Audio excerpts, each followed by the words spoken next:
Hey there, gorgeous gays! Version 2 here with Professor Layton and Pandora's box. When we last left off on what happened?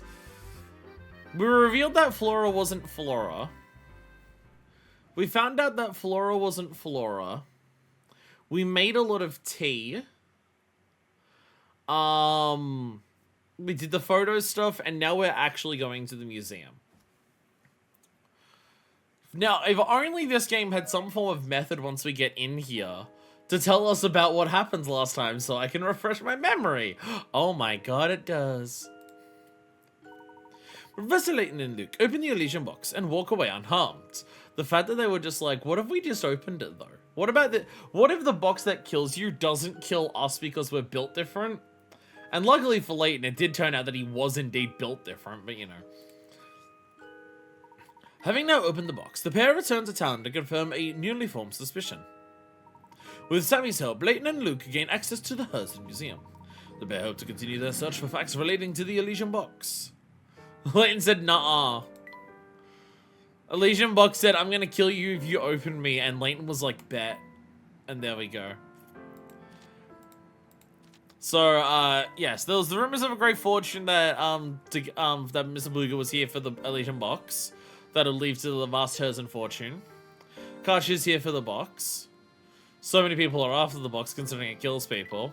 They open it, and nothing happened. The Herzen Museum, thanks to the hill, we're able to head into there. I'm almost certain that the Elysian box is connected to the Herzen failing. In order to solidify my theory, see what I can find in the Herzen Museum. Okay, so we're just exploring the Herzen Museum for shit to see if any of it's related to the box.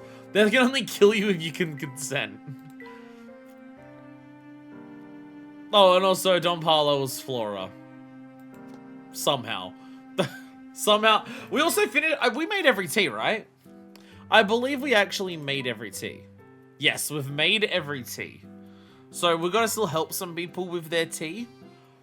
But anyone who wants for tea can now get the tea. So now let's actually head to the museum. Something that we've said many, many, many times in this game. We keep saying let's go to the museum, and then we keep not getting the chance to go in there. It was our first like directive when we first when we first came to town. It was one of the first things that we wanted to do. Did I talk to this kid back here? Did I talk to this kid out here? We're gonna talk to people and guess his puzzles. I see anybody get so much trouble to get reports on a piece of rubbish. Oh, you're still talking about the photo. You're still talking about the photo. Because isn't this the chess dude? Do you have any puzzle for me, chess man? You do. My name's Gregorian. I love chess like mice love cheese. You can sort this little chess puzzle I've set up. I'll tell you what I know about falsehoods. That sounds fair. Show me what you've got. The Knight's Tour 2. There we go. Lead the knight on a trip around the board. Chess knights move 2 squares forward and 1 square perpendicular on each turn. The initial direction can be up, down, left, or right. Move this knight around the entire board, landing on each square only once. Now, the last time I did this, I lucked into it very, very rapidly. So, obviously, the same thing will happen again. If we just fucking book it, it'll be fine.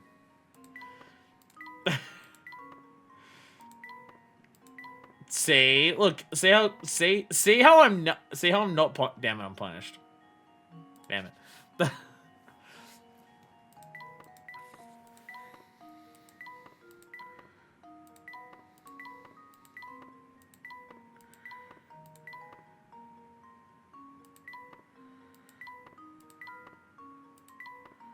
See how I'm never punished?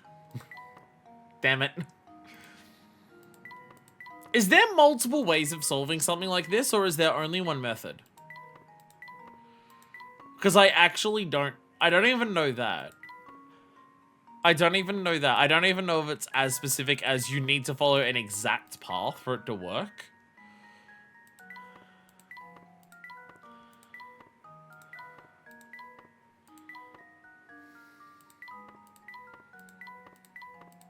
Oh, I'm so good! Oh, I am so good. To test my theory. Oh, I'm so good. A true gentleman leaves no About halfway through that, I was trying to actively look for spots of, if I go there, can I go somewhere else? About halfway through that, I was actively looking out for that.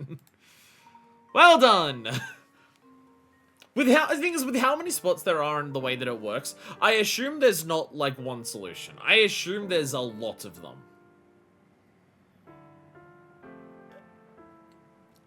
Because I doubt I'm good enough to, like, accidentally stumble upon the one route that works perfectly. Sharp thinking, sonny boy, real sharp. What was I gonna say? Oh yes, the Herzens! Way back when, Herzen Castle used to be quite the hotspot. Lavish balls would be held there. I wish I could hold some lavish balls. Now though, no one will go. I don't know, I'm not even into balls. Now though, no one will go near the place.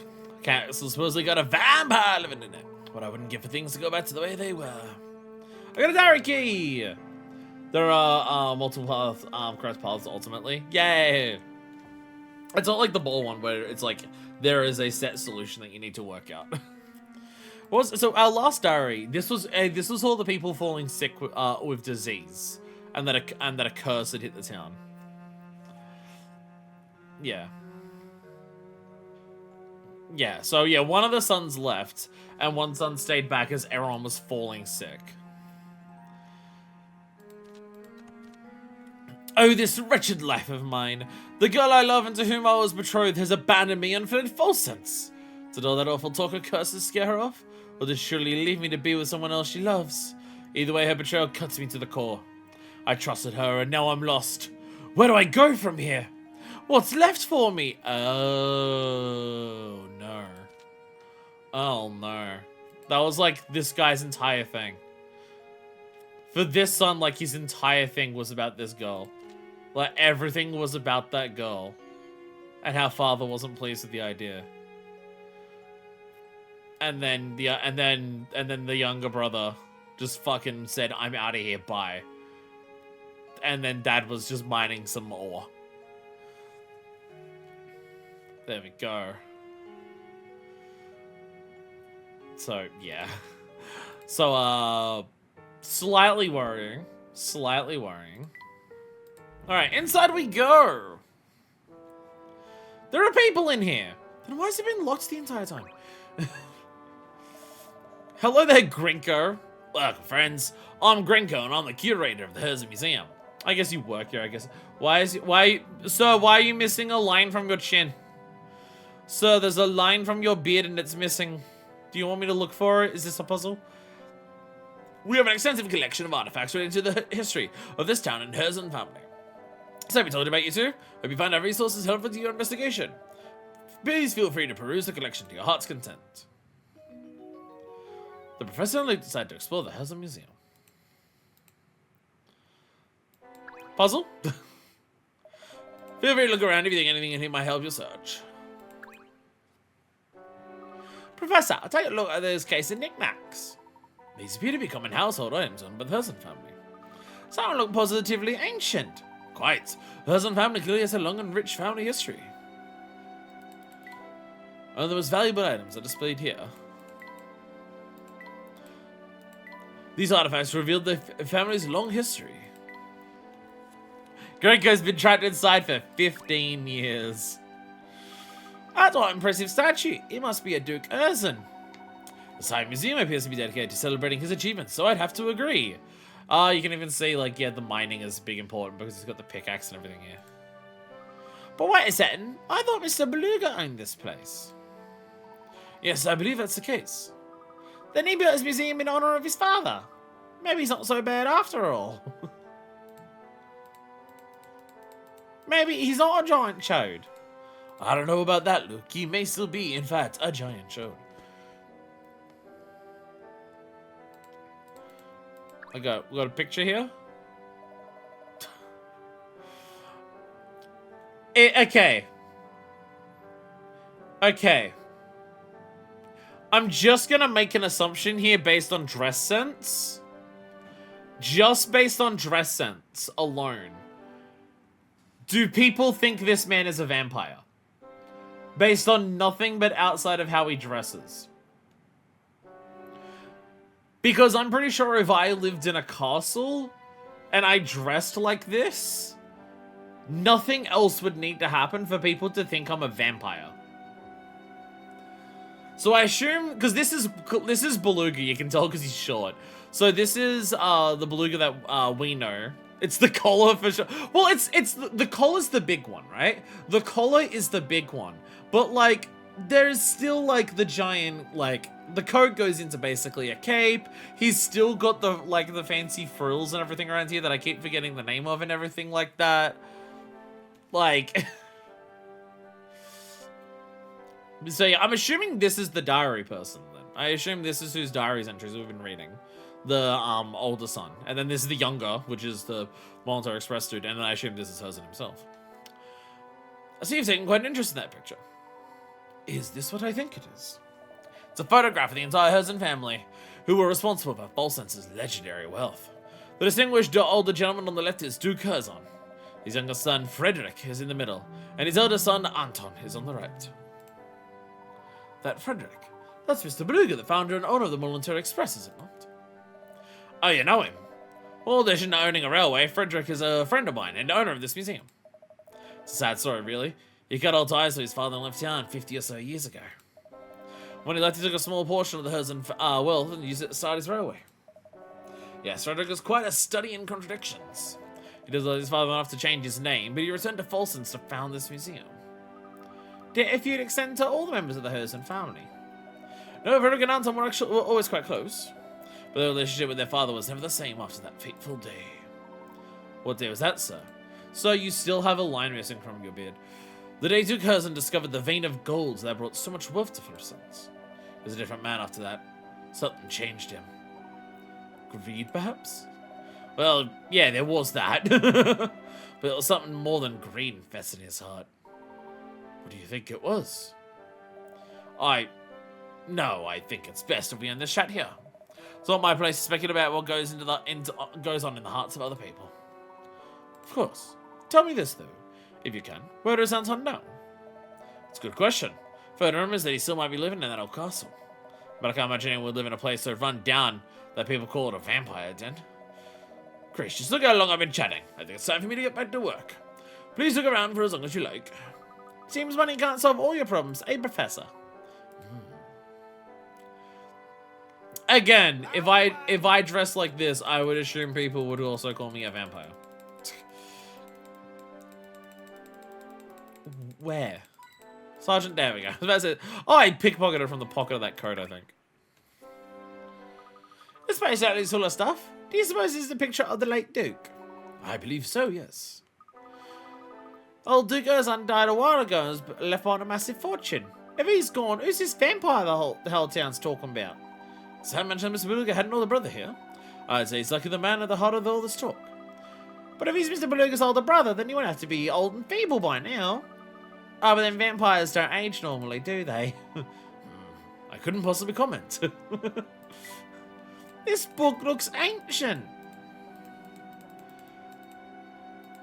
Photo.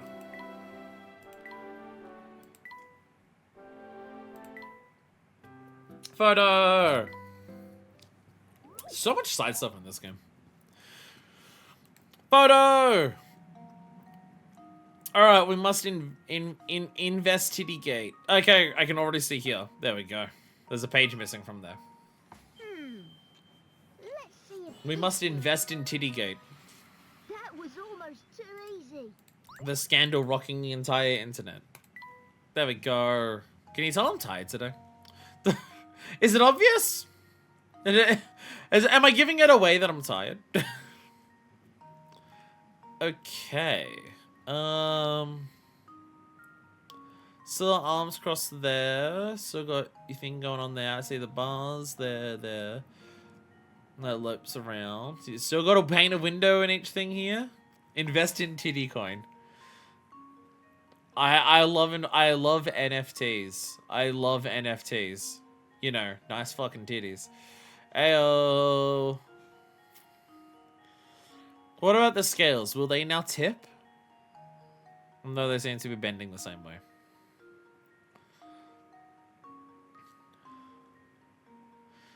The ropes? I can't see a difference with the ropes.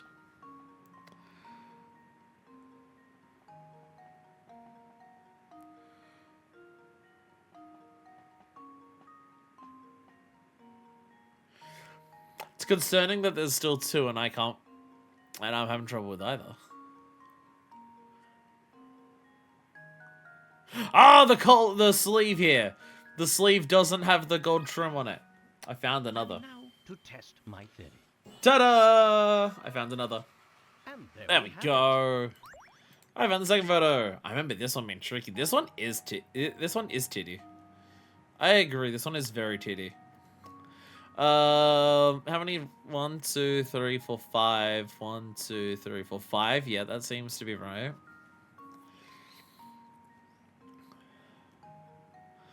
The divides there, same. Coloring seems the same. Your arms are still crossed there. Still got a collar there. Still got a thing there.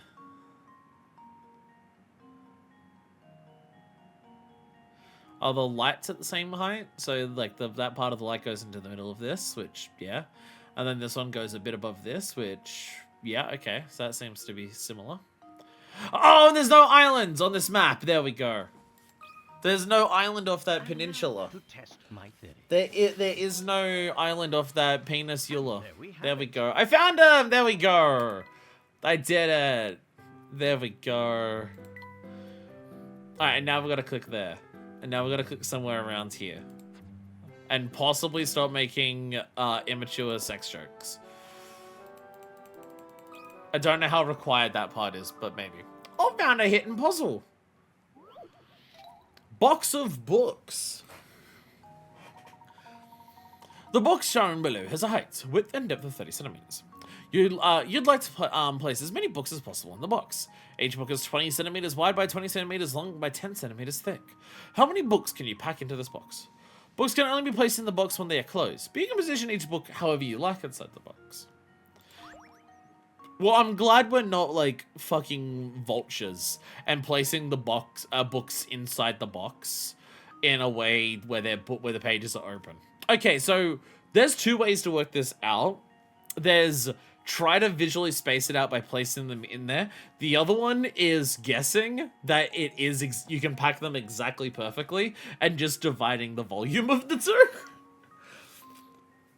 Which part of me wants to be lazy and do that and just divide the volume?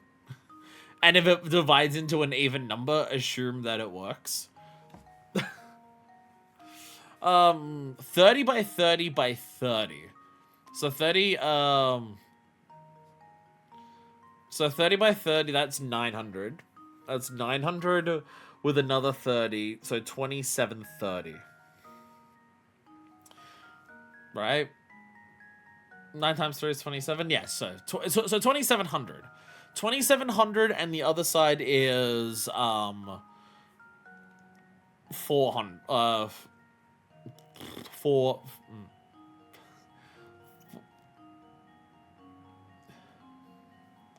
Where's my brain gone wrong on this?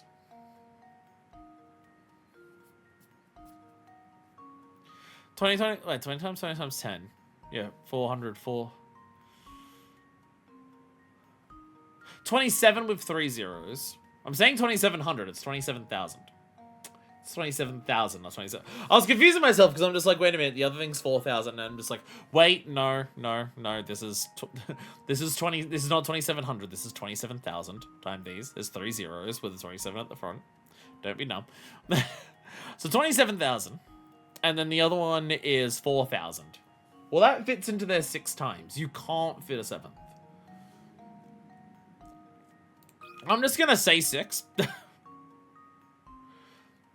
And I think I'm completely working out the maths wrong, but I'm gonna say 6. Consider this puzzle solved.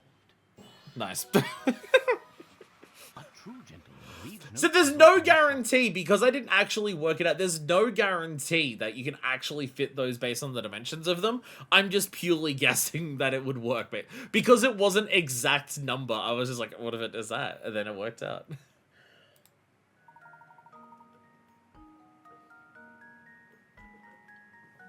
This could have fucked me over if they couldn't be arranged properly. If they couldn't be arranged properly, this could have fucked me over. But I just decided to cheat instead. And hope I wouldn't be punished. And guess what? I wasn't. Thing is, like, working this out's not even that hard. Like, you're dealing with 1s and 2s going into 3s. It's not hard to work it out. But I just wanted to see if a different method would work. That was one tough. That one was a tough one. Yes, the one that I cheated at. That was a tough one, Luke.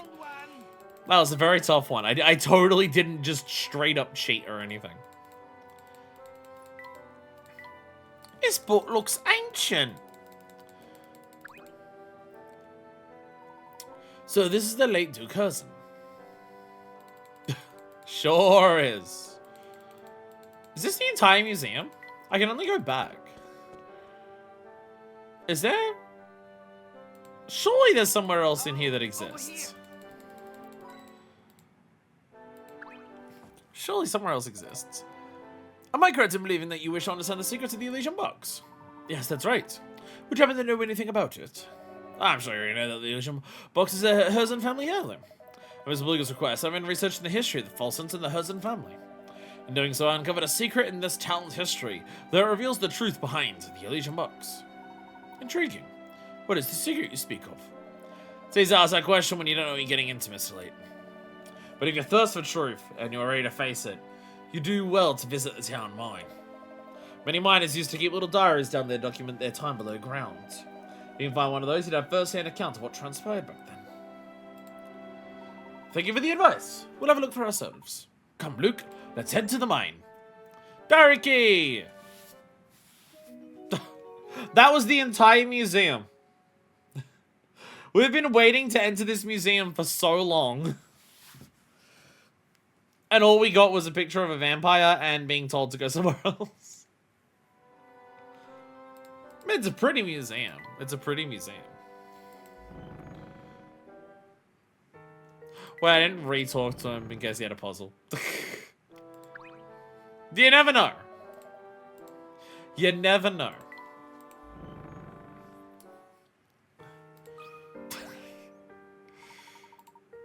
I love chests like cats love scratching up expensive furniture. Fair enough, let's get to it. Let's get to it. That's 2 or 3. Turns out a family of 3 people makes for a small museum.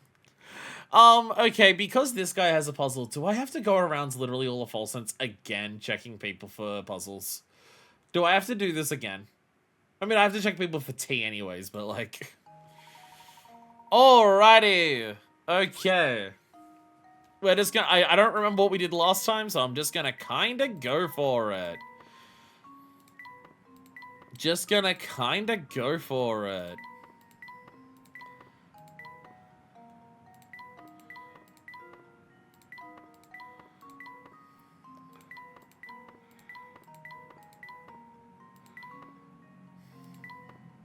Damn it. Damn it. Thing is, I don't know if there's a methodology I should be applying to this. That's like, oh, you should aim to try and get these things first. Oh, you should try to aim for the corners first. Oh, you should try to aim for, like, certain sections first. I don't know if there's a proper methodology. Because if there is, I'm not applying it. No! No, so close. I really am just throwing darts at a board and seeing what happens. I'm not applying any, like, particular strategy or anything to this. I was close. I was closer on that one.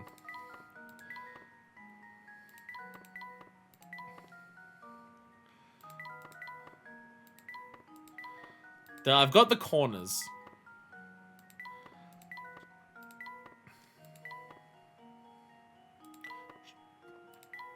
Shit. Damn it.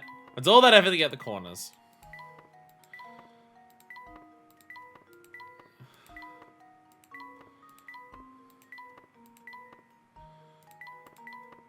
Fuck it. Okay, maybe I should stop aiming for the corners so quickly. Maybe I should stop doing that.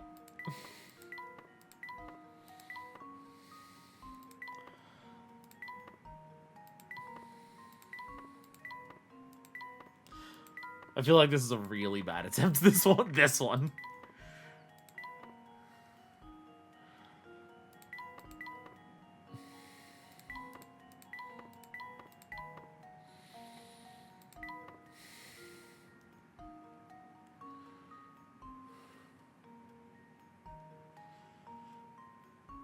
No, I'm fussed no matter what I do here, aren't I? Damn it.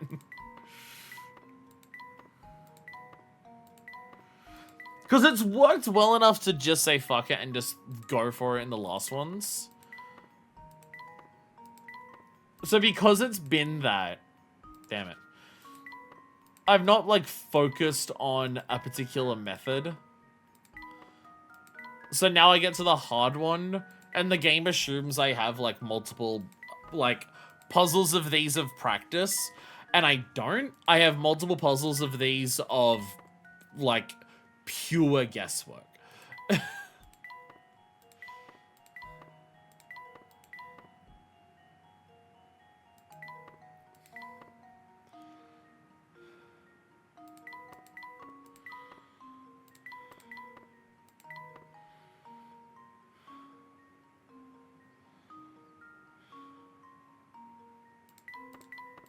There we go. There we go. Woo! Let's go! Let's go! Have it. Let's go! Yay! Another win for guesswork. Yeah, if there's a mentality that you're meant to take to approach those, I don't know what it is. And we will continue guessing. I will learn nothing. I refuse. I think you got there. So, Bryce, I'm gonna let you on a secret no one else in town would spill in 100 years. I'm actually bad at chess. A few years ago, an awful thing happened here in town. People in falsehoods started dropping like flies. Like they'd all caught some mysterious illness. We've read that. I have a diary page I gotta read. Did anyone discover the source of this strange malady? I wish I could say yes, but it's still a mystery to us. What I do recall is that many fled the town once word of the illness got around. But as much as I care to speak on that topic. You've solved all my puzzles and I'm tired. I'm getting back to my game. No. Then night would take quick. That won't do. Hey! And that's the last one of his puzzles. And that's the last chess puzzle.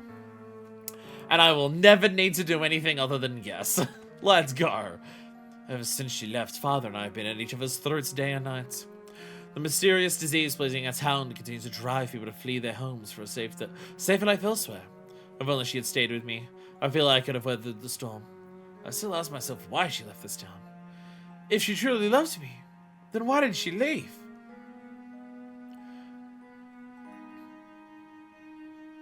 Anton, is it because of all the people dying? Anton, have you considered this? Is it because of all the people who were dying? Have you considered she left because an illness was going through and killing everyone?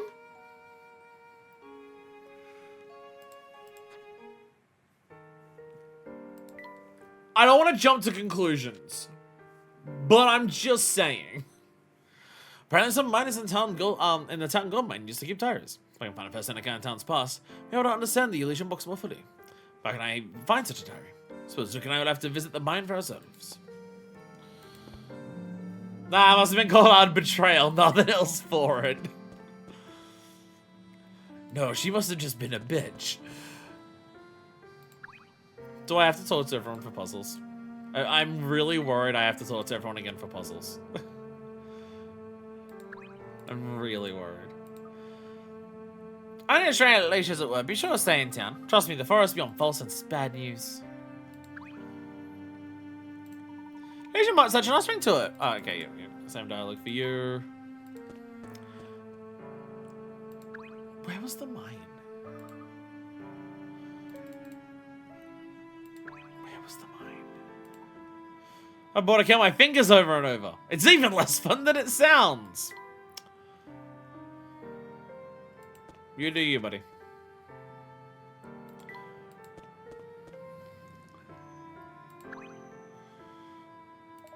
Is that castle? Oh. Yes, yes, yes. I see the vampire castle. I see the vampire castle. Yes. Yes, I do.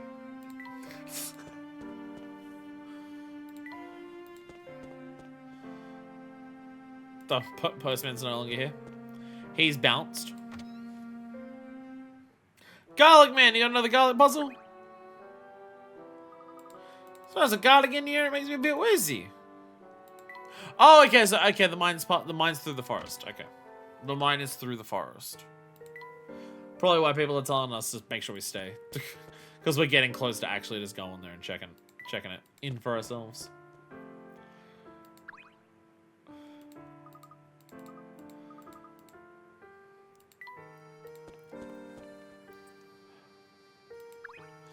So I still have to go around just to double check.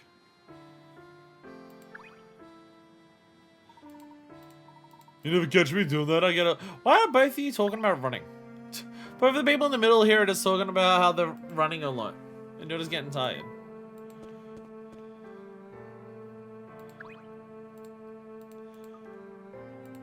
Like, girl left false sisters and boy dumped her. What a wimp. So the diary says that she left, like, because she just say fucking. I knew it! I knew it! I knew we'd have to go around the entire town again to find another puzzle. I knew it. Hey, dudes, again, let's find out what you're looking for. Things are coming along nicely. Thank you for asking. Oh, but Sam, as a character, is it right for you to be away from the train like this? Man, forget that train. Even if I could, today's supposed to be my day off. But here I am. First I get sent off the Elysian box, and then I'm accused of murder. Total drag. Sammy's a Thunderzone murderer, man. For all that craziness every time, chill out with a puzzle. Here, check it out. Sammy's working week. So let's say today's my day off. If yesterday wasn't also a day off, then I'm off again tomorrow. If on the other hand I was off yesterday, then tomorrow I'll have to work. Now let's say I work today. What a drag. If I didn't work 2 days before today, I'd have to head to work tomorrow. But if I did work 2 days ago, I'm off tomorrow. Yow! Assuming a standard 365-day year and ignoring ignoring weekdays and holidays. Oh, okay. So what I'm understanding is that Sammy doesn't have many rights, and Sammy doesn't get paid like loading fees for weekends or holidays, and just has to work every certain number of days. What I'm learning here, what I think Sammy should do is work out the number of days in a year he works and contact his local transport union. Jesus Christ, Sammy. That's what I'm thinking. That's what I'm thinking. So, okay, so if today's a day off. So let's say today is my day off. If yesterday wasn't also a day off, then I'm off again tomorrow. So, okay. So if you have a day off, you have 2 days off. So you do get weekends. So what happens when your boss is a family member? If on the other hand, I was off yesterday, then tomorrow I'll have to work. Okay, so yeah. So he gets 2 days off in a row, at most. So he does get weekends. He just doesn't get to choose what days they happen. Now, let's say I worked today. What a drag. But I didn't work 2 days before today. I'll have to head to work tomorrow. But if I did work 2 days ago, I'm off tomorrow. Yeah.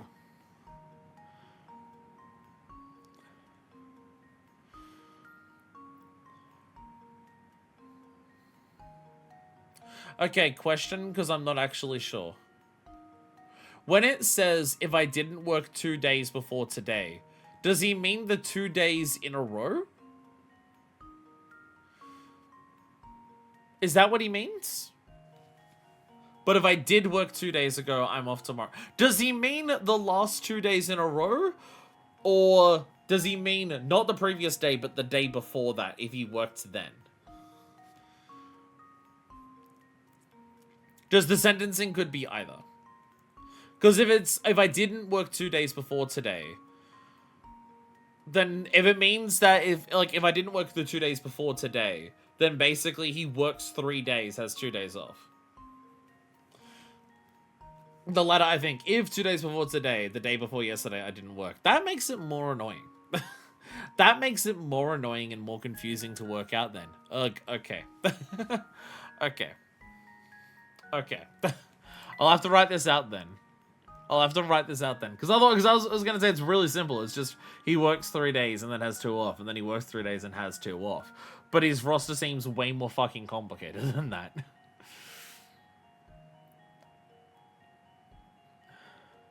So if he has 2 days off...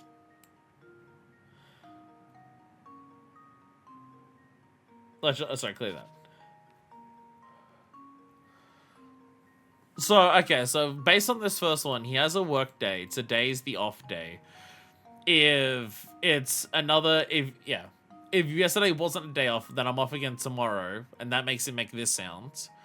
If, on the other hand, I was off yesterday, so let's say that now today's a day off. If I was off yesterday, then tomorrow I'd have to work, and that makes him say that. Wow, I have to work.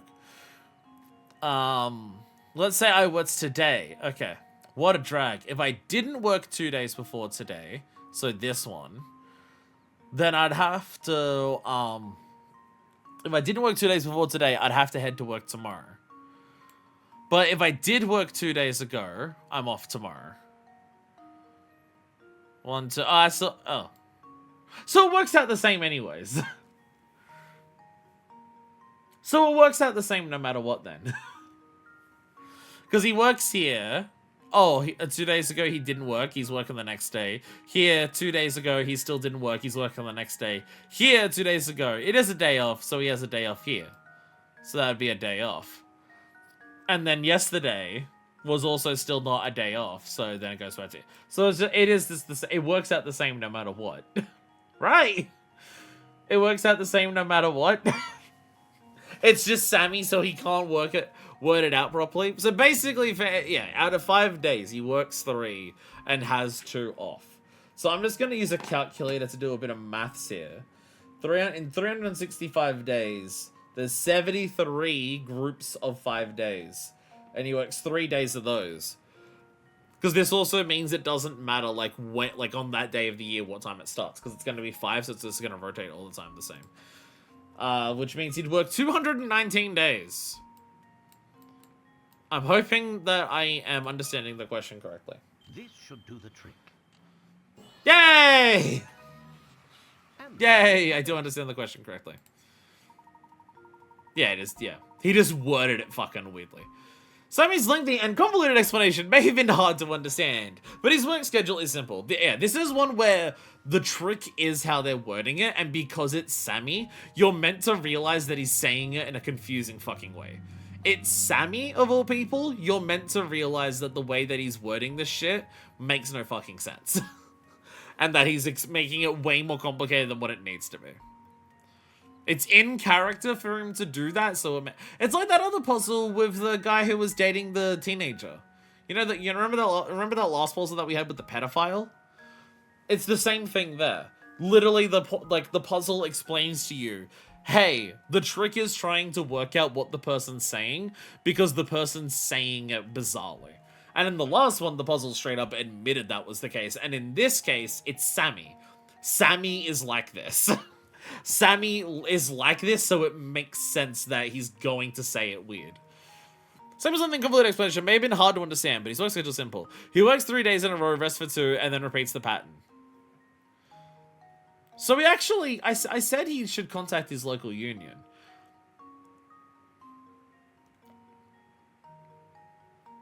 Would he have less working days than like a normal person per year? He works 219. So the average person, like, in 365 days a year, there's like 52.1 whatever weeks, and they work 5 of those days a week.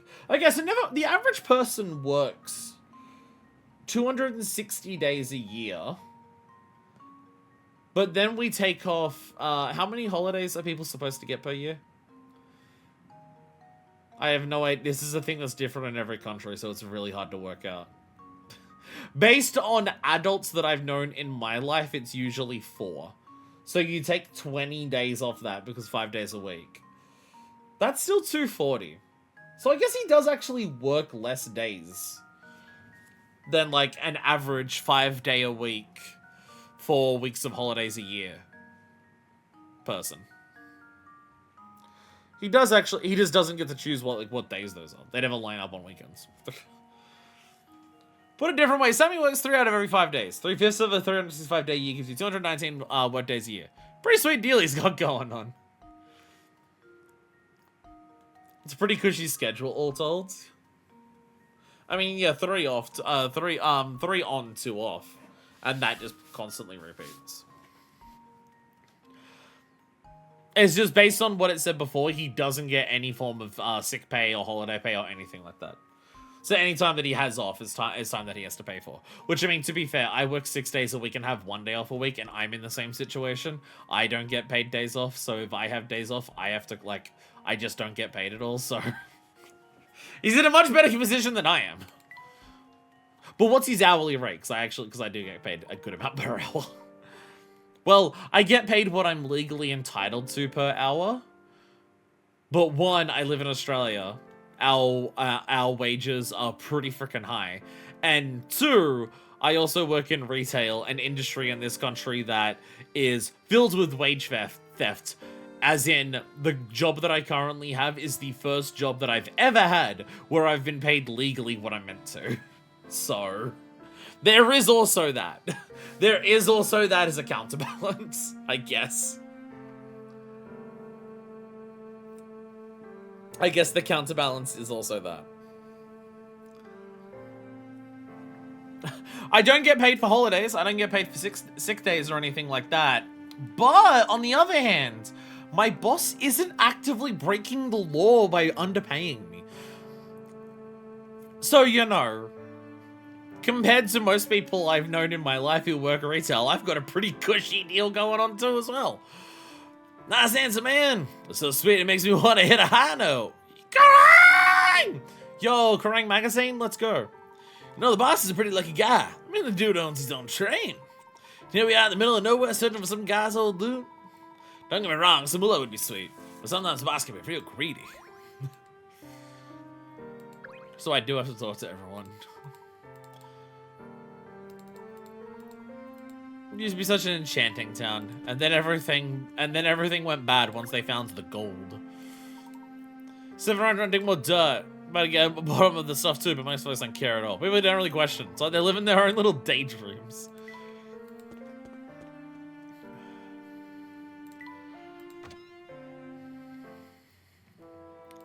It's so funny what, like, do you remember taking a like, comparing, like, this Curious Village to the Curious Village of the previous game? Like, Saint Mystere was a curious village because the people were weird. Oh, a lot of people want tea. I'm not cut out for all this running around, man. Check it out, not only my shoulders are. With my strumming on, man, how am I supposed to hold my axe? I'm all tense like this. I didn't know you could play guitar, Sam. Oh yeah, born to rock, man. But hey, I hear this tea that fixes like everything. Messed up shoulders, paper cuts, split ends, whatever. You name it, your tea will fix it. That certainly is the first time I've heard of such a tea. Yeah, man, I'm not fucking specifics, but I hear all sorts of good stuff about that blend. One stuff fills you with energy and mellows you out at the same time. Sammy is young enough into his rock career that he doesn't understand the problems of mixing uppers and downers at the same time. Far out, huh? Everything I'm saying is just a rumor I heard, but if you got some tea that's out there, I gotta get me some. Well, leave it to me, Sammy. Let's see if we can't discover this composition of this mystery blend. But really, you gonna make me a cup of the magic juice? Oh man, it's gonna be sweet. Sammy wants that sinister potion. Is it? Is it this? Is it just the Layton elixir because it's the weird one? Because it's the miraculous beverage?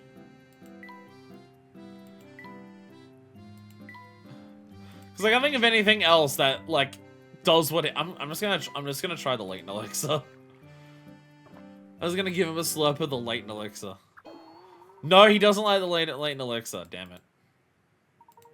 There's the brew. My shoulders feel pretty messed up, man. Oh, for fuck's sakes.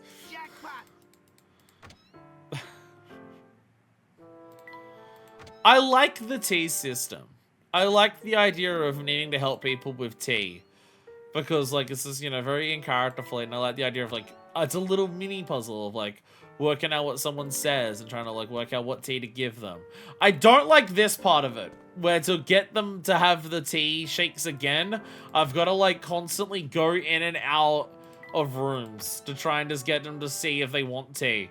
Because the spawn rate of people wanting tea is, like, seemingly 2% every time you see them. Like, both of these characters wanted tea. I could only give it to one.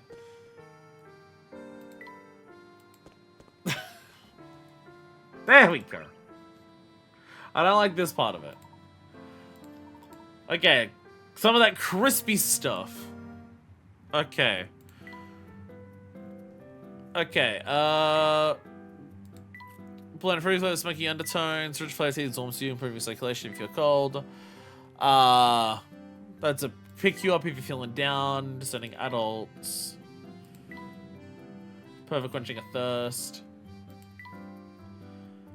Perfect for unwinding.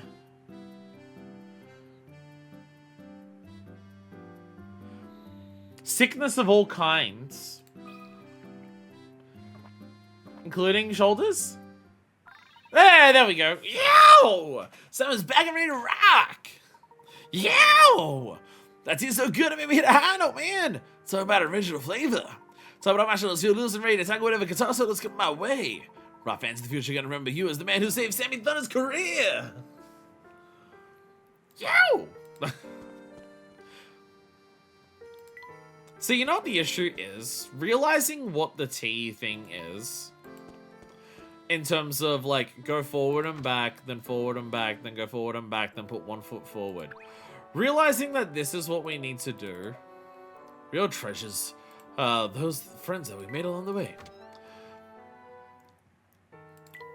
It would have been probably a smart idea if at some point we kept a list of everyone we've given tea to.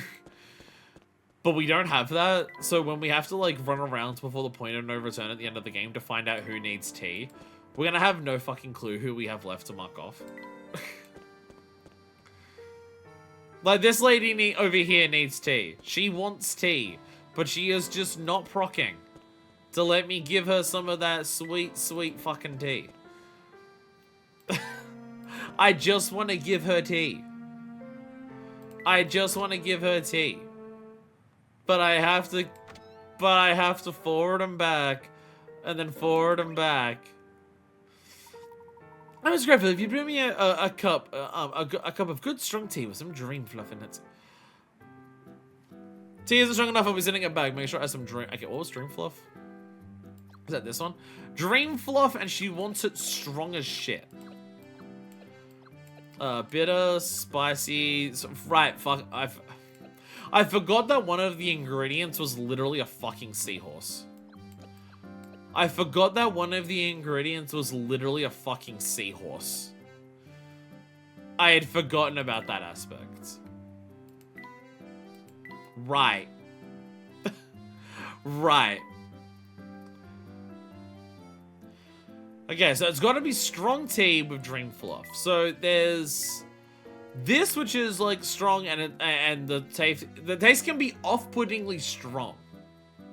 Is this literally? Do you want the same tea that the other guy wanted? Because this is dream fluff. Do you just want this? Do you want the same tea that I just gave to Sammy? Do you want the same thing? Yeah, she wanted the exact same drink. Splendid drinkability. Thanks to your brew, I was ready to return to obsessing over her troubles. Yes, this tea is just the thing I need to lift my sagging spirits. Could I trouble you to lend me your opinion, sir? There's been some trouble in my family, and to be quite frank, it's been a bit much for me. But of course, please continue. Just a few weeks ago, the contents of my father-in-law's will were presented by his lawyer. However, the way he demanded his property to be divided is simply baffling. It's this puzzle. In what sense, madam? Spells are written up like a strange riddle. Until we can decipher it, no one gets anything. It's actually... Okay, so giving people tea can also result in puzzles. Alrighty. A wealthy land baron passed away, leaving his land to be divided amongst his sons. A section of his will is written below. All my 4 boys need to receive a piece of property containing an orchard, a house, a pond, and an open field. Everyone should receive the same amount of land. Oh, is it? Okay, this is one of those. Okay. Okay, but, like, do any of them specifically want the pond with a duck in it? Or without a duck in it? Do they have any preferences in that regard? About whether there is duck or no duck? Okay, well, these ones have to go together. Because this house can't reach another orchard or a field. So that one has to go there.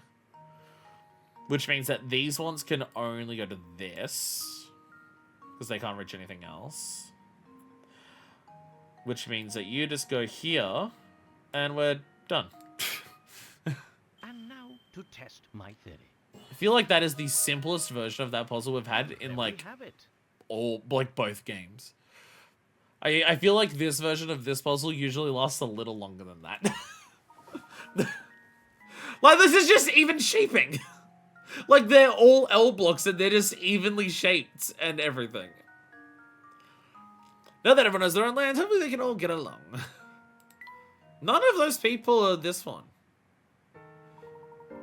Oh, I think you said in-law. Never mind. That would make sense. I was about to say, none of them are you, Opal, but I think you said in-law, so you're probably married to one of them. Candy one earlier was harder? Yes.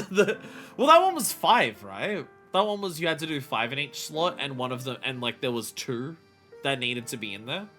Like there was one where it was like they need 2 green triangles, and they each need 1 circle, like red square, and 1 circle orange. I think it was something like that, where there was 5 in each, and there was a double up.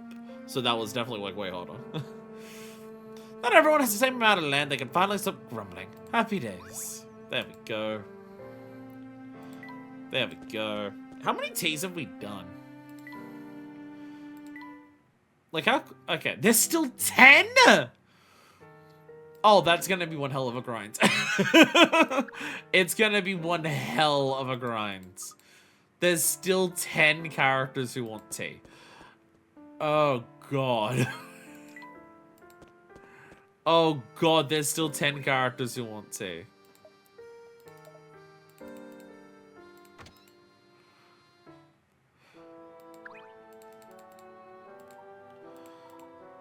Partakes of the Herzen Castle, but the gate's locked. I will say this is definitely the worst part about this game. The town. Maybe some Cherry should ask him about that. Just the fact that every single time we do this, like every time something advances in the story, you also have a missing line. You can't make more pancakes. It's just every time something happens in the story, why is this part of the town like this? Something might happen somewhere. And usually there's at least one thing somewhere. And also because, again, the endlessly repeating the need to talk to people about teas. So you want to go down to like every little spot to see if someone has any tea. And to see if anyone has puzzles. Every single time like the story progresses anywhere. And I really feel like it slows down. I do feel like we ran around St. Mystere a lot. To like look for puzzles. We definitely missed more in that game compared to this one. Like, we definitely went back to Granny's Shack for a lot more of them in there. But I don't think a ton more. But also, memory serves, which my memory could be wrong. My memory could be wrong. I feel like whenever we ran around a section of St. Mystere looking for puzzles, we were normally, like, locked to a small section of St. Mystere. It wasn't, oh, here's literally the entire town, run across it every single time the objective changes. Whereas I feel like in Full Sense, that's what we do. We have the entire town, we have access to nearly the entire town from the moment we get there, and it opens up more. And just every time the story progresses a little bit, it's re-explore literally the entire town. Because, like, Sammy had a puzzle there. Sammy did have a puzzle because we advanced the story there. Oh, here we go. Hello there, Shady Man. How are you today? You two must have nerves of steel to come all the way out here. That doesn't mean I won't need to see what you're made of. Try this puzzle on for size. Different suits.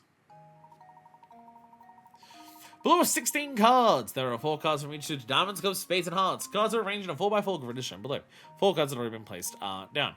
Arrange the remaining cards so that each vertical column and horizontal row. Oh, okay. This is another one of these. This is another one of these ones. I understand now.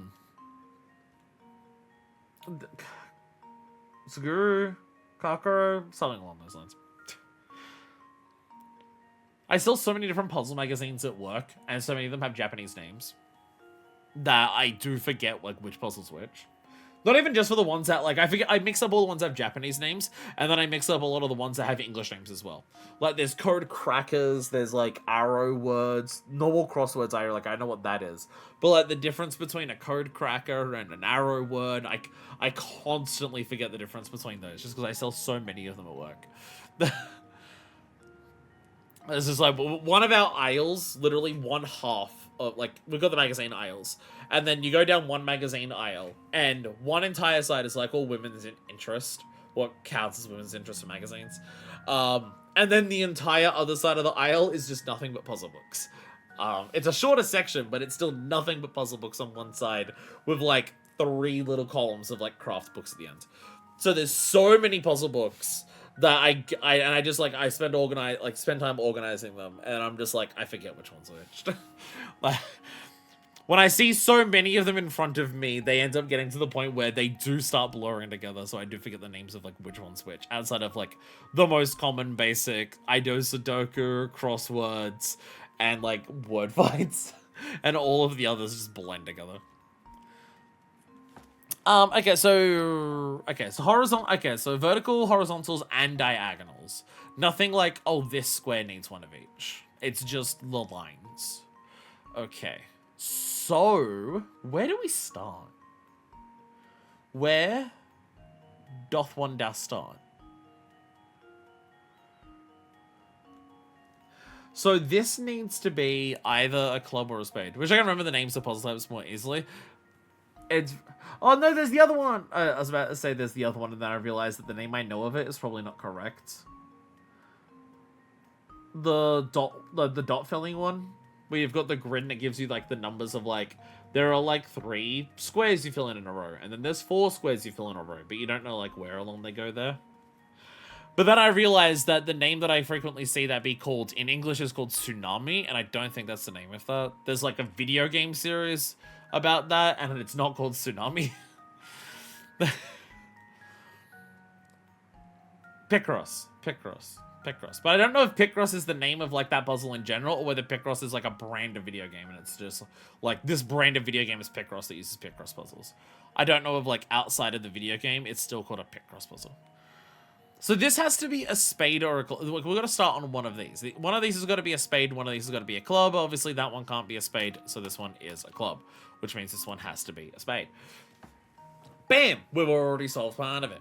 We're fucking geniuses. Okay. So, we have one row done. So now we've got to work out what's next. Okay. This one needs to be a heart. Because on this side you need a spade or a heart, but there's a spade already here, so this has got to be a heart. Which means that we can work out what these ones have to be. This diagonal already has a club, like, we need a club and a diamond here. This is already a club in this diagonal.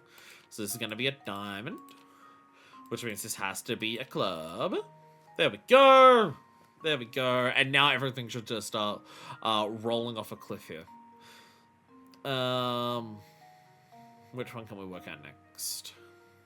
Well, something that has 3. This has 3. We got a club, a heart, and a diamond. So we need a spade, which then means the other ones can work out probably pretty easily. Well, this one's a heart down here because that's the diagonal filled out, which means this one will be a diamond here to fill out this line, which means there is a club over here. Which we can also work out. This will have a heart, which means this is a diamond. And then this one should be a spade, which if we double check all of our other things, heart, club, diamond, heart, club, diamond, and also heart, club, and diamond, which means a spade. And now to test my theory. Hey, let's go. Huh. There we go. The name of the puzzle type itself is nonogram, also known as Hanji, Gridlers, or Japanese crosswords if you want to be confusingly racist about it. Is calling it a tsunami confusingly racist as well? Like, does calling it tsunami come under the category of confusingly racist as well? I mean, from my understanding, I do believe tsunami is a Japanese word. And also, you know, Japan has been hit by them, so... So I don't know if that also comes under that category. Because I feel like I've seen it be called that, and like the idea behind it is just like, oh, it's a momentum. Once you start working it out, it all starts going and go. I don't know where I've seen it called that. I don't know if that's like in a puzzle. I'm gonna quickly Google like tsunami puzzle, because I don't know where I've seen it called that.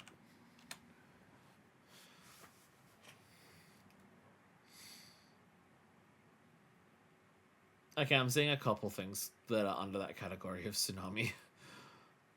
I'm seeing crosswords, I'm seeing things like that. Yeah, there's a thing here, yeah, UK Puzzle Association, nonogram / tsunami / peer cross help needed, yeah. So that just is a term that people also use for it as well. Yeah. Like if I just what if I just search like tsunami nonogram?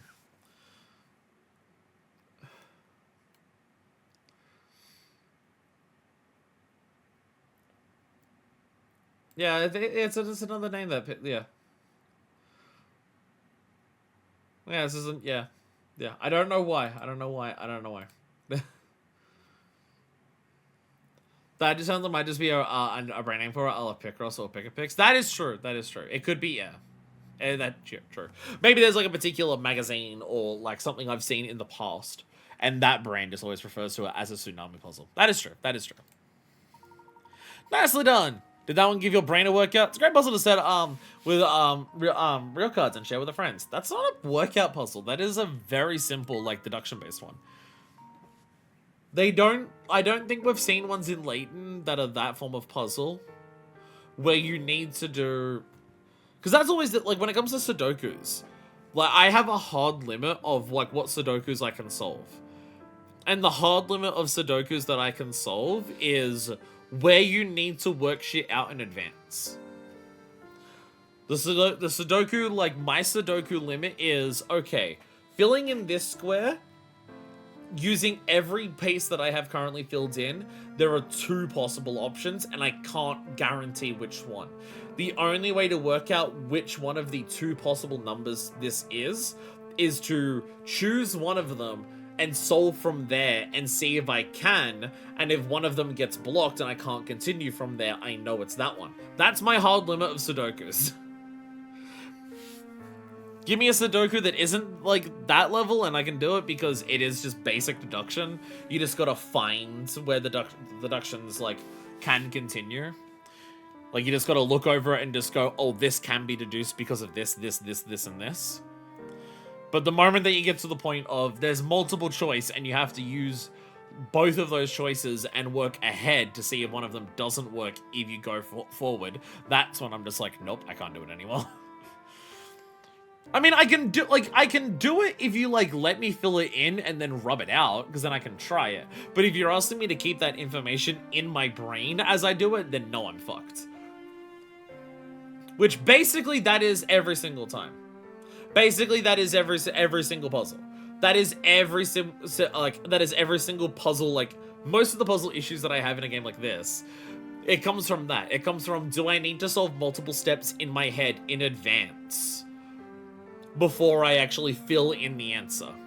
And my memory just doesn't work for that. My memory just I can't keep track of that. So it's like sliding puzzles, the ball puzzles, anything like that. I do that. Sit down for a nice time and immediately have to leave because my mum broke her TV. Broken in what sense? We're in the year 2025. People talk about smart TVs, so breaking could mean that like the computer in it crashed. As someone who does a lot of Sudokus, that technique is called bifurcation and is, in my opinion, a sign of a shitty Sudoku puzzle. Oh, okay. Okay. Because I've had Sudoku puzzle books in the past where that's what they do to make difficult Sudoku puzzles. That's, yeah. Like, I've had Sudoku puzzles in the past where that is the difference between, it just physically would not turn on. Love TVs. Love tech issues where it's just, why isn't it working? Who fucking knows? Love that. Yeah, I've definitely had Sudoku things in the past where it's just like, what is the difference between the easy and the hard puzzles in it? Oh, the hard ones require the bifurcation. And like, that's like most of the difficulty. It's just, it requires bifurcation. That's what I'm talking about. Superb puzzle solving there. Listen, Herzen Castle's on the other side of this forest. No one will go within a mile of it, but I hear the Duke's fortune is just sitting there in piles. If you think about heading in, keep your guard up against the vampire or whatever's in there. I like how we are just saying fuck it and just going for it. Oh my god. I spoken for it's my turf. What's the big idea? What's this game on this way? Why not try hitting the puzzle I got?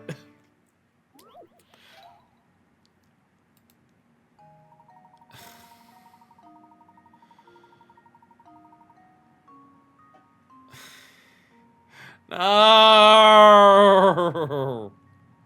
No! I don't wanna! I don't wanna! I'm bad at this! I'm bad at this! What the fuck am I looking at?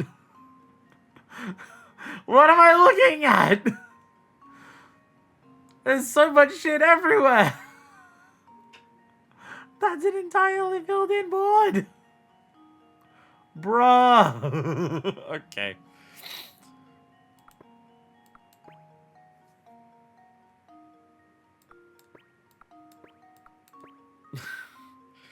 How is this still another one? Well, I have a funny feeling there won't be one after this. I feel like after this there can't possibly be another because fucking hell.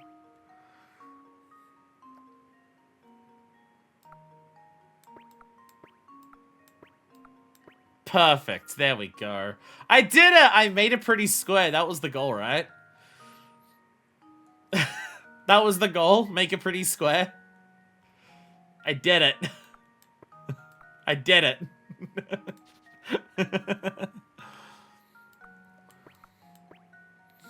How did you start the other ones? I have already forgotten. What was the thing that you did down here to start the others? Or does that not actually work out because it's like the shape's different? It's been long enough since we did that I don't even remember.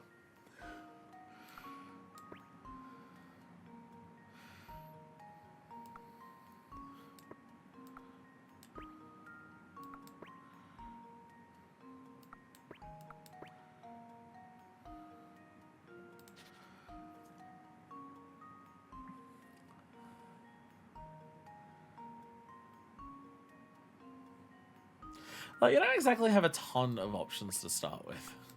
Yeah.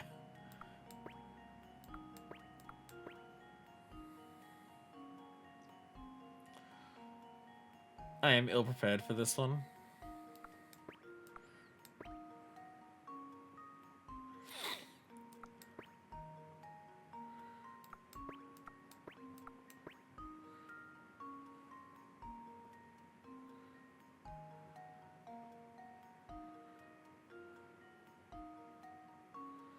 I'm throwing shit at a wall here in case you're wondering.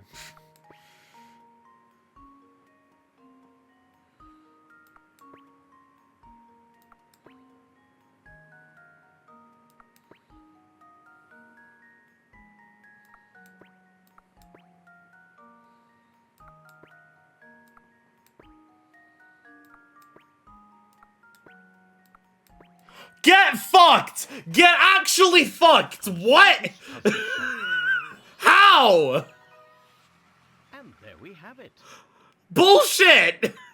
I'm calling bullshit on that. The streamer is fucking cheating. The streamer is looking at answers in another monitor and cheating. Bullshit, I refuse to believe that just happened. Fuck off. Actually, fuck off. I am the streamer and I don't believe that. Bullshit. Actually bullshit. How?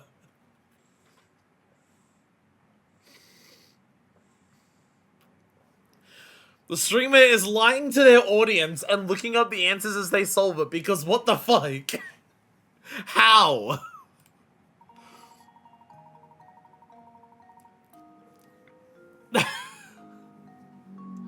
Nicely done. One variation of this puzzle challenges the player to complete the puzzle in the fewest number of moves. That doesn't... How... What? For the purposes of this puzzle, multiple consecutive jumps using a single ball counters only one move. Oh. Oh, okay. So there is also a minimum move. As in, a move counts when you start controlling a different ball, basically.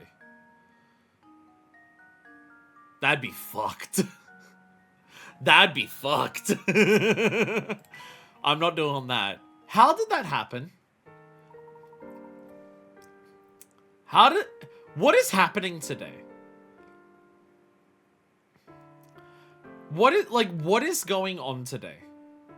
How many puzzles have we had that are that complex that I've literally just guessed my way through? How? How is that happening?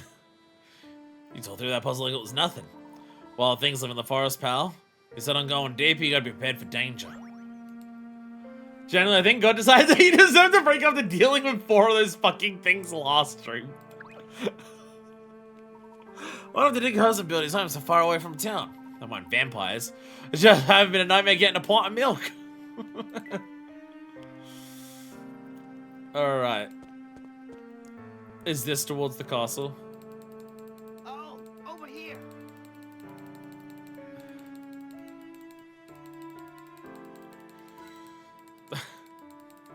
Sergeant Death, you gotta be a little clearer with where you're pointing. Seems to just get darker from here on in. Yeah, I assume this is towards the castle. I assume that's... Wait. Yeah, let me click on it. Well, that's what it say, yeah. It's not shut. Let's go, Luke. That's the way to the castle. Or, as one of my roommates would say, castle. Having a conversation the other day. I live in the part of Australia. I'm in Sydney, so this is not doxing me. I live in Sydney. I live in the state of Sydney called New South Wales.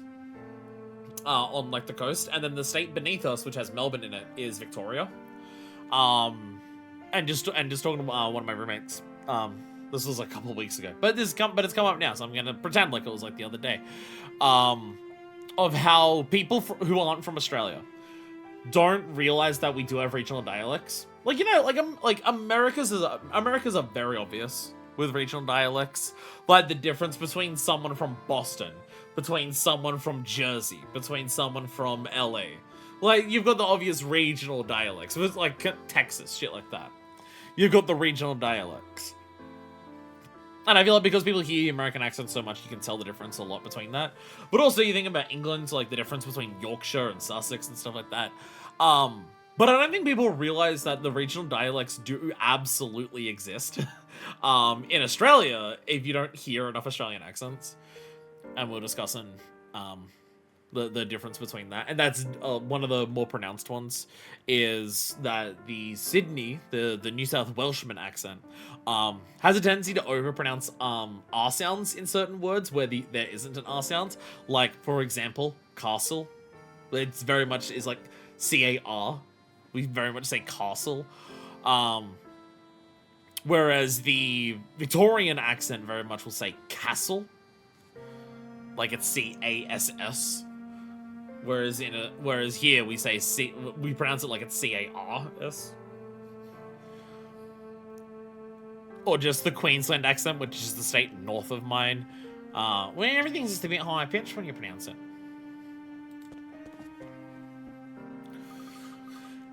This must be the one we heard about, Professor. Yes, it appears to be sealed off. Just imagine it, Luke. They used to dig for gold here. There must have been a lot of gold down there that had such a huge effect on the town. But if it brought so much wealth, what on earth would they ever close the mine down? That's a question we might be able to answer if we can find some account of what transpired here. There's no sense in any more speculation. Let's venture in. Clearly there was vampires in the mine.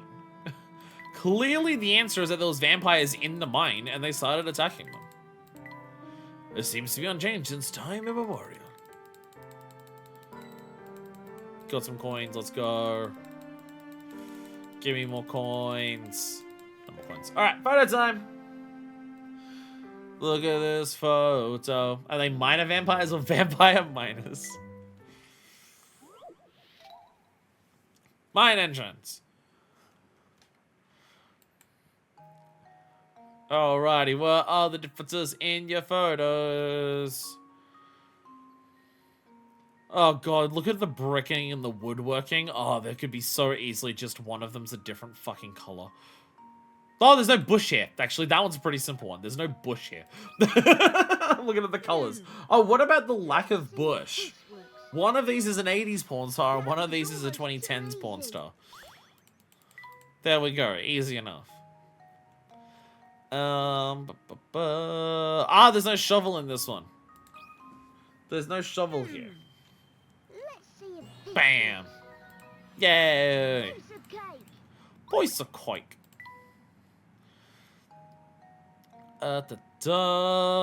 Any other obvious ones? That I'm about to call this a thicket. It's not that thick to be called a thicket. Nursing. I want to look at the colors of the bricks last, so I'm looking at everything else first. 1, 3, 2, and 1. That looks about the same there. 4. Okay, so crossed over. They cross over on the left. You go down. There's 2 parts here. 1, 2, 3, 4 sections there with a big one there. 1, 2, 3, 4. 1, 2, 3, 4, 5. Aha! There we go. Found it. There we go. And none of it was the colors. This should do the trick. None of it was the colors. There we go. What's what is I don't remember any of these actual differences in these, but I for some reason do seem to remember where the differences were. There we go. I'm so glad none of them were the colors of the bricks. There we go. All right, inside. Okay, just about the minecart. Simple enough. Simple enough. There we go. More puzzles. Oh, I think I stumbled upon a hidden puzzle here. The locked box. The numbers of these puzzles are very confusing to me. Well, what numbers they are and when you get them. We've gotten ones in the hundreds and now we're getting ones in the 60s. We're getting ones in the main story that are above 60s at this point. It's a little confusing. Oh dear god, that looks complicated. The much less exciting box. Professor Layton and the locked box. So not all the place of the ordering of these. Not sure what the reasoning is. Development order. The box shown below is fitted with a lock consisting of two dials. You can't turn the blue dial directly. Oh fuck, it's a Resident Evil puzzle. But when you turn the red dial, the blue dial moves an equal amount. In order to see the relationship between the two dials, you try turning the red one from its original position, as shown below. In order to open the lock, you must turn the blue dial to 3, 6, 4, and 1 in that order. Since you can't turn the blue dial directly, to which numbers must you turn the red dial in order to produce the desired numbers on the blue dial? Okay. So, what direction do you turn it?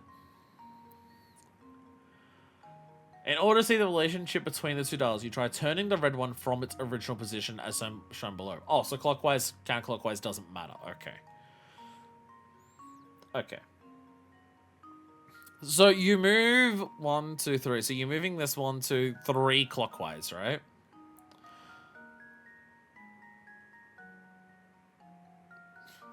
Is it just how much you move one clockwise that the other moves counterclockwise?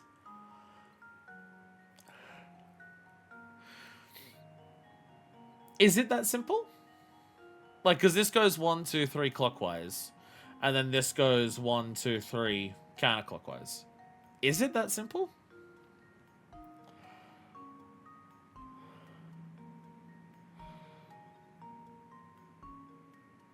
Is it that simple?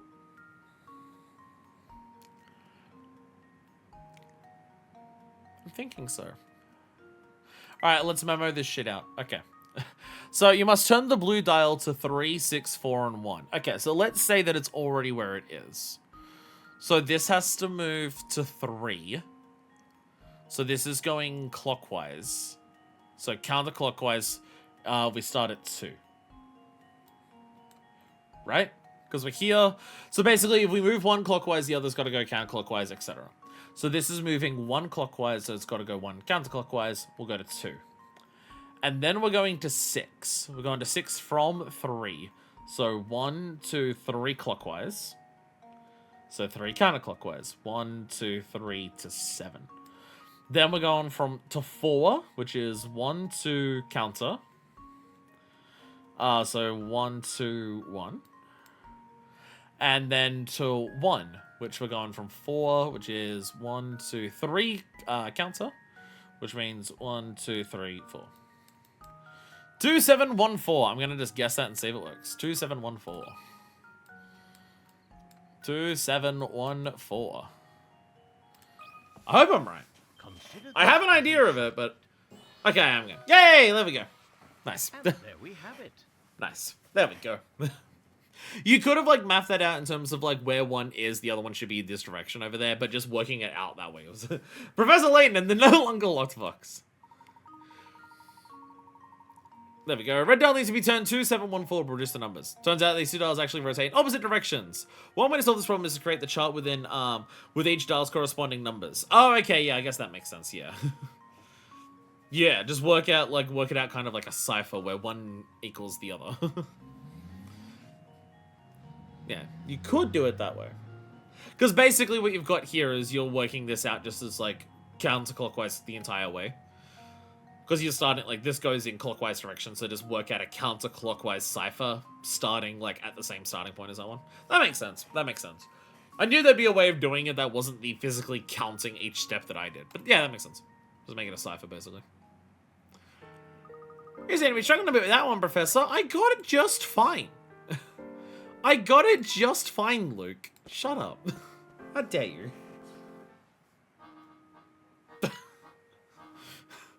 Music's having some fun there. I don't know what this mean measured. This is the same music as that weird house. Cock's gun. Mine's haunted. It's the same music as that weird house, as the weird house in the alley. I wonder what substance this pipe carried. Is this where we're gonna find out they're making everyone in the town robots? What if that is literally the plot twist in every single Layton game? What if the plot twist in literally every Layton game is that the entire town is robots? What if they just keep doing it? What if they just keep doing it? Still wasn't gonna open, Professor. Yes, it would seem we need to solve this puzzle first. The gear switch. So that the thing outside was 66 to 79. That doesn't make sense. The button that opens the door in front of you is buried deep within this machine, so you can't push it directly. However, by pulling the lever at the top, blah, blah, blah. By pulling the lever at the top to the gears, oh my god, fucking, I'm skipping sentences. By pulling the lever at the top to the left or right, you can move various gears and plates in the machine, allowing you to press the button at the bottom. In order to push the green button, should you pull the lever towards A or B? Alrighty. So we want this to go towards which button? The green button. Okay. So to make this go towards the green button, we want it to rotate that way. Which means that this plate needs to go this way. Which this plate going this way would spin you this way? Yes, right. Yeah, that rotates that way. And that rotating, yeah. Because this tooth has to move this way. Which means that this whole plate moves this way. Which, yeah. So basically, these plates just stop it from having to rotate. Because normally gears next to each other, you know, each one has to spin in opposite direction. Clockwise, counterclockwise. So basically, this plate just delays that turn by one step.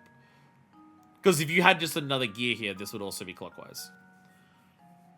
Like, it still swaps the direction, but it doesn't, like, take up the spot of swapping the direction, if that makes sense. Like this, this arrow is pointing this way overall, and so is that one. But then that's putting it that way, which turns this one this way, which means that this goes this way. Which means that this tooth goes this way. Which this going this way means that this goes this way.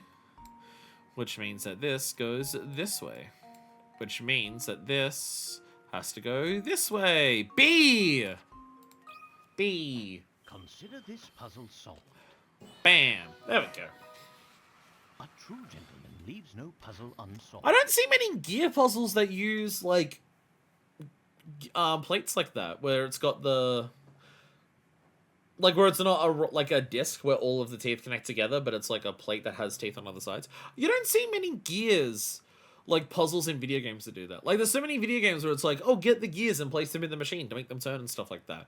So rarely see, like, long ones like that just, like, follow the direction kind of thing.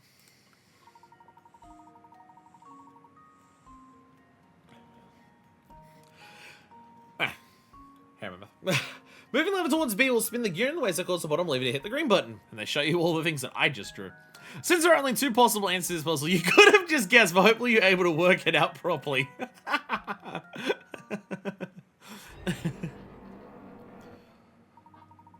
Excellent. The door is now open. Let's proceed. Alrighty. Oh, look like it's a little 2D section here.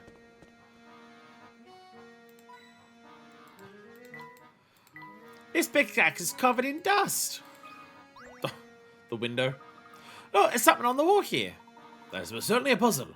Let's take a closer look, shall we? I realize seeing code puzzles like this, I've had to get very good at them because I play with Create Mod Minecraft, which makes coding use an actual mechanic. Badass. You can just guess, but please don't. A maze of doors.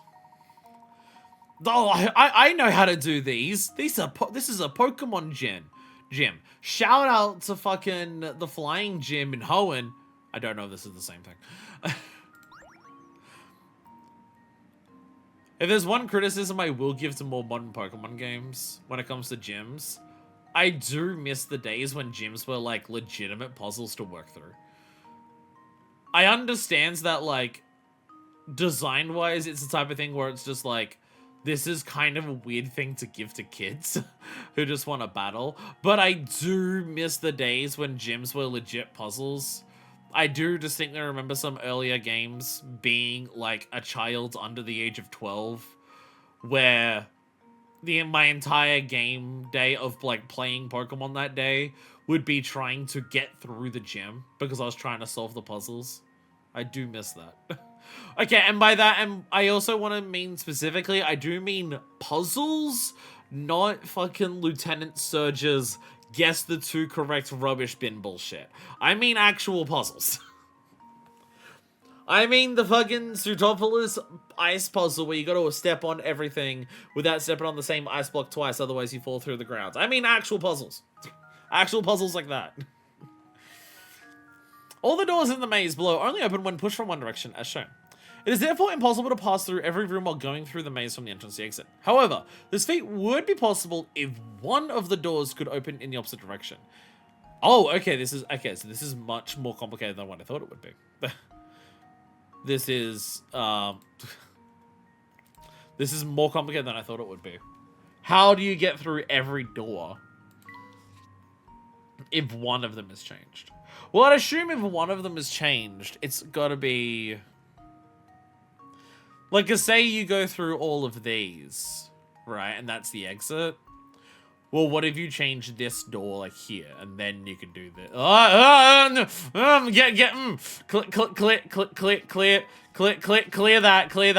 that. Don't,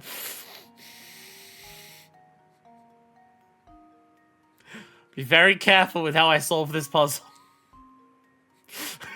Have to be very careful with how I solve this puzzle.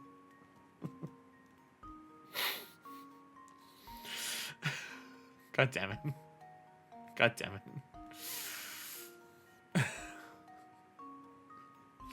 Okay. So let's just go through the... Wait. Is it possible to pass through every room while going through the maze from the entrance to the exit?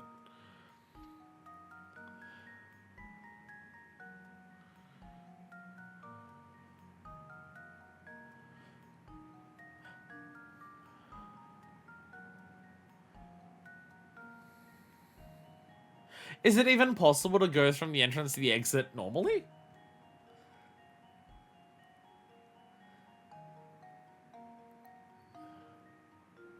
If, like, without changing the direction of a single door, is it even possible to solve the puzzle? Like, say that the puzzle was work out the path to get from the entrance to the exit. Can you even do that? Because you start here, you only can go this way, and then you're immediately blocked. Am I understanding this puzzle? Like, am I understanding this correctly?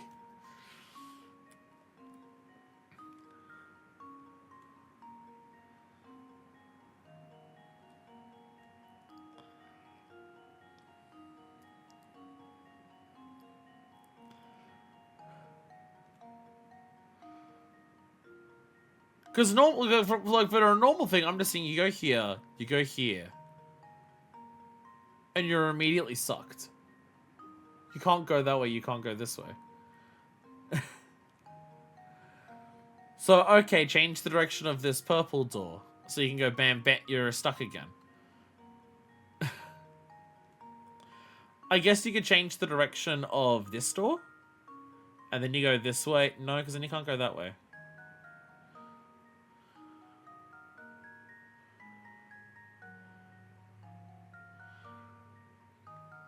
Because you go, say this one's swapped. So you go here. Once again, you only have one place you can go, which is this way. Which I guess you go back down here, but then you just end up in the, you get stuck in the classic old idiot loop. But then you go this way and you go bam. Like, oh, there's a pathway to the exit really clear here. Like, if you're here, you just go bam, and you go boop, boop, boop, boop. And you just run away from the presumably killing person who's trying to stab you with an axe or something. Look at this mine. It's spooky like that.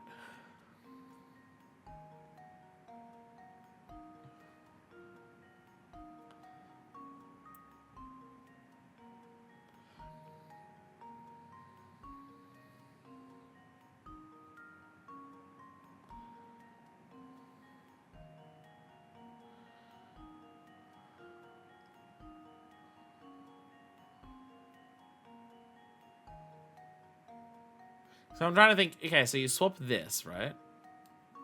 Then you go bam, bam, bam.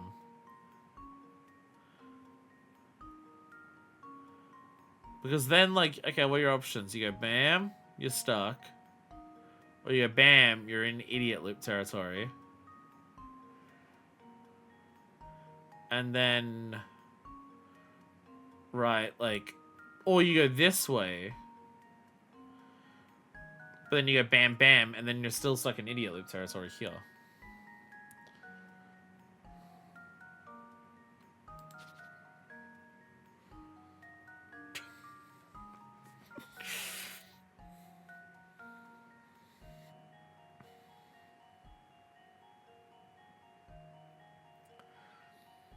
I think changing this one.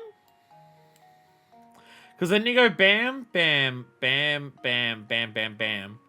Bam, bam, bam, bam. And then you go bam, bam, bam, bam, bam. And then you go bam. And you go bam. And then you go bam. And then you go bam. And you go bam, right?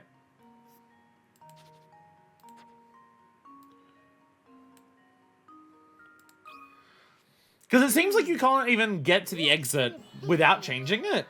Which I think that's... is that meant to be the trick of the puzzle? The puzzle says you can't get to the exit by going through every room without changing a door. I don't think you can get to the exit without changing a door anyways. You did it! You have to pass through every room on the way to the exit to solve the puzzle. But no one said you can't pass through the same room twice. Because there's been puzzle... I appreciate this part of the trick.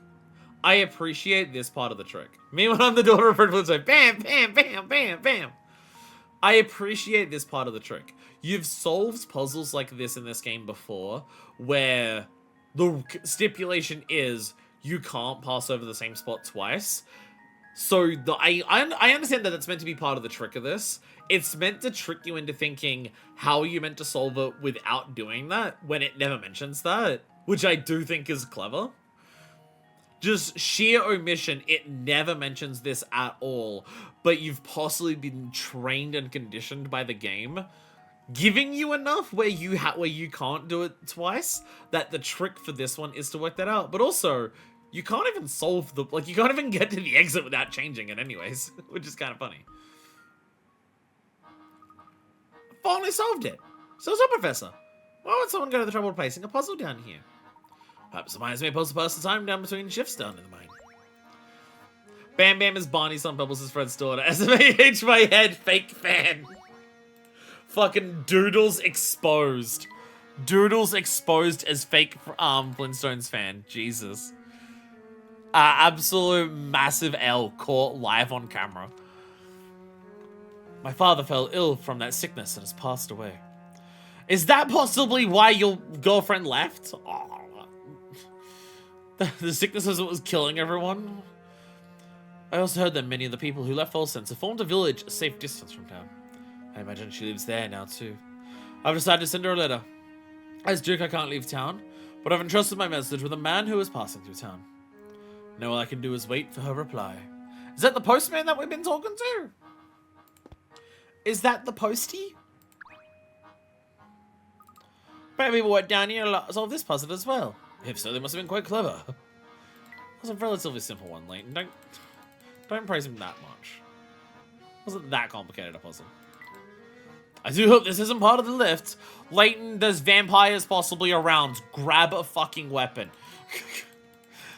Layton, there might be vampires. Please grab a weapon. But events, the only thing I remember about the show is the one time Flintstones advertised Winston Brain cigarettes having Fred smoke out of a photorealistic carton. Oh. Oh, classic TV. Oh, classic TV. See, awkwardly enough, the thing that I remember the most about Flintstones is the fact that there's, like, a couple of episodes that have that little green alien that talks to Fred. Like, I've seen a number of episodes of that show because it used to be on, like, children's cartoon show, channels when I was younger. Because they just fill it with old as shit cartoons. Pink Panther, stuff like, old Looney Tunes, old Jetsons, stuff like that. They'd absolutely fill it with old cartoons outside of like primetime hours. So I've seen a number of episodes of the Flintstones when I was like super young. Only thing that's outside of like the intro with like the pulling on the bird to do the signing and like the sliding on the dinosaur. So I think also Simpsons parodied that. Only other thing I can remember is the green alien, who I don't even remember the name of. We need to use this lift if we are to head further into the mine, but it seems to be broken. I was more of a wacky racist kid. Which we've literally mentioned earlier in this playthrough because Don Paulo is Dick Dastardly. How can we get it running again? Aha! There's a circuit board over here. We should try to use this to restore the power to the elevator. It's a circuit board. It's going to be another Resident Evil puzzle. Let's see. Yes. Both the instructions on the circuit board, Luke. That should fix the problem. This is going to be another Resident Evil puzzle.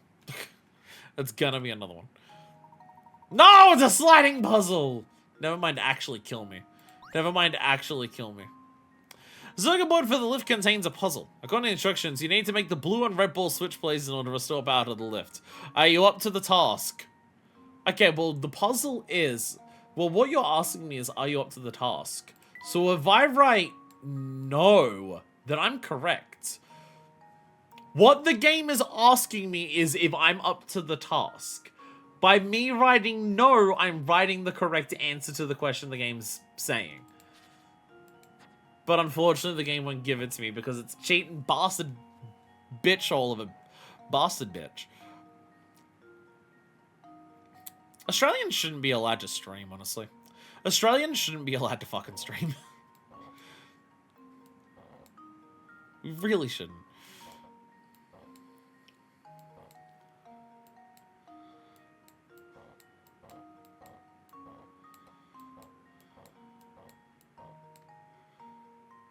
Oh, well, this is a predicament. Aha! I have solved the predicamento. No, I've not. No, I've not actually. I have not solved shit.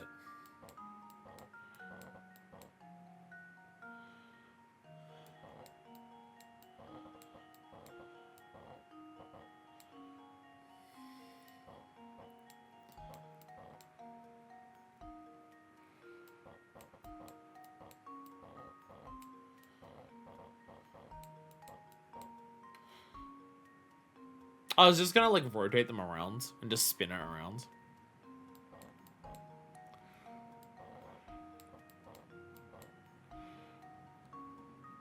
But the game said, yeah, nah.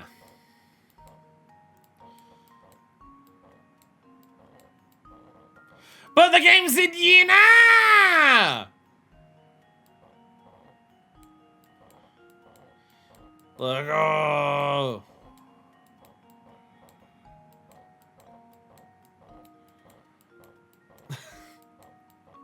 I will solve it via brute force. No, I won't. Shit, I'm stuck again. Shit, I'm stuck again.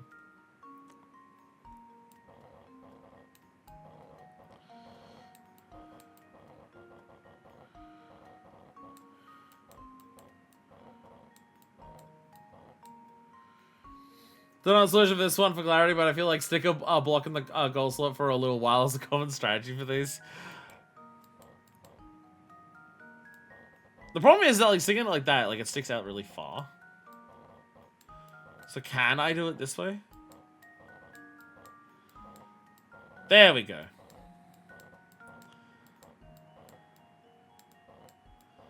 There we go.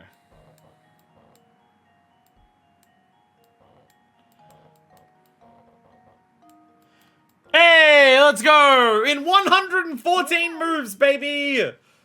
Let's go! Let's go! Strikes again.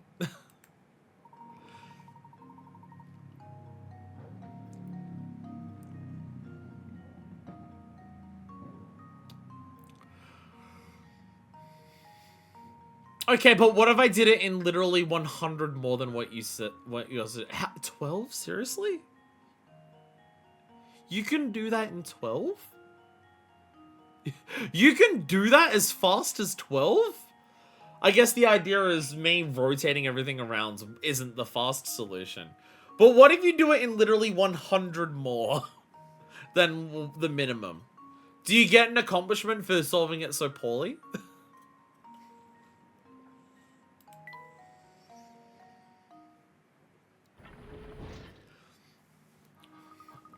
Oh, the lift's making some noise. I think it's fixed. Excellent. I suppose the next move should be to head down. I do feel like I'm kind of smashing through puzzles today. I do kind of feel like we've had a lot of puzzles today that could absolutely give me issues, and I've kind of just been blasting through them. I mean, I'm talking shit. I'm about to get hit. We're about to get hit with something that I'm going to be stuck on for like half a fucking hour. If you take 114, add those up, you get 6. That says you did it in half the park count, really. This was supposed to like mold. Blah. Is that what it was? Did they unearth the gold, but the gold was filled with mold, and the mold just started killing everyone? Is that what's happening? What do you think, Luke? Could this safe, hold some of the journals that Grinko mentioned? Well, we won't know until we open it. How do we open it? Lock is rather complicated. Let me see if I can decipher the code. This is like all of the treasure. Surely this should be like more than a puzzle and require like actually knowing it or a key. So many Resident Evil puzzles. Moldy gold, you say? Gold mold. No wait, I've played a fucking... I've played a board game that is this. I've played a board game that is this, where it's competitive, like, against people. I've played... I can't remember what it's called. Mastermind, if it's the one I know it as. That does sound familiar. Mastermind board game. That's the one, because it's got the colored... Yeah, it's got the 4 colors. Yeah. It's the 4 colors and it's the pebbles that you put into them. Yeah. Perfect. It's the exact one. Hell yeah. I've literally played this as a kid. Find the 4-digit code that opens the safe. You can use the digit 0 to 5, so it's even similar to Mastermind in terms of like it's not actually 10 numbers.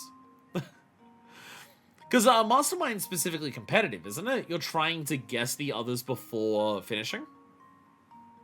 Like, you both have your own solution, and you're trying to guess each other's. Like, it's not one person has it, the other person's trying to guess. You're actively guessing both of you. Like, you've got one, the other person's got one, you're both trying to guess each other's. From memory, that's the one I've played.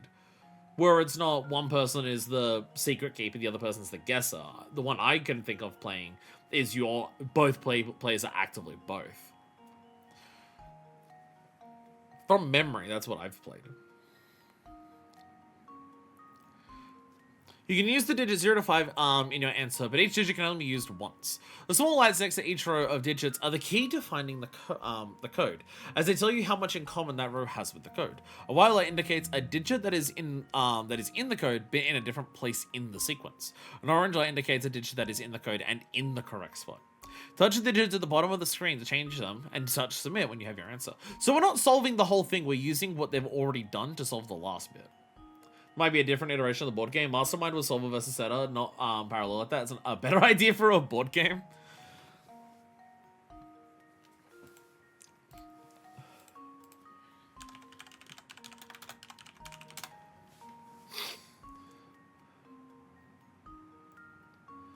Because I'm thinking of...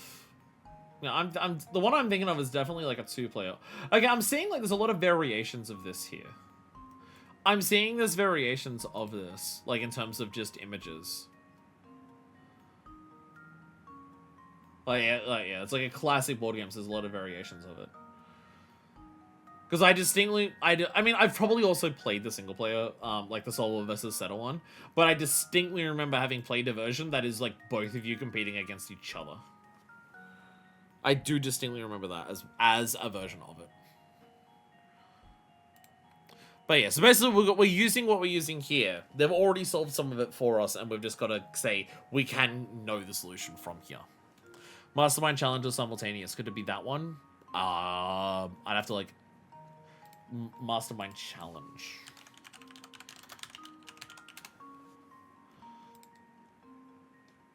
Mastermind challenge. Ah, that's definitely the one. That's definitely the one. Because it's set up like Battleship. Yeah. Because the one I was thinking of, it's like I was thinking immediately like, oh, Battleship, because it's got the tall thing in the middle. It's not exactly that, but yeah, no, that's exactly the one. That's exactly the one.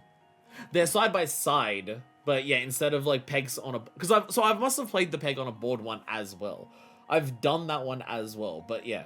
Because the moment that I was thinking about it, I was thinking of one where you've got like a section that's standing up similar to Battleship. So yeah, that's the one I've done. Yeah, I can bring up a picture of it so you... So for the people who aren't like actively here, you know what I'm talking about. Oh, it's on Amazon, so it doesn't let me open the picture properly. Arrgh! Open image in new tab. There we go. There we go. Yeah, because I was immediately thinking of one that had the stand-up bit in the middle. Yeah, this one. So this one I've done. This one I've done. Because you see on your side, like, the dots that you're putting in, and you can see it, like... Because you put in the pegs here, and then it shows, like, the dots on the other side for the person there. That's what I was thinking, like, it reminded me of Battleship. It's because it's this one. This one specifically. There we go. We solved it. That's the wrong one. That's for... There we go. There we go. Yeah, I've played that one. It was very fun. Very fun thing to do as a kid. And yet somehow I never got into Wordle. And somehow, despite me liking this type of puzzle a lot when I was a kid, I never got into Wordle. Okay. So out of 4, 1, 5, and 0, these are the 4 digits. Okay. These are the... Okay, so... Why did you guess a 3 then?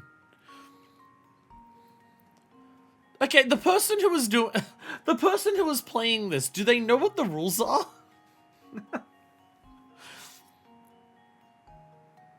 That does seem like a much better game. Actual, like, game. Classic Mastermind is great, but it's honestly kind of lame to be the setter. Yeah, because you're just the setter, and you're just answering what the other person is saying as you go. You don't have much proactivity during it. Again, it's like why Battleship's 2-player. You are the setter, and then you are the guesser at the same time as the other person's trying to do the guessing. That's why it reminded me of Battleship. But yeah, whoever's guessing this, I don't think they know how the game works. Because if their first guess was 4150, there are 4 pips here. That means they have the right numbers. It means they have the right numbers. Why the fuck did they guess a 3? Why the fuck did they guess a 3 then? What? So which one out of white and orange is correct spot? White indicates digits in the code but in a different place. Orange indicates digits in the code. Okay, so orange indicates correct spot. Okay.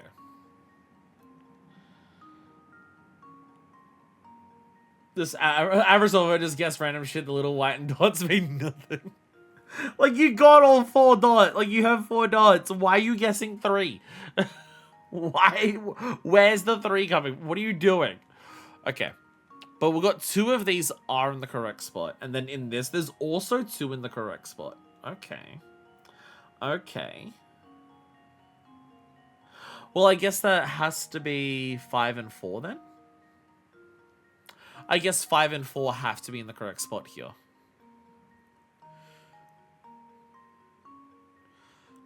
Because, like, if 0 was the orange here... Actually, no, I guess no. No, it could be 0, never mind.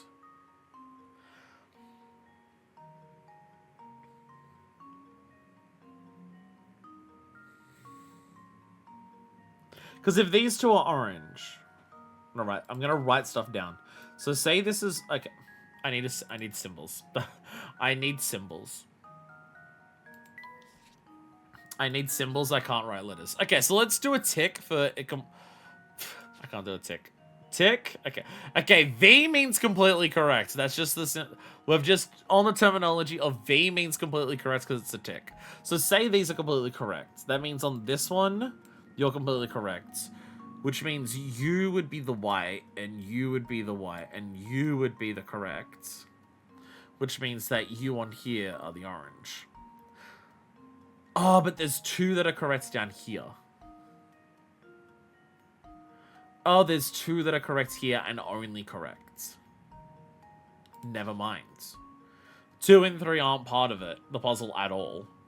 So 1... Okay, so never mind. Never mind. You have to be correct. Which means that you are correct here, which means that you are incorrect there. Which... Okay. Well, what about down here? One thing is definitely in the correct spot. And then there are 2 that are incorrect.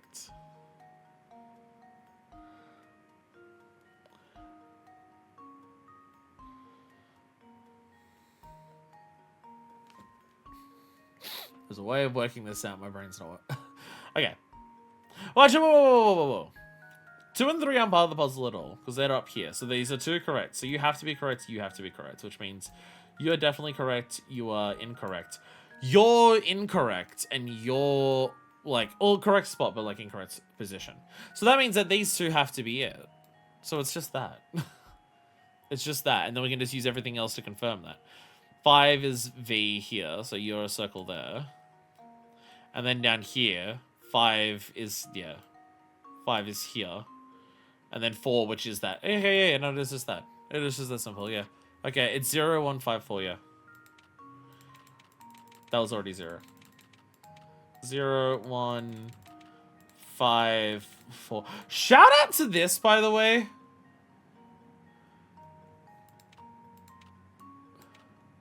When's the last time a Layton puzzle had, like, a little animation to it? This is genuinely something Layton puzzles usually don't do. Like, normally you fill in things completely on top of the puzzle, or it's like, oh, you're drawing in a line or something. Or you do a circle. Layton puzzles, like, down here are normally pretty freaking static, or, like, you're moving an image somewhere. But, like, the little animation and, like this button lights up, it gives you a little sound effect. Like, it makes it feel like you're actually pressing the button and it's, like, rolling the thing around. They don't do that very often, but that's really nice that, like, this one just has that. I understand it's a budget thing of just, like, you have hundreds of, like, you have over 100 puzzles per game. Doing that on all of them would be that, yeah. Because visitors have standard 4 number right digit, but sometimes they like to get immersive with it. That's nice. I mean, saving the immersive ones for the main puzzles, like, the required puzzles for the story, that makes sense. That absolutely makes sense. We are in front of a vault and we're trying to actually, like, work how to get into the vault, make the puzzle solution more immersive by, like, having a thing to represent the button pressing. That's nice. That's nice. And now to test my theory. It's not something that, like, makes... It doesn't make the other puzzles worse to not have it. It just makes something like this better to have it. It's not something that I require at all, but it is here, and I appreciate it that it's here for this one. That's right, the code is 0154. You can solve this by entering numbers haphazardly until you stumble on the solution, but it's much more fun to think of your way to an answer. I mean, whoever put the guesses in there before... Whoever put the guesses in there before was absolutely haphazardly guessing. They got 4 pips and then tried different numbers on the second guess. 69 in figure outs, all according to Keikaku. Translators think Keikaku means oral sex. That did the trick. How about this, Professor? Ah, this looks like a miner's diary. It's just the thing we've been looking for, Luke. Perhaps I could shed some light on what transpired here. Let's see what it says. Open it up immediately. Itchy, tasty. Oh no. Oh no.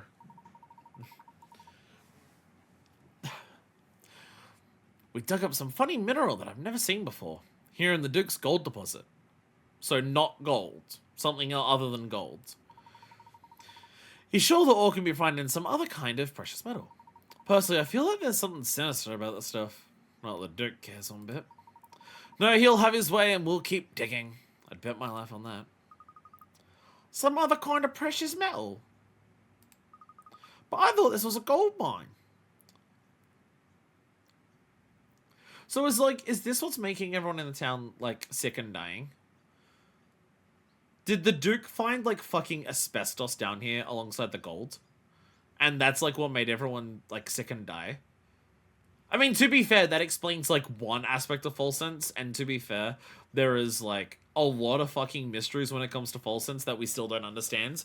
We literally have our mysteries page, and they're not all answered at this point.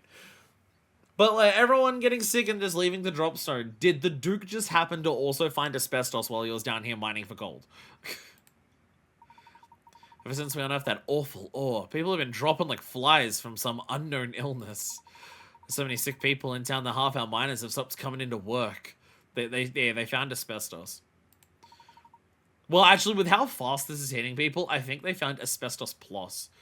What in the world is going on here? Gosh, this is terrible. So many people must have been sick. We should definitely be in this mine then. Well, since this time as a gleaming beacon of prosperity is at an end. This town is cursed and ruined. I suppose we're just days away from shutting down this awful mine for good. I leave the story behind so anyone who tries to reopen the mine may think twice about it. How odd.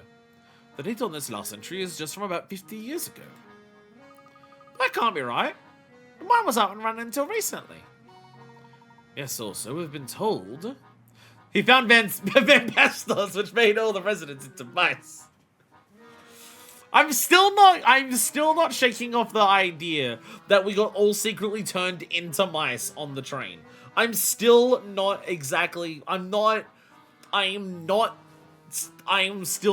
ruling that out. This has got me thinking. Both this diary and Gringo suggest a connection between the Elysian box and the events in the mine. From what I can tell, all of this traces back to a single man. The Duke himself. So is it possible that the Elysian box just had a shitload of this ore that kills you? Like, the Vampastos that's inside this mine. Is it possible the Elysian box was just also filled with Vampastos?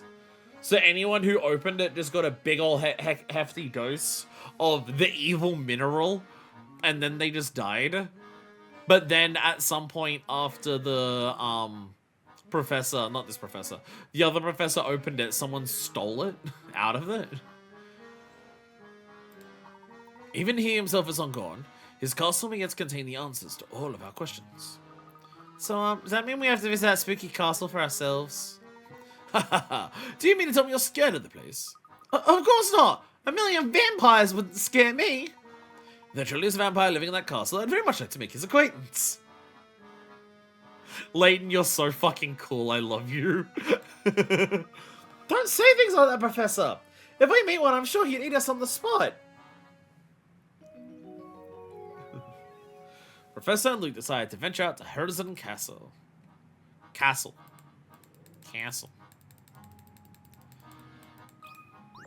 More puzzle. I believe we retrieved the records we came for. Let's take our leave now. But what's this? The lift is out of service. I say, this won't do. Oh, but look here. There's a set of buttons built into the wall.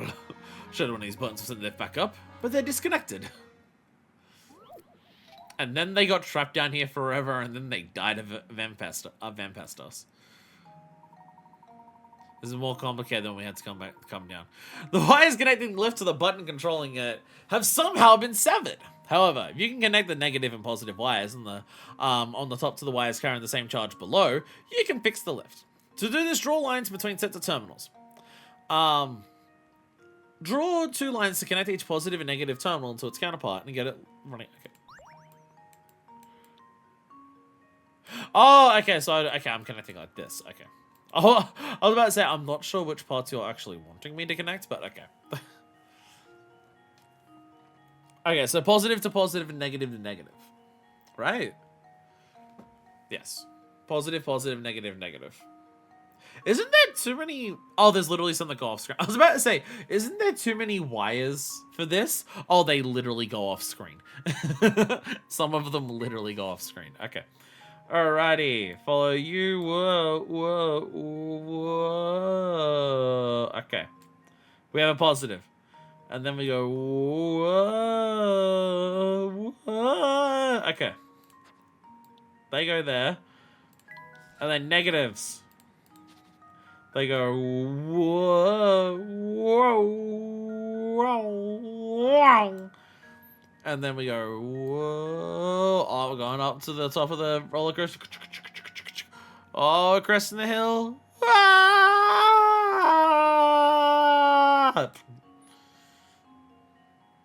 Okay, into there, to there. Easy. Easy.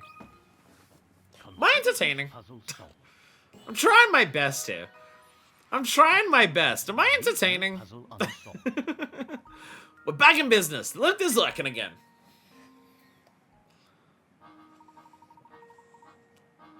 The buttons appear to be working. We should be able to leave the mine now. Ba-da-ba-da-ba. This is peak Layton commentary. No one has ever done Professor... Oh, whoops. Every time you go back, I was about to say, don't make me actually say I have to go back and like solve the puzzle every time I do this.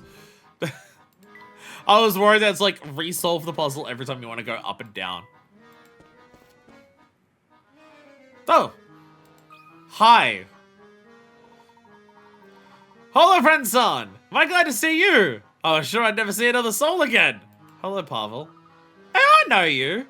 Is this the guy we found in the sewers in Mystia? Was this guy in the sewers in Mystia? I was traveling El Mundo, and last thing I remember, I was on transito to Egypt. Because he wasn't a robot. This particular guy wasn't a robot. Was it the sewers we found him? My brain wants to say it was the sewers.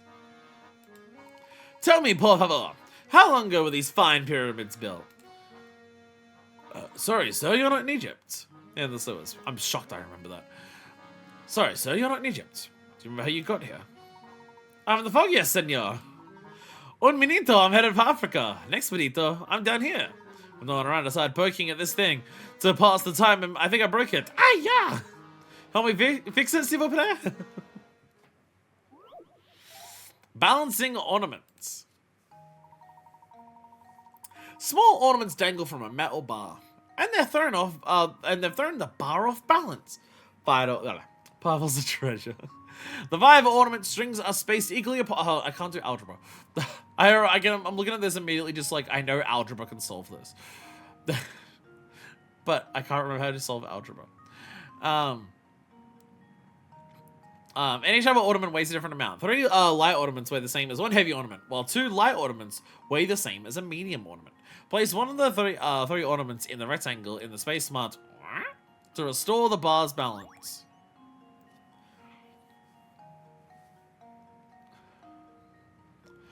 Okay, Doodles, I need you to help me. We're gonna solve. We could solve this in a number of ways. I want you to guide me through how to solve this algebraically. So let's say the moon is X, right? So there's 1, 2, 3, 4. Okay, so 5X, and then on this side there's 2X, right? So then on this side the moon will be Y. So 5X plus 3Y, and on this side is also plus 1Y, so just Y. Wait. So crescent moon is 5 here. 1, 2, 3, 4, 5. And then 2 here, yes. Then full circle, 1, 2, 3. Yep, and then 1. Okay. And then the star, which there is no star on this side. And on this side there is 2 stars. So 2Z. Okay. Doodles, how do I solve this algebra? Well, actually, no, these don't equal each other.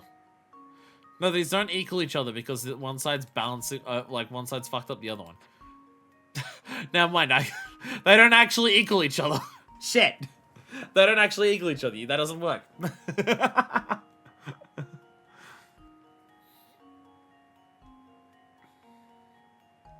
Well, actually, you make them equal by adding in something. So if you go 5x, 5x plus 3y equals 2x plus y plus 2z plus alpha, alpha, which is a fish. There we go. So now I have plus alpha. Okay. So algebraically, how do I solve this? Yeah, 5x plus 3y equals... Yeah. There we go. Yeah. Yeah, 5x plus 3y. Your handwriting's much better than mine. 2x plus y plus 2z plus alpha. So I've forgotten algebra. I forget, like, how you're meant to approach algebra. From memory, you're meant to equal off things. Yeah, you're meant to equal off things. You can eliminate the x from both sides by subtracting 2x first. No, isn't one of them 5x? But one of them's 5x.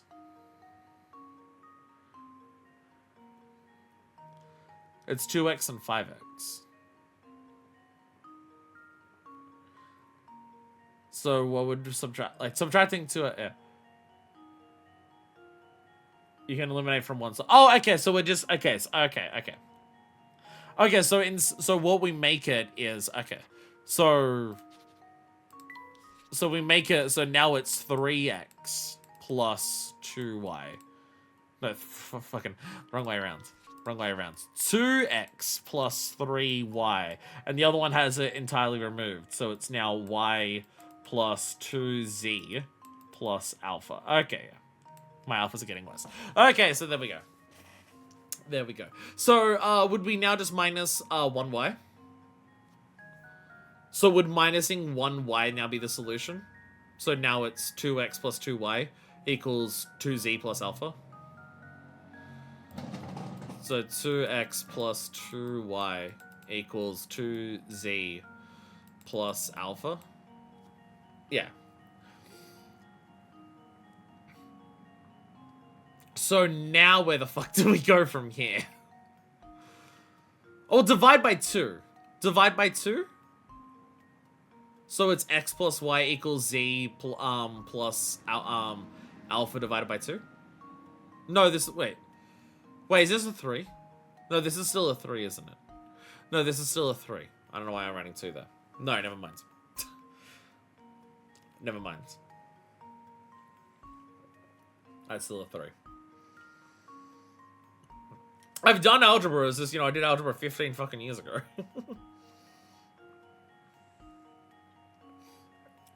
I could solve this puzzle in another way. I'm just curious because you've mentioned solving it algebraically before, that I'm curious about, like, how you approach something like that in this. Because at this point, I'm, like, now completely stuck. I mean, you could divide it by 2 and it would just be alpha over half, and then 3 would have, like, 1.5x. And that would just be confusing.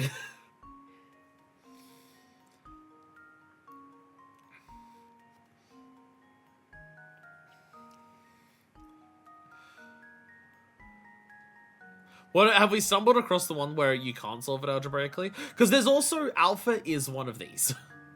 There is also the memory of alpha is one of these. So you could try to work it out from here to try and work out, like... Your def canon just gets tricky now? Okay. Because you could, like, go for the method of just, because we know that alpha is x, y, or z, we just sub in that until like, the math works out. To see which one of these it makes sense. But if you don't do that, I don't know how to actually normally algebraically solve this. I like knowing of the solutions of, like, how to fuck shit up. I used to do quadratic equations and shit in fucking high school.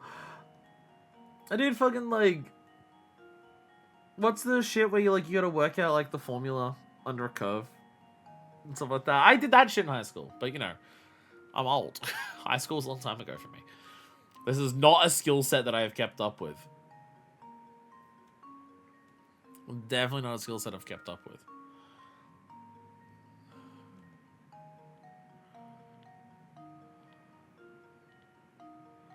Because we also know that 3 weighs the same as 1 heavy, and 2 lights weigh the same as a medium.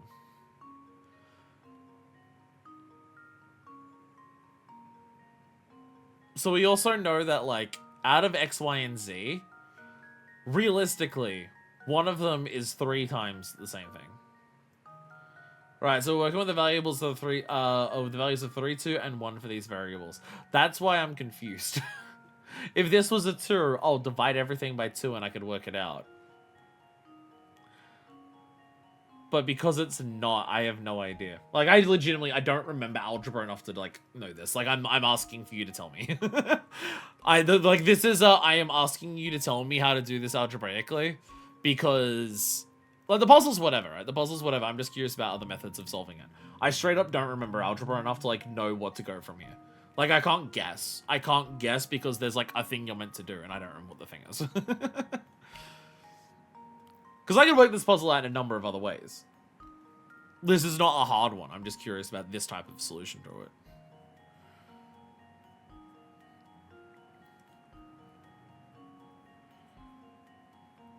I do have an answer. I'm trying to work out how to get an answer in a cleaner solution because I did a little cheeky guess and check.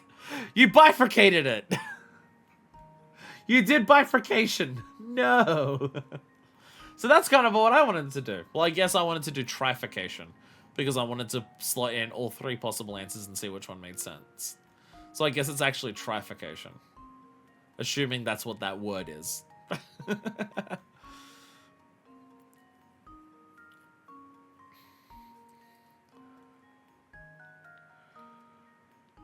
Because, like, 3 of these plus 2 of these equals 2 of these plus 1 extra. So 5 ornaments on this side equals the weight of 3 ornaments on this side. Because we know all the variables, the variables can be at most 3. We can logic out that if either X or Z are 3, then it's impossible for 2Z to ever add up. Oh, okay, so, okay. X or, okay. That was kind of my thought process of looking at this, of just being like, Z has to be the heaviest. Z has to be the heaviest, just because there's way less of it on this side compared to that. Yeah, if X or Y are 3, then it's possible for 2Z plus A to ever add up, yeah. Yeah, Z has to be 3.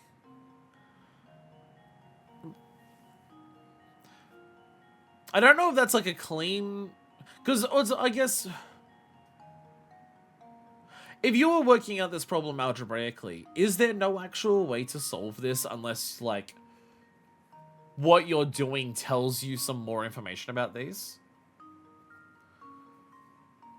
Because you just have 3, like, you have 3 or 4 variables here. And I don't know how to cancel those out.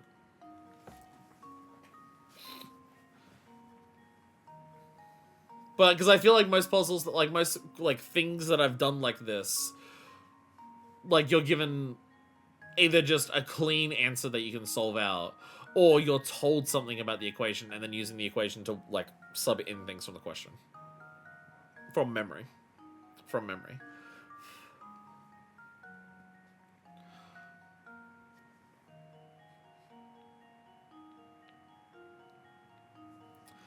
We start a little bit differently to get the cleanest version. Ah, okay. Okay. Are we still starting with our, like, 5x, or is it, like, a completely different beginning? Also, the trick is that these 2 don't even matter. This is on the center about, like, these 2 literally don't even matter. Ow. I hiccuped and it hurted. I mean, even just, like, looking at this, you could logic out that the star is the heaviest because there's less on this side overall. Because of how weights and scales work, we can actually say that the farthest left column is equal to the farthest right column, ignoring the others for now. Oh, because this is... Yeah, because this is missing. Because, because the only thing we're going to place in here is going to be... okay, that makes sense.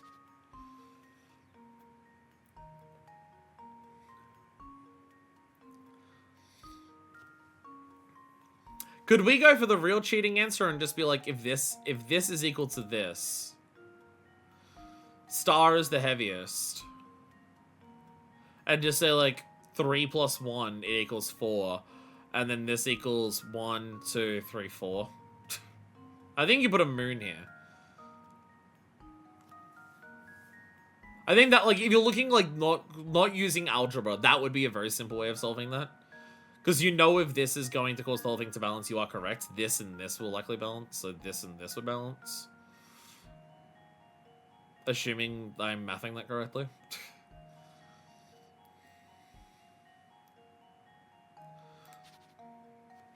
Yeah, so yeah, your 3x plus, what? 3x plus 2y equals 2x plus y plus z. How are you getting that? Where are you getting 3x plus 2y equals 2x plus y plus z from?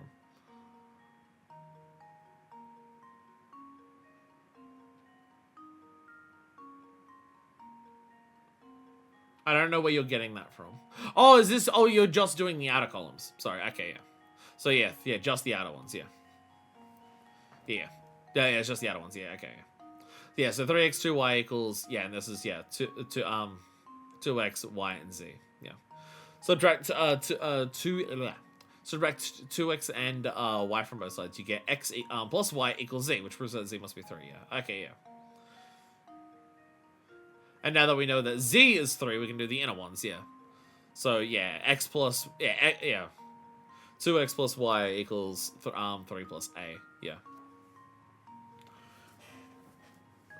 Is there an algebraic way to solve that? Or is that just use your numbers and work out what it is?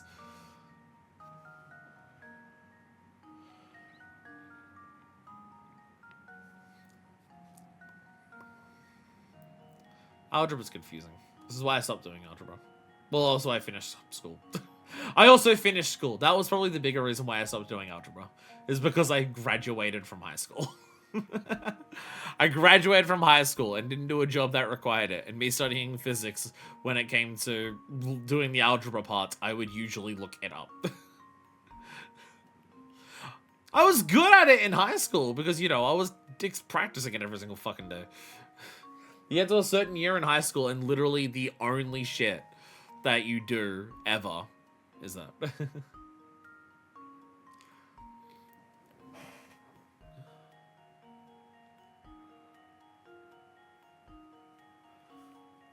Do we have to know that the outer ones are the same?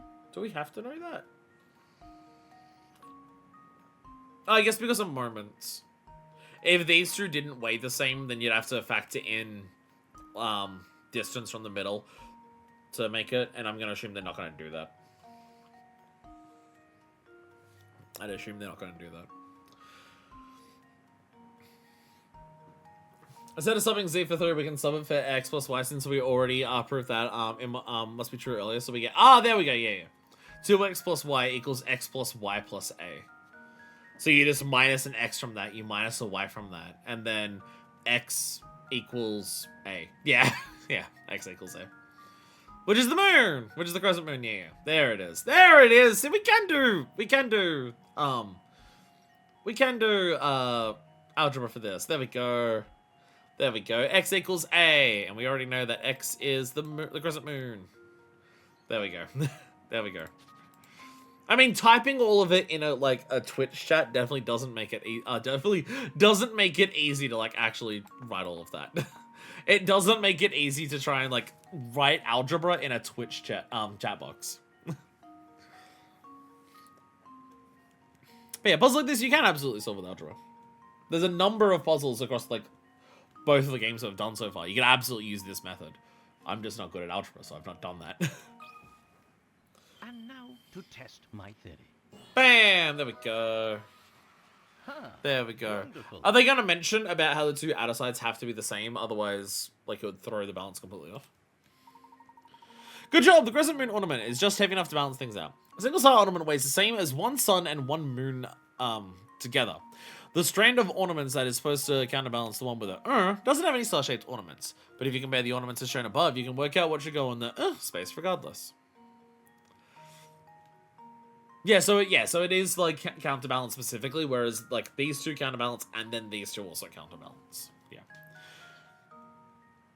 Yeah, they basically are saying that where it's just like the outside sections don't even matter. Oh, you mean you can use it, but yeah. There it is, yeah. This puzzle has a lot of different ways to solve it. It's a type of puzzle where there are so many different ways to get to the answer. There's so many ways to approach that. Oh, wunderbar! A million arigatos, my enemy. Just fucking rapid. Rapid. Now my mind is at ease, I can finally leave this musty tomb. There we go. Oh, another diary key. We're nearly finishing our diary keys. There's one left. Don't know how many days have passed, waiting to hear back from her. It's been so long, in fact, that I can barely remember even sending that letter. Maybe she really doesn't love me. Maybe she's living in some other town, happily married to another man. Yeah, everyone was dying in your town. This is why she left. I have finally stumbled upon a miner's diary. I learned that shortly after a strange ore was found in Fulton, about 50 years ago, a mysterious illness spread through town. I believe it was this illness that first gave birth to the rumors of the curse. Sadly, the diary had little else to offer in the way of information. Just what happened here in the last 50 years. Just as a question, I'm gonna just, not that I'm ending or anything, I'm just gonna save it. We've done a lot today, I haven't saved it. Just as a thing, because we've still got like multiple camera slots, like we've still got 2 camera things to do, and also the big one, we've got a lot of tea. Because there's still so much of that to do, but also I feel like we're not like at the end. I don't think we're at the end, but I wouldn't be surprised if we're semi-close to approaching it. Someone warned me before the point of no return, or before like the last like section of the game, to make sure we like go and clean up all of the tea sets and cameras and everything, in case we haven't by that point.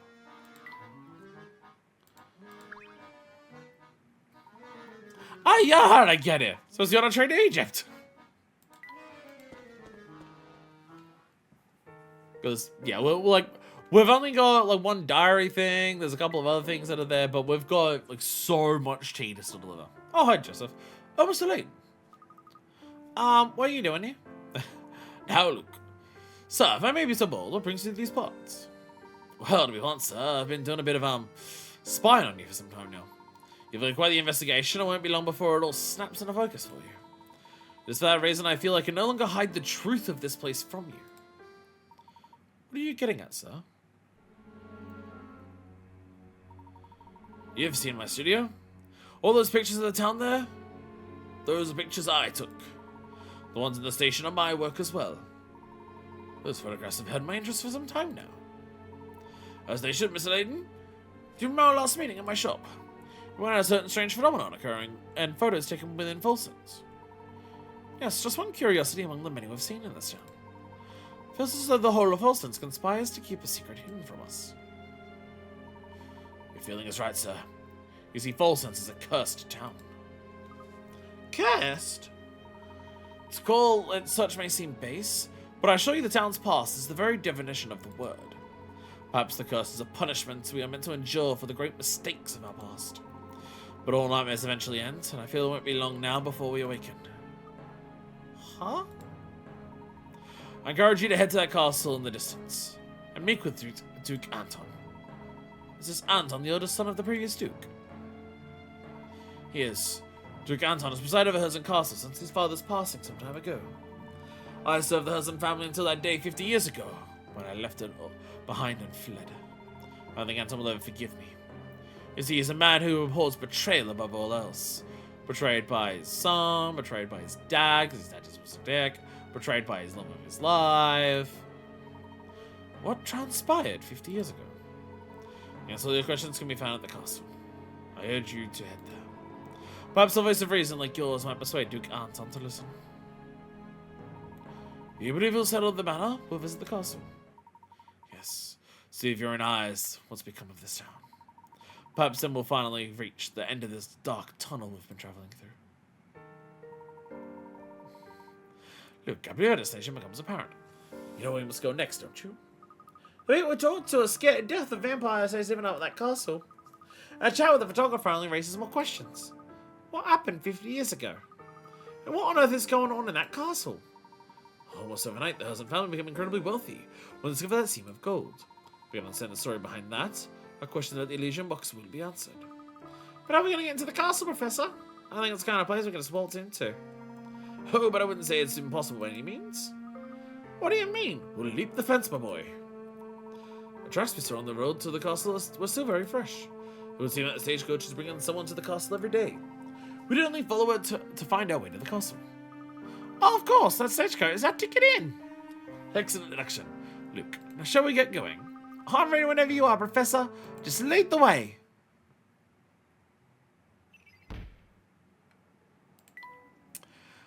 The symbol is actually corresponding to the Herzen family, who once ruled over Volsens. It's clear that the Herzen family and the Elysian box are deeply connected.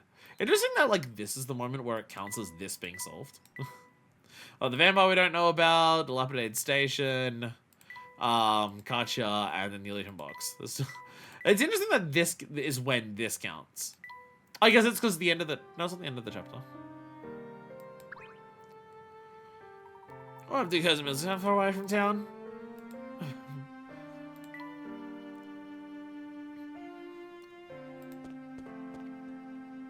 Do I have to talk to everyone in town again?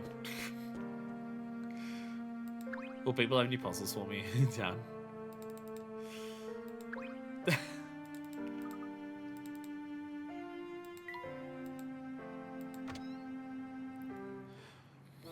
I'm always wary of it. I sure hope not.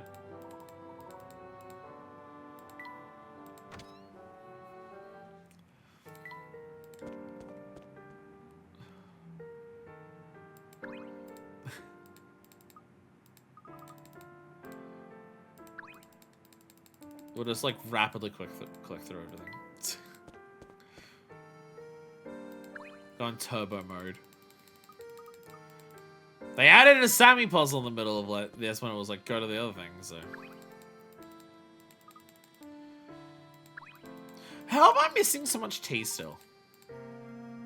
That's the big one. How am I missing so much tea? How many characters, like, how is there still so many characters who want for tea? How is there still that many of them? It almost makes me worried that, like, the tea is something you're meant to bring into, like, a New Game Plus thing. Because you have to feed people on the train before you get here.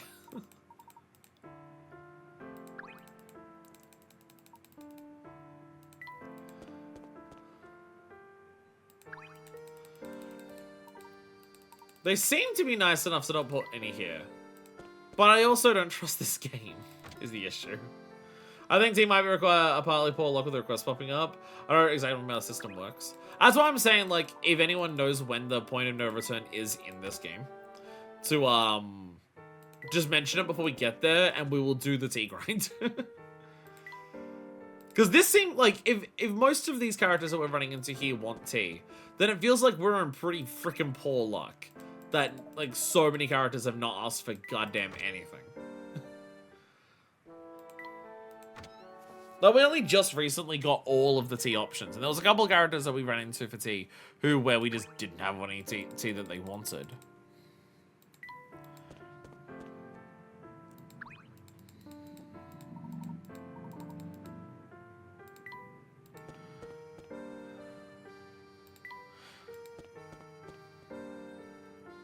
Also, like, the deal with the town. Oh. Thanks, Sudden Death. There we go. Thanks, Sergeant Death.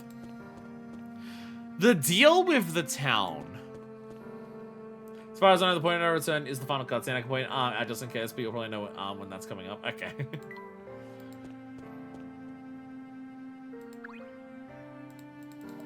Well, if there's no, like, explicit point of no return, would there be a fitting moment of, like, before we get into the finale of, like, the game, to not awkwardly interrupt the end of the game with a tea grind? If there's like, if it's just, oh, there's literally like one last cutscene and that wraps it up. So, you know what it could be? Let's see, this guy wants to. We might go back to Dropstone. There might be people in Dropstone who want tea. We do have to go back there. Because I'm just kind of assuming we find out the mystery here. Like, part of me is thinking we just solve the mystery here and the game ends. Flora is back in Dropstone. There is a chance we go back to Dropstone and that's like where the game ends. Or it ends like even back when we go on the Voluntary Express and go back to town. Like, it's hard to say, like, because we're so far... Like, in St. Mystere, the entire thing was just in St. Mystere, so it was just, like, once we found out the thing. But we've gone to so many locations here that it's like, are we gonna go back to prior locations? I don't even know. There's one I would think would be fitting for us to go finish things off. Okay, perfect, yeah. I just don't wanna, like, oh, we've got, like, the very end of the game. We're about to, like, finish the game. Let's stop for half an hour for tea. Tea was out as well, I tell you, even now, remember that flavor. And what went into that tea seems really crazy bland. Remembers that last ingredient in the cafe and put in with something spicy. Wacky blend of ingredients and it was kind of spicy. Which one's the spicy? So the peppercorn? Yes. Wacky blend with peppercorn.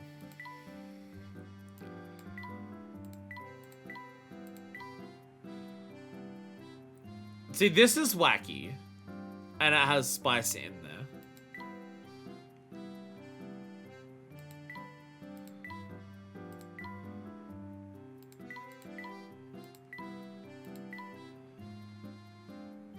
I'm gonna go for the Layton elixir. Surely someone wants the Layton elixir at some point.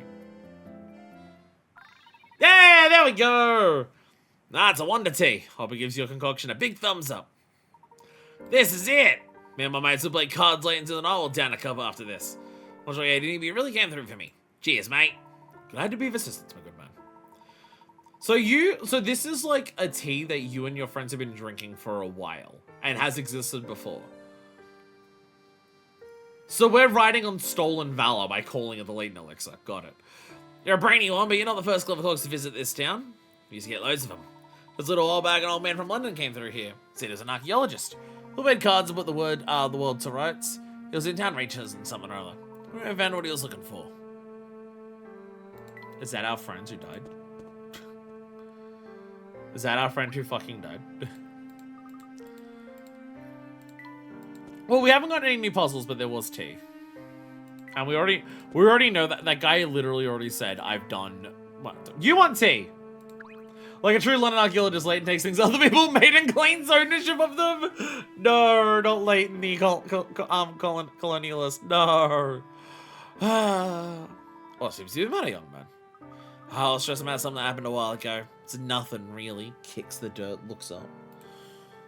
All the same, how about a cup of tea? Who knows, you might feel a bit less glum afterwards. Well, I won't do any harm. You should know that I won't just drink any old swill. Might look young, but I've got an extremely refined palate when it comes to tea. Duly noted. Sure we have something that will please that sophisticated palate of yours. I like tea that's sweet and a little bitter. You know, sophisticated tea for an adult. Sweet, oh, sweet, sour, and bitter. Okay. What's what? Okay, so berry... Okay, berry, citronia, and which one's bitter?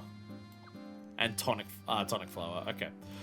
Okay, berry, citronia, and tonic flower. Okay.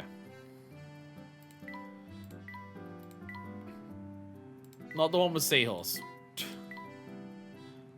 There we go. There we go. Discerning adults. Discerning adults. There we go. Why is one of the ingredients a seahorse? Did we ever work this out? Did we ever work out why one of the ingredients for our tea minigame in this game is a fucking seahorse? Did we ever solve this? Now that's a good tea. The smile spread across Duke's face. He seems restored and cheerful. I have to give it to you, sir. You do know how to brew. We got dried seahorse as a genuine tea ingredient IRL. Possibly. As thanks, let me slip a little tip. See, clear the paranormal when talking people of town. Ever since I've heard about Paulson's being cursed, everyone's terrified of stuff like that. I'm literally going to be asking around, hey, have you seen some ghosts, you assholes? There's a vampire coming to kill you. Are you scared? Might be causing problems. This gate is shut tight. In order to get in, we'll simply have to wait for the stagecoach. Look, there's a stagecoach now. Quick, let's hide. Alright. Quick! Follow it to Canehurst. It's open, Professor. The gate's open. We've escaped their detection. We're gonna enter. Now's our only chance. Move quickly. Go! To Canehurst Castle! Do we really have to go through the forest to get there? I'd say I found this place rather spooky. Ah! Luke, what's the matter? Look at a ghost! There's a ghost in the forest! Oh, Luke, you know there are no such things as ghosts. Your eyes must be playing tricks on you. But I'm positive I saw her, Professor! Deep breaths, Luke. We're on edge. Even something as harmless as a gnarled tree can look like a ghost. I suppose so. Feeling better? Do you need some tea? Good. Come along. We mustn't let the stagecoach get too far ahead. Who's knocking over lights? It's pitch black out here, Professor. Yes, without some sort of light, I don't believe we'll be able to advance. But what do we have here? We're in luck, my boy. I think someone left a lantern here. It's a lantern on the ground. Why is it a puzzle? Oh, we're using the lantern. I was about to say, is it a puzzle to like light up the lantern? Use lamps to light up the dark forest paths. For each lamp, assume its light reaches to the end of any straight road. Use the fewest lamps possible to light all the paths. Where should the lamps go? Oh, okay, so the end of every path. Okay. Okay, I see. I see what you're doing there. I get ya.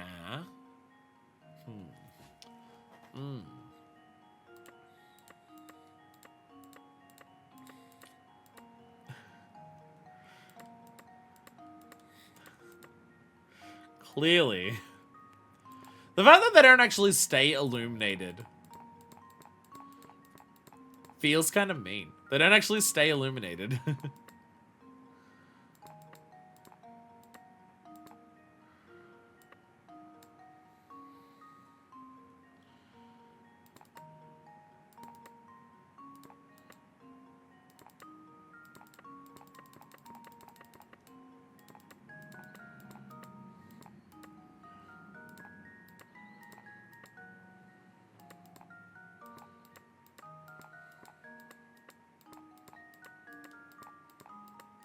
Just making sounds now. Okay.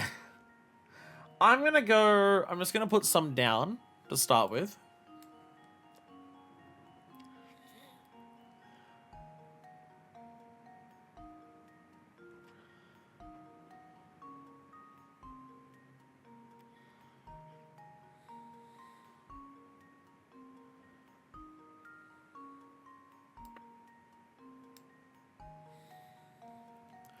I want to say 4. Because it's a 4x4 grid. So you do what? You solve it like you solve the other puzzles where you can only have like so many things in each section. The main issue is just getting all these little ones in between. Like we want to make sure that we get all of those as well.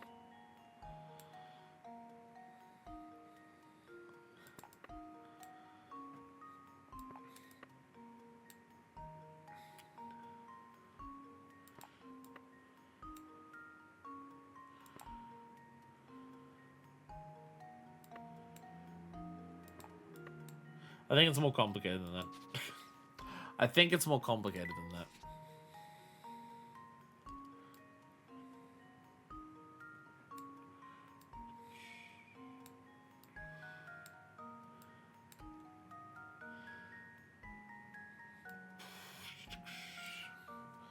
We go.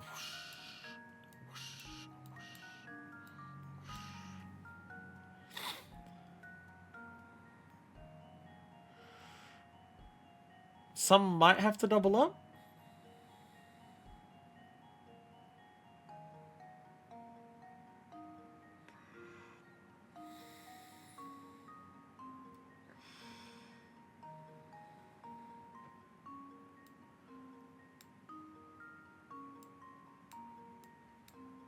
Because that wastes this upper.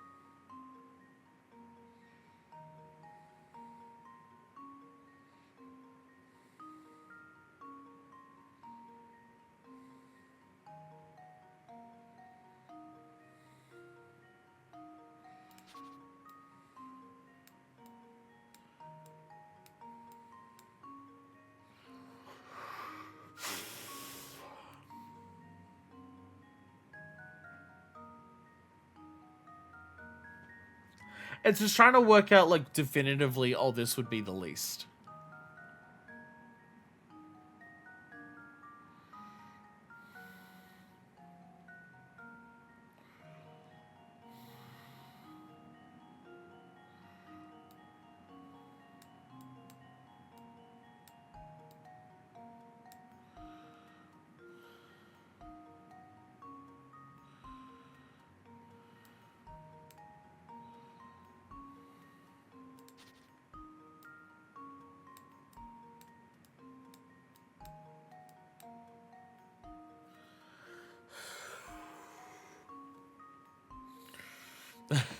Not an easy one for me. Not an easy one.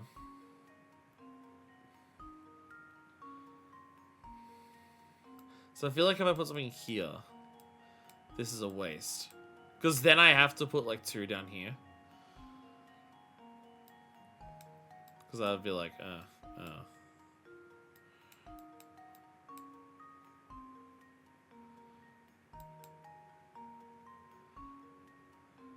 So this solves it in 5. I'm getting some that solve it in 5. But I'm getting like multiple solutions that solve it in 5.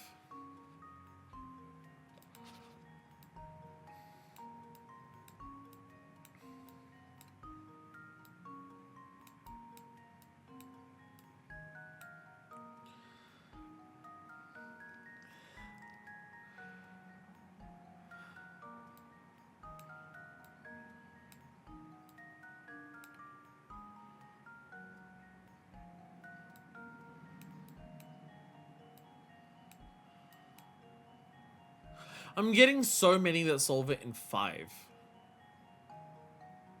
Which tells me there has to be a way to solve it in 4. Start on this side for this. That could be where my mistakes are going.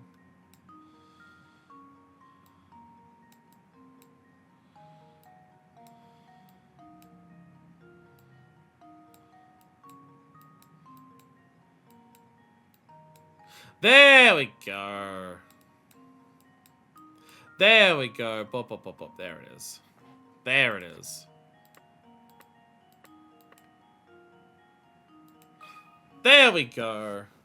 And now to test my theory. There we go.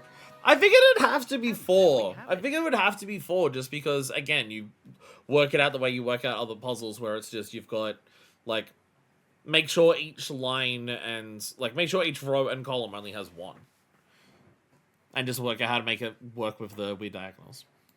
There we go. Puzzles were quite scary, but that was just because it was dark, right? Ah, now we've got a light. Curious though, isn't it? It would leave a perfectly good Layton out here. I can't imagine it's almost like we forgot it here. It's almost like someone is leaving a trail for us. They had a lot of puzzle types to learn in this game. Well, it's the first one of them. But it's spooky enough without the horrible statue. As far as this goes on, it's darker than ever here. Yes, but unfortunately somebody left behind a second lantern. Let's see where it is. It's just the it's the second one in a row. It's just the second one in a row. Oh shit! Oh no! Oh no! How many have you got? So is it 1, 2, 3, 4, 5? Is it 5? There's only 1, 2, 3, 4. Okay, there's 5 each way. There's 5 each way. So once again, let us assume that you use 5. Let us assume once again that you use 5. Be a little different because of how some of the lines work, but I don't think it should be that different. Okay. And you always need 1 on one of these corners. I guess that's kind of the giveaway. Like, you use these to be like, this is where the spots are going to start. It's like, you start one here, and you go burp, burp, burp, burp, burp. And so you'd want this one to be here, so you go burp, burp, burp, burp, burp. And then you'd have one down here. So you go burp, burp, burp. Then you'd have one here. Burp, burp. And then one here. Burp, burp. Okay, there we go. There we go. Understanding the logic behind it becomes much easier. Becomes much easier to solve like subsequent ones once you understand the logic and like how to approach it. But yeah, okay, yeah. But. There we go. There we go. Just leave it to me. You get the logic behind it, you understand what you're meant to do for it, and then bam. There we go. Layton's apprentice strikes again. There we go. They could very much design one of these where that isn't possible because of how they cut you off, but I feel like they want you to realize that this is what the type of solution that you're looking for is, so they want to lean into it. The fact that it's been 2 in a row where it's worked exactly that way makes me feel like that's the case. There we go. Finally, some light! Now the path's easy for all, let's move ahead. Even with light, this forest is still creepy.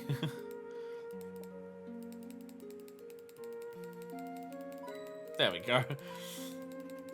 I don't remember, I haven't used a hint coin all day. I don't remember the last time I used a hint coin, but you know, just in case. Oh, you can actually like see like there's some lights here now. I don't know if that was there before. Ooh, photograph. Photograph. What's with the evil mushroom in the middle of the path? Look at this strange mushroom, Professor. Curious, I've never seen this type before. Let me study it just a moment before we move on. Forest mushrooms. Oh, Jesus. Collect all the mushrooms in this forest as you pass through. Each circular clearing on the map contains mushrooms. You don't spend too long in this creepy forest, though, so find the quickest route that visits each clearing only once. Okay. Shit. What was the rule for this? You gotta find odd-numbered pathways.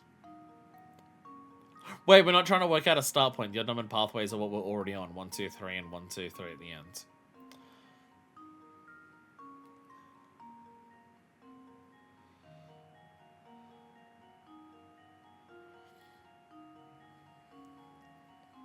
Oh, you just have to visit the clearings once. Oh, it's not like cover every path. You just gotta get to the clearings once each. Okay. Okay. That is not as complicated as I thought it would be. Okay. Well, I imagine your immediate starting path is this because there's no other way to do the start. There's no other way to do that, so that's where you have to start. Obviously a line has to exist here at some point because there's no other way to get to this. We can work out some of these just based on this alone, where it's like, oh, okay, this has to go this way because there's no other way to do that. There has to be a line here, or there has to be a line there. There has to be a line here. And from there, we have a bunch of options of how to actually approach this. Which seems to be boop, boop, boop, boop, boop, boop, boop, boop, boop, boop, boop. There we go! Simple! Simple! Here goes. The fact that you don't have to cover every path once, you just gotta cover the intersections once makes it a hell of a lot easier. Makes it a hell of a lot easier than some of the others. There we go. You clearly realize you don't need to use every single path. It's the twist. The twist is you don't need every path, you just need every intersection once. And once you know that, then you can work out very clearly which ones have to be pathways. Bam. There's definitely an element, more of a traveling salesman puzzle than a single pen stroke one, yeah. There's very much an element, I feel like this game's doing it better than the previous one. It's one of those things where it's very vibes-based, so it's hard for me to, like, say it more than that. But also, hey, a lot of people are just like, when you review a game, it should be vibes-based. It should be about, like, what it makes you feel and everything like that. What I feel like this game is doing better than the previous game is assuming your knowledge is building up over the course of the game with its puzzles, and either using that knowledge that one type of puzzle presents and assumes that you've learned into other types of puzzles that aren't just like same puzzle 2, same puzzle 3. They give you a different puzzle, but you can use logic you've learned in other puzzles for this one, or sometimes deliberately tricking you by making you go, oh, we assume you have this knowledge because of a prior puzzle. The twist for this puzzle is if you rely on that knowledge, it's not going to work. You have to realize that this is a subversion of that knowledge. Again, it's one of those things where it's very hard to say just on a vibe, like, because it's a vibes-based thing of just, like, I don't have a list in front of me of, like, oh, this puzzle utilizes this knowledge, and, like, branch it out into, like, a giant, like, tree diagram. You could do that, but I'm not doing that, obviously, because I'm just playing it. But I do feel like this game's definitely doing that a lot better than the previous game did. It feels like this game's approach to its puzzles have a much better, I guess the way I'd describe it would be like a macro sense of feeling. It's a macro sense of just, instead of just being a bunch of disconnected puzzles that sometimes have sequels, this game is way better at the bigger picture of how will a person's knowledge progress into different puzzles, and everything like that. I know what you mean. I do think this game definitely does more of that than the previous. It definitely, again, it's hard to measure it. It's very hard to measure it without, like, extensively going through it. But on a vibes feeling, it absolutely feels like it's doing that. How many times during this game have we mentioned, oh, it's this. We learned that in this other puzzle. That was a different type of puzzle. Oh, it's this. It's a twist on something that we've done before. But the whole, like, the garlic puzzle is a twist on the fact that we've done puzzles like that before. You don't get the garlic puzzle as one of the earlier puzzles in the game. You get a garlic puzzle after multiple puzzles of doing those pathways, so they can use that knowledge to say, you know that this one's impossible based on, like, the standard interpretation of the puzzle. You get a puzzle like this, where the twist is, you're not meant to use every pathway multiple times. You're not meant to use every pathway. You just got to work out how to get to all the spots and stuff like that. I definitely feel like this game is doing a hell of a lot more of that. And other, like, overall game elements, I don't like how much you walk around false sense and everything like this and everything like that. But in terms of the puzzles, I definitely feel like this game's a big step up from the previous one. Just in terms of what the puzzles are themselves, but also just, like, what the grand picture of the puzzles is in terms of a player's progression through it. Whereas the previous game kind of just felt like they were throwing a bunch of puzzles at you, and you just happened to do them, and there was no, like, overall big picture. And then you just got to the end of the game, and it was a lot of very similar puzzles repeatedly.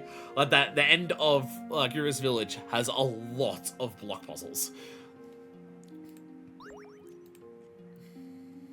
The mushroom's gone now. What did I click on that was a puzzle? Professor, I say it again, but I think we need to also... I clicked on a lantern. Alright, let's see if we can use that to get our bearings back. Now we're gonna subvert one of these, or will this be a 6x6? Just 6x6. Will this be a subversion, or is it a 6x6 grid? It's a 6x6 grid. Ooh, but we've got some extra fuckery going in this one. We have some extra fuckery going on because of, like, some of the pathways. Ooh, this is fun. So immediately what I'm looking at here is that because of this fuckery here, you need a lantern down here. So immediately my experiment is... experiment here. Which requires this one to be here. Which then would require this one to be here. Which requires this one to be here. And now this one's got to be here. Oh, I put one there. And there. And then there. Now, where were they? Okay. So, okay. Counting, like, column... Okay. 2, 6... Like, did I put 2 of them here? Did I double up this one, actually? I've got 2 lines here. I've doubled up this one. 1, 2, 3, 4, 5, 6. I doubled up. Whoopsies. Whoopsies! I doubled up. Not the cleanest drawer when it comes to this. Because that goes there. Which means this one would go here. Yeah, so this one's already taken up both spots. So you would be duplicating. Never mind, roll it back. Roll it back. Let's try this one here then. And then if we try this one in this spot, does this alleviate any other issues? This one puts them both here as well. That one, okay, no, never mind. So what if they're both on the complete outsides then? And that goes this way. Then this one goes here.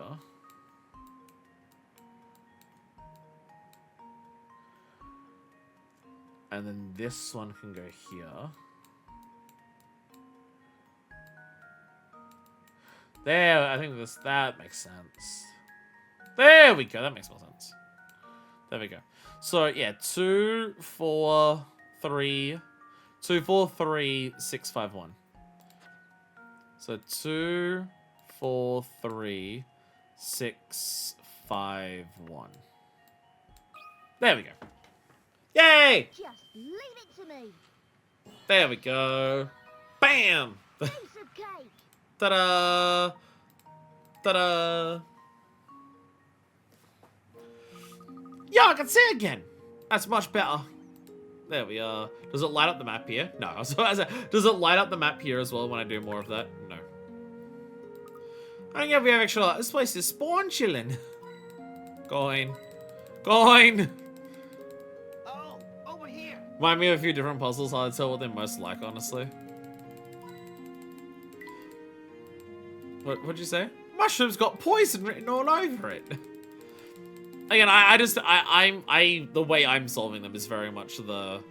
It's like the card thing that we had earlier. Where, like, the diamonds camera reminder. Oh, I took a photo. I didn't actually do the spot the difference, did I? Thank you. Thank you. I didn't do the spot the difference. Only one photo left as well. Dark Forest 2. 2. 2? Did I do a Dark Forest 1? Oh, was Dark Forest the one outside the mine? Was Dark Forest the one outside the mine? Oh, tree stump. That's an easy one. Here goes. Tree stump. Easy solve. That was almost too easy. There we go. 3 mushrooms here. This should do the trick. Bam. Easy enough. Hell yes, let's go. Alright, what else we got? What else we got? What else we got? What else we got? Alright. Go on, I got 10 seconds to find it. Otherwise, I'm bad. Last room was our first one. There was a photo for it. It's just the first time I've had a photo in the room. Ah, fair. Fair. It's not saying this is the second Dark Forest photo. It's the photo for Dark Forest to the room. Gotcha. Damn, I found the first two really easily. I was kind of hoping the other ones would be as easy. Camera glitch, stop happening. Just, like, don't. Even if you want to, it's down. Look at the trees in the background that are saying, why? What is the number of leaves on one of these? It's hard to tell how evil they're going to be sometimes with this. Always the way, last is going to be sneaky. It's always in the last spot you look. Because after that, you stop looking.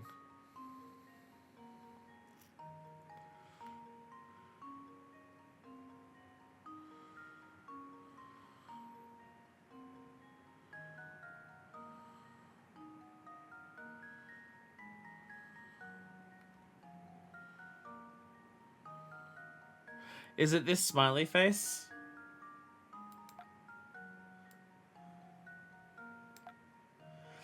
I know it's not, but look, doesn't it look like a smiley face?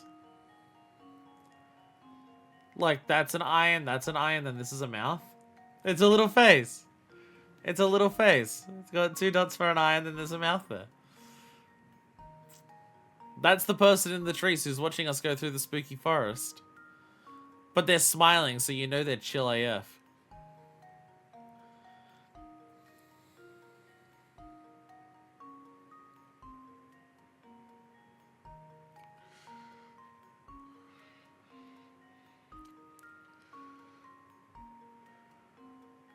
I'll be honest, there's a different cropping of them because this cuts out so much of the top screen, so like they're positioned slightly differently. Like you can't see all of the top screen above there. It kind of throws me off on these sometimes, where I try to match it up and I can't see where it lines up because part of the photo is fucking missing. All that part of the environment for the top is missing compared to the photo.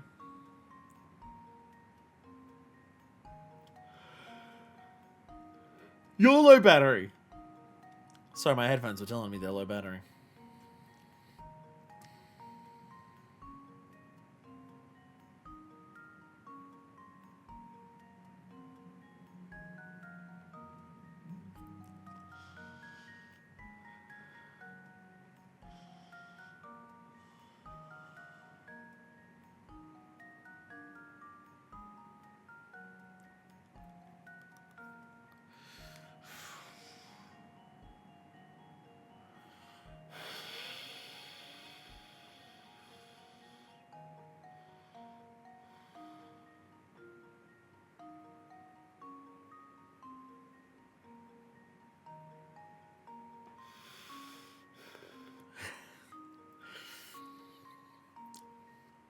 Struggling a lot on this one.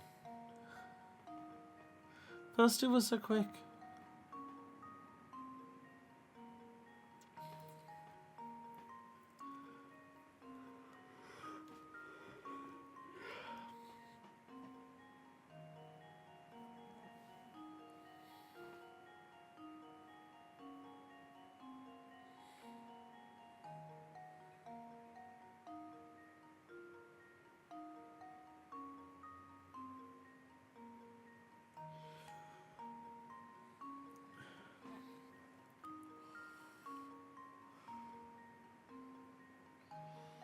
That's not different, is it? Can't tell if that's a lighting thing. Is that different?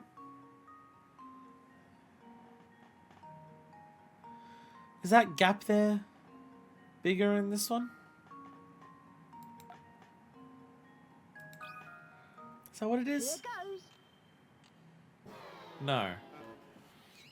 Well, I'm stumped.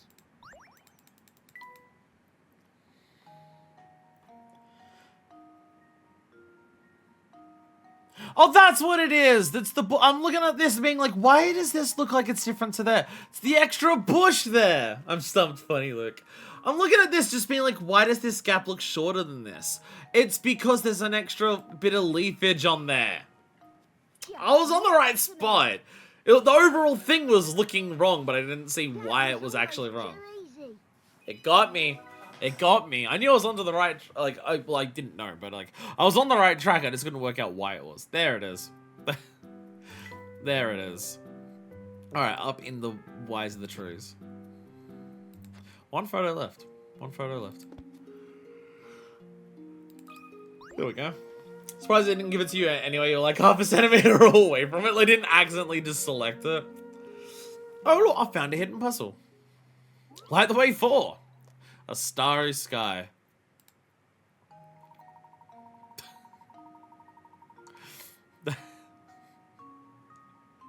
Hey, look what type of puzzle we have. It said that the ancient people came up with constellations by staring up at the stars in the sky. Here's a star-laden puzzle to celebrate their achievements. Below is a 6x6 grid of sky and stars arranged into 9 larger blocks. Arrange these 9 blocks so that each row and column contain 3 stars. Blocks without surrounding outlines can't be moved. Oh, okay. This is a fun variation of this kind of puzzle. Okay. I kind of wish I could keep them to the side. It's a little harder to work it out when they have to stay in place. But interesting. Huh. Okay. Okay.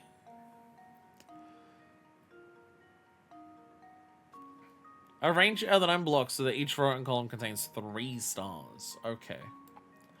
So we need to load this up then with this. It has to be this.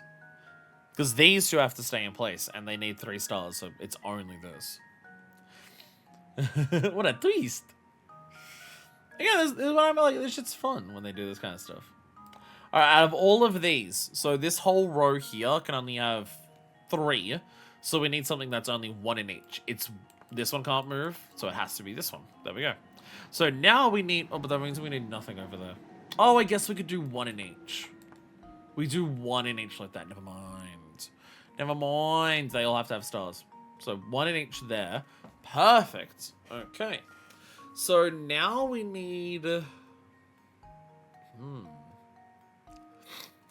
These could also be either way around. I don't have anything that confirms one way or the other which way they have to be at this stage. I'm correct on this though, right? Yeah, 1, 2, 3. 1, 2, 3. It has to have 2. It has to be the forward. Okay. Okay. And everything has at least 1 star on their on top, so it needs 1 in each. So again, these could be either way around, and that's just going to be... We're bifurcating it at this point. We're going to do some bifurcation. However, no, we're not. Because we know that the top has to have... Actually, no, never mind. This will bifurcate it. Because we need 1 star on the top row here. But there's also this one. So it's either this or this. Actually, no, I think it has to be this. Because, yeah, never mind. You need the 3 here. You need 3 for this side. Never mind. So this doesn't bifurcate it. Because then we know that there has to be 1 down here. So this has to have 2. This has to have at least 1 in it. So it has to be this that goes here. Actually, no, that can have 0 in it because of that. Shit ass tits. Actually, if we do it that way then that would do this. And I think that's solved. 1, 2, 3, 1, 2, 3, 1, 2, 3, 1, 2, 3, 1, 2, 3, 1, 2, 3, 1, 2, 3, 1, 2, 3, 1, 2, 3, 1, 2, 3, 1, 2, 3, 1, 2, 3. There we go. There was a nice part there where it looked like it was gonna bifurcate, but instead of being that, I feel like this type of puzzle doesn't always do this in this game, where I feel like most of the time when we get to one of these puzzles, each step that you solve means you can, like, that's what gives you the solution to solving the next step.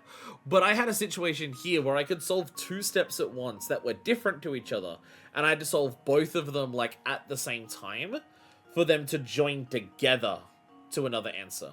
Does that make sense what I'm trying to say? Instead of, like, because the first one I have to do is this, right? So I have to do this, which leads to one of these possible options here. So instead, so the way I get the answer here is to work out something else. So I'm working out, like, 2 different answers, and that comes together to find another answer, as opposed to this one solves this one, solves this one, solves this one, solves this one, solves this one, solves this one, and it's just a straight linear line the entire way. You gotta solve this, this, this, to this, this, this, and those combined go into this.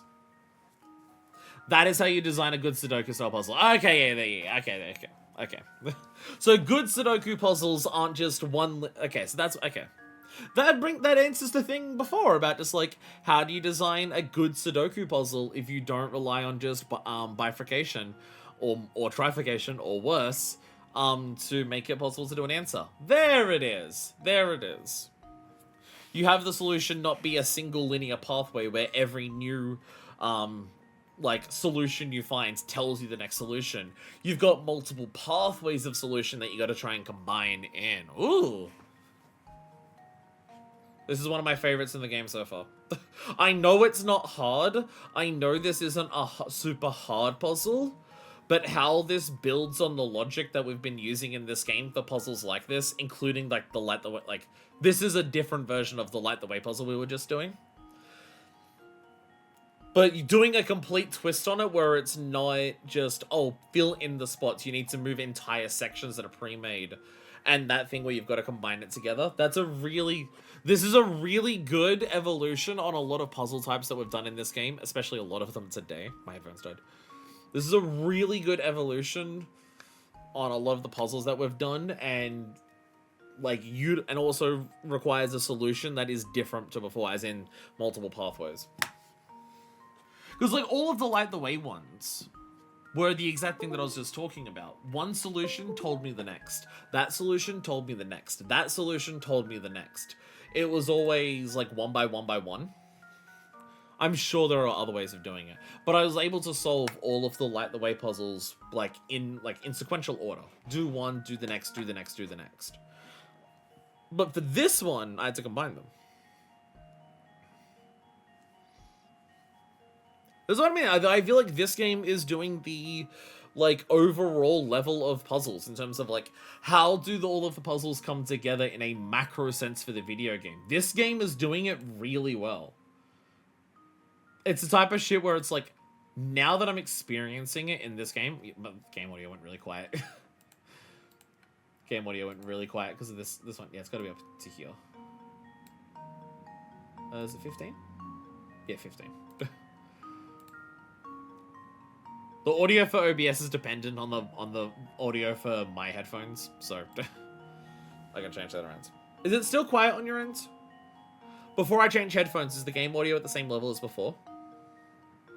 It's quieter for me, but these headphones are quieter. But I don't know how much that affects your end. It's hard for me to tell.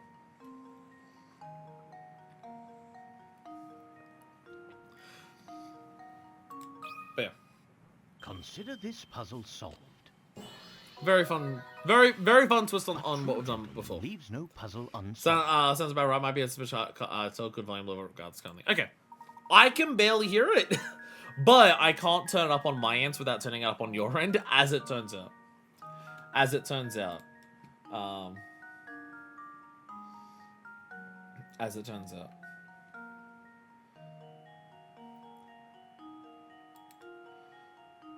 Oh, wait.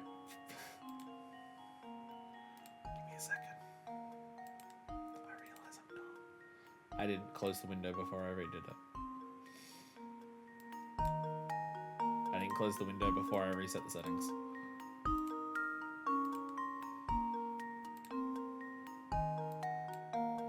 Okay, how about now? How about now? Every time I change the audio device on my computer, I need to close the sound the sound settings window and reopen it, because otherwise it's still adjusting the volume of the old audio input without closing it and opening it again. Now it's a little loud. Shit. I can still barely hear it on my end. Shit. Okay, how do I solve this? Okay, I'm gonna turn it to there. And I'm just gonna lower this.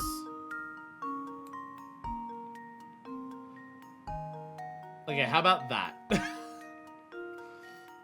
How about this?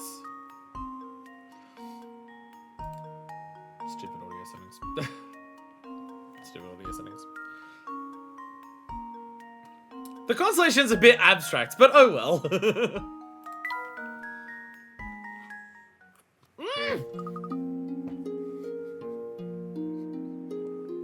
I slightly touched my ear and the headphone came flying out. Whew, that wasn't easy. A starry sky is now in your puzzle index. We're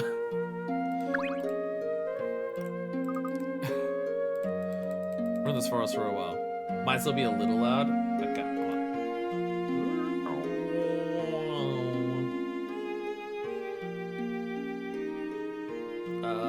Let's leave it there. There we go. Let's leave it there and see how it goes. Ooh! Brilliant screenshot. Brilliant screenshot. When did it get so chilly? Indeed, so cold out here that the lake is frozen over. Oh, I have an idea for a shortcut. Slippery Crossings 1.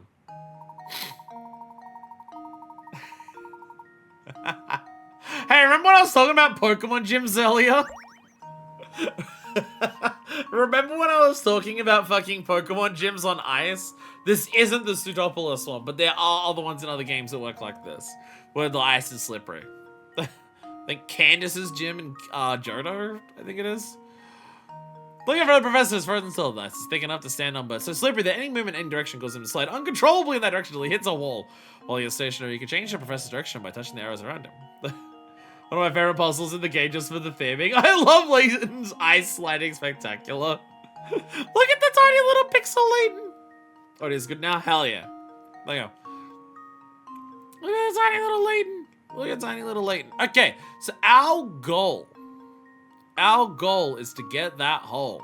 We're trying to go into this hole. That wants us to either hit this side of this one or hit this side of this one. Probably fine, especially as we're kind of getting close to the point of no return. Perfect. We want to hit either this side of this one or this side of this one. Hitting this side of this one is going to be straight up not possible. Because the only way to do that is to end up here, which we can't do. However, to get onto this side of this one, so we want to go to here, and that's a bunk there. So to get to this side of this, it's any of these two that we want to bunk into here. So we want to bunk into either of those. Alright, I can already see what we do then. Whee! Whoa, whoa, whoa! Whoa! Whee! There we go. Consider this puzzle solved. Yay! I go! Wonderful. Wonderful. Look at him go. That was super slippery, but you can't stop now!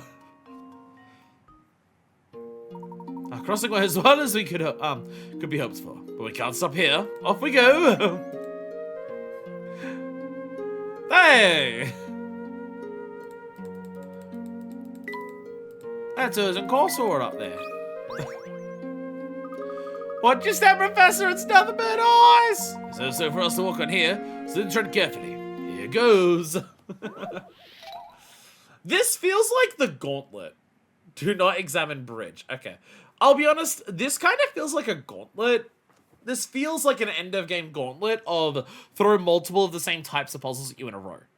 Like we had the light the way puzzles, solve multiple of those in a row, and now it's the sliding puzzle, solve multiple of those in a row. I think we had a similar situation in Saint Mystere. I mean, part of that gauntlet at the end of Saint Mystere was sliding block puzzles, so I hated it. But these are easier types of puzzles, so it being a gauntlet of several of the same type in a row, I'm much more okay with.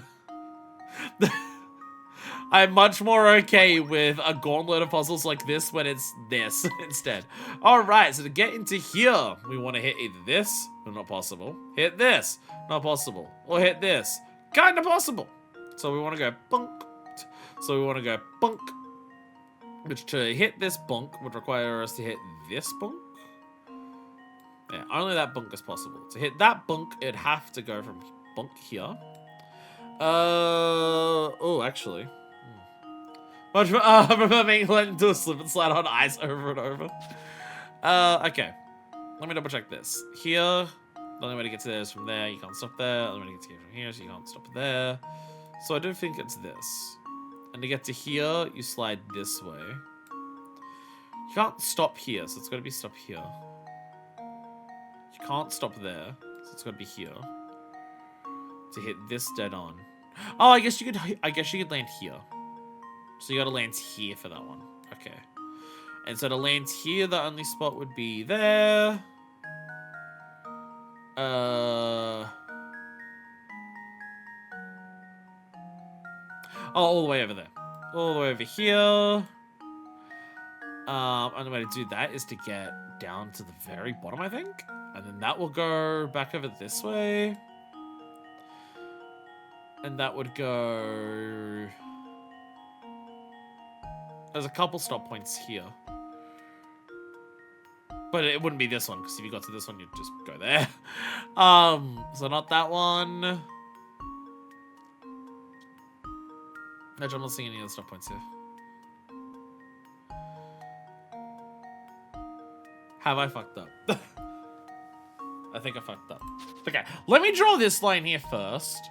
Just so I know that's like what I'm trying to connect to, as opposed to trying to like connect it down here.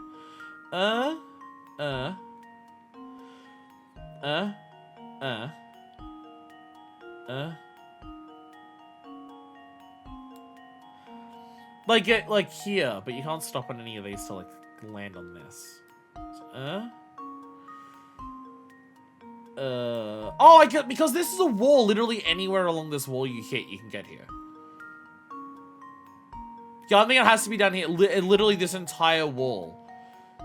So, okay, you know what? No, no, possibly yes.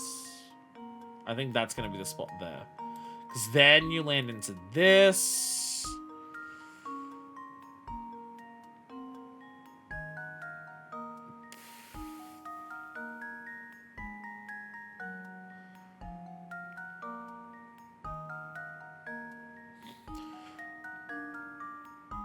Possibly not.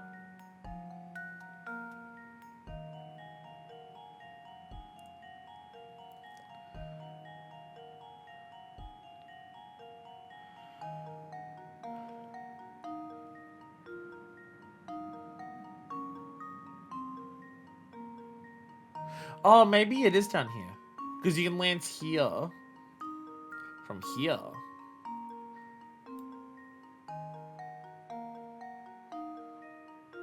Aha! There we go. There we go. And that connects to this. There we go. Okay. That's a lot more steps to remember. But go here. Go into this little gap. I'll try to remember. Whee! Go, Layton, go! Woo!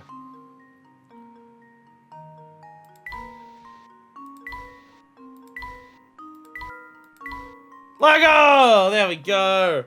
Go, Layton, go! Leave it to me. Hell yeah. Yeah! Piece of cake. Voice or quake. You made it! Feels like you're just getting the hang of these puzzles.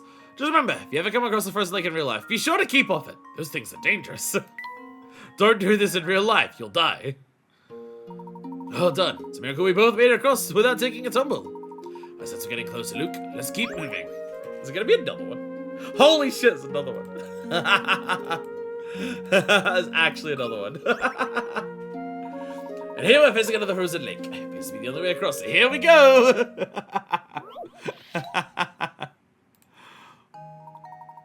Oh, Jesus. Oh, Jesus. Alright, let's start with our shit again. Ooh, there's okay, immediately bifurcation at the ends. Because I can go here, but I can land on this if I hit this. Or I go down here. Actually, no, I can't go down here, though. Because you'd have to stop here. You can't stop here. Never mind, we're not bifurcated at all. We're fine, everything's chill. Get it? Because it's, like, snowy. Okay, so down here, no, so we want to go all the way down here. Which could stop here. Actually, can only stop here. No other spots would let us. So we go there. That obviously go to this one. Yes, only that one. Which takes us to here. Which takes us to here. Because we'd land at it from here. Slide into that from here. Can't go all the way up. Has to be here. What am I doing?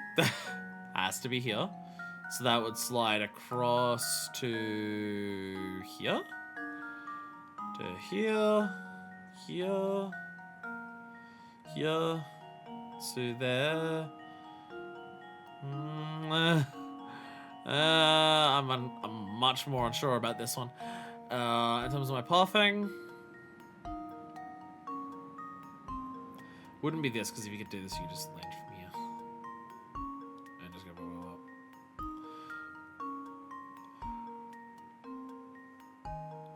blah. The problem is just like, I keep forgetting, because I'm going backwards. Because I'm trying to solve it backwards, I keep forgetting, like, I'm worried I'm making mistakes of, oh, I'm sliding this direction, so I gotta hit a wall. No, I have to stop next to a wall that I've already hit. I keep making that mistake. Oh, actually, does that just go to here? Oh, does that just go there? So up the... I think that makes sense. I'm not gonna clear this one.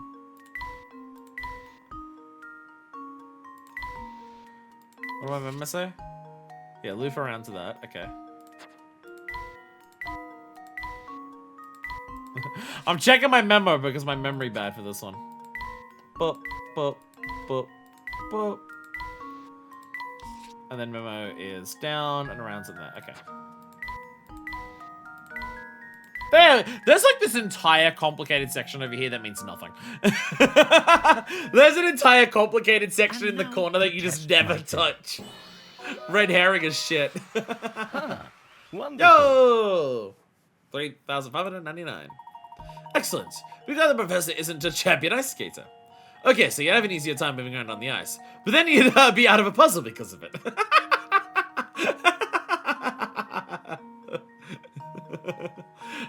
If Layton could actually control himself, there would be no puzzle here. Which would make it easier for him. But it means you go and get a puzzle. That would suck.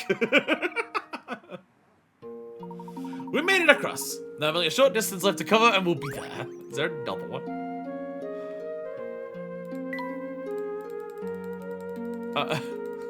Did we actually cross everything? Again, when it turns out when you come back, you have to actually go back again. I was expecting that to be the case. Oh my god, evil fucking castle. That is an evil fucking castle. Jesus Christ. It looked evil from a distance beforehand, but my god. Time I spent in this town investigating false history has given me most of the pieces of the puzzle, but some facts elude me. To answer those remaining questions, Zook and I have but one option remaining to us. We must head out for Herzen Castle. Who claims to have seen a ghost lurking in the forest? Personally, I believe his sighting to be nothing more than a trick of the light, but I can't blame him for being jumpy. After all, the town has been full of inexplicable happenings. But the question now is how these happenings connect with the rumor that the cat town is cursed. Might be a good point of no return. If we end stream here, do we think we're beating the game next time? Also, keep in mind, beating the game next time requires getting fucking 8 more T's. Is the issue. Do we want to try and go back to town now to get some T's?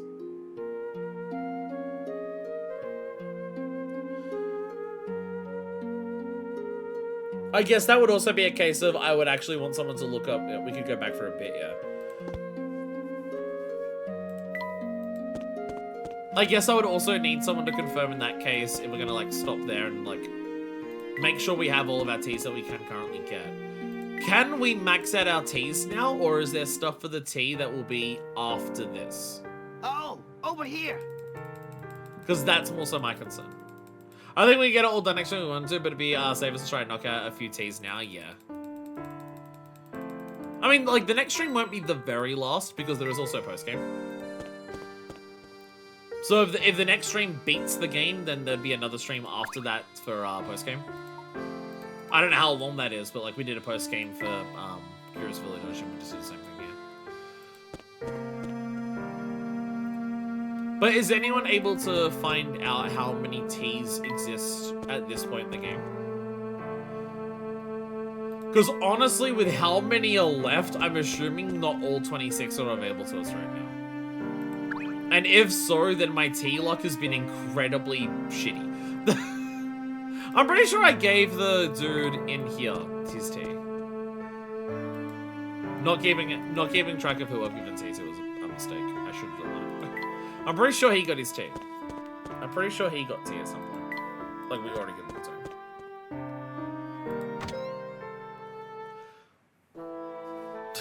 Guy there, you right there? Found one. I glitched out for a second there, I'm pretty sure. There are, I believe, 0 T requests past the forest. We should have access to all of them. Fuck! Oh, no. That's the worst thing I could have heard. Oh, I was really hoping there'd be like a finale and drop zone in a couple of weeks. Oh, fuck me.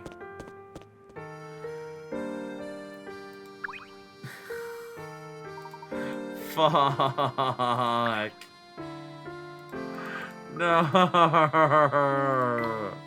Chat, I'm crying. Chat, I'm gonna actually cry. If I knew which ones would already given T, so I can see which ones are left to grab. Unfortunately, I have no idea what any of these people's names are. Is it basically everyone in town?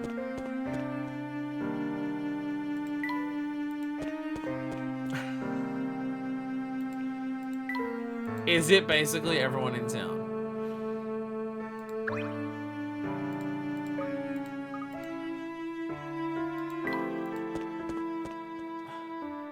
Because, like, there's some characters that I remember giving tea to. But also, there's some characters I'm not sure if I have.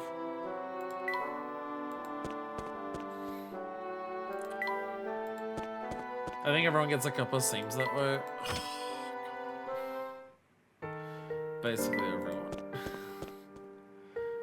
This part of the game sucks. This is part of the game that sucks, I'll be honest. I can say a lot of positives about Pandora's box. I can say a lot of positives about it. I think this might be the worst part of the game. The only difference it needs to be, is that tea requests aren't random.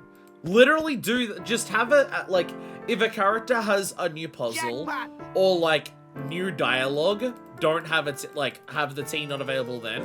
But literally just like, if a character is at a point where they currently have no new dialogue and no new puzzles, and they want tea, have them tell you that they want tea. Do that and it fixes it immediately. The fact that the tea requests are just random as you walk around fucking sucks. That is terrible. It is terrible. It is terrible that this is how the tea works.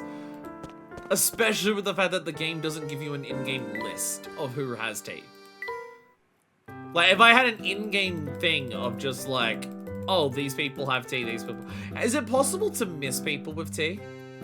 I'll be honest, I don't remember when we got the tea. Did we get the tea set after getting to Full Sense? Or have we had the tea since before then?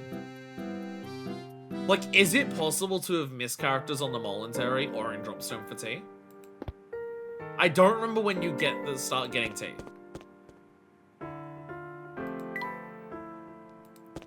Because, like, you get camera parts before arriving in Full Sense, but you get camera parts from puzzles.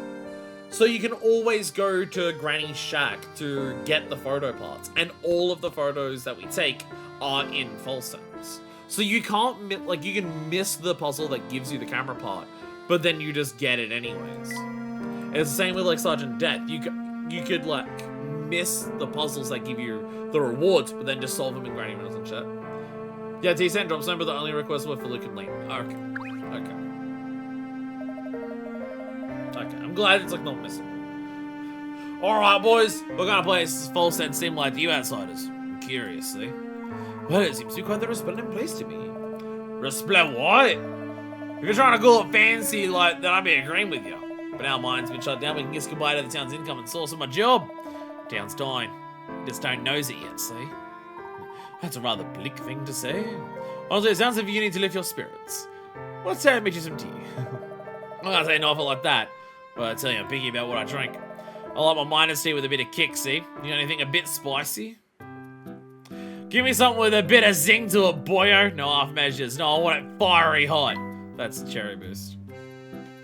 That's the cherry boost. That's got 2 levels of fiery in it.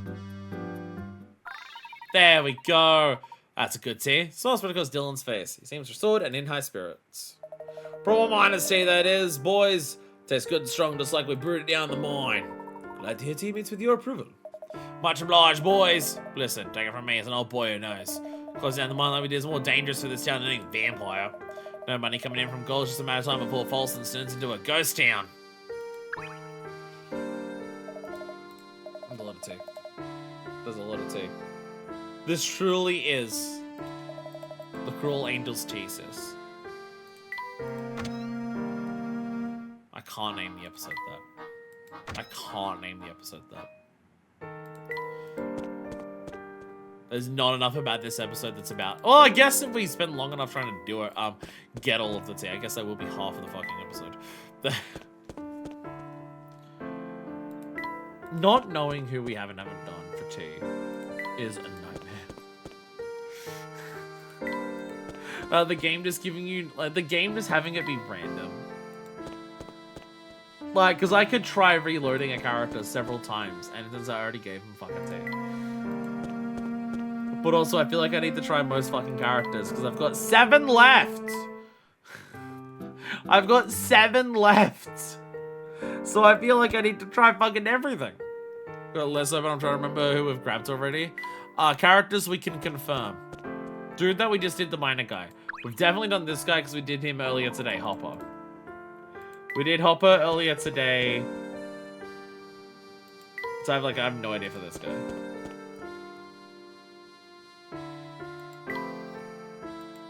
I feel like we did both of them. I don't remember.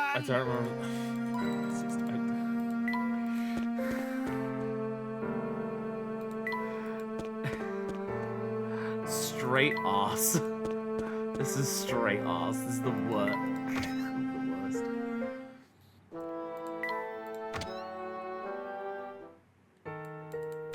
What about Bellhop guy? Has Bellhop had any tea? I don't fucking know. I don't know. I don't know.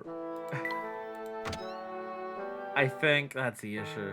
And the thing is, because the tea doesn't stand out enough to be like, oh, I'll go through the prior episodes to see who we gave tea to. Oh yeah, sorry, the spooky music.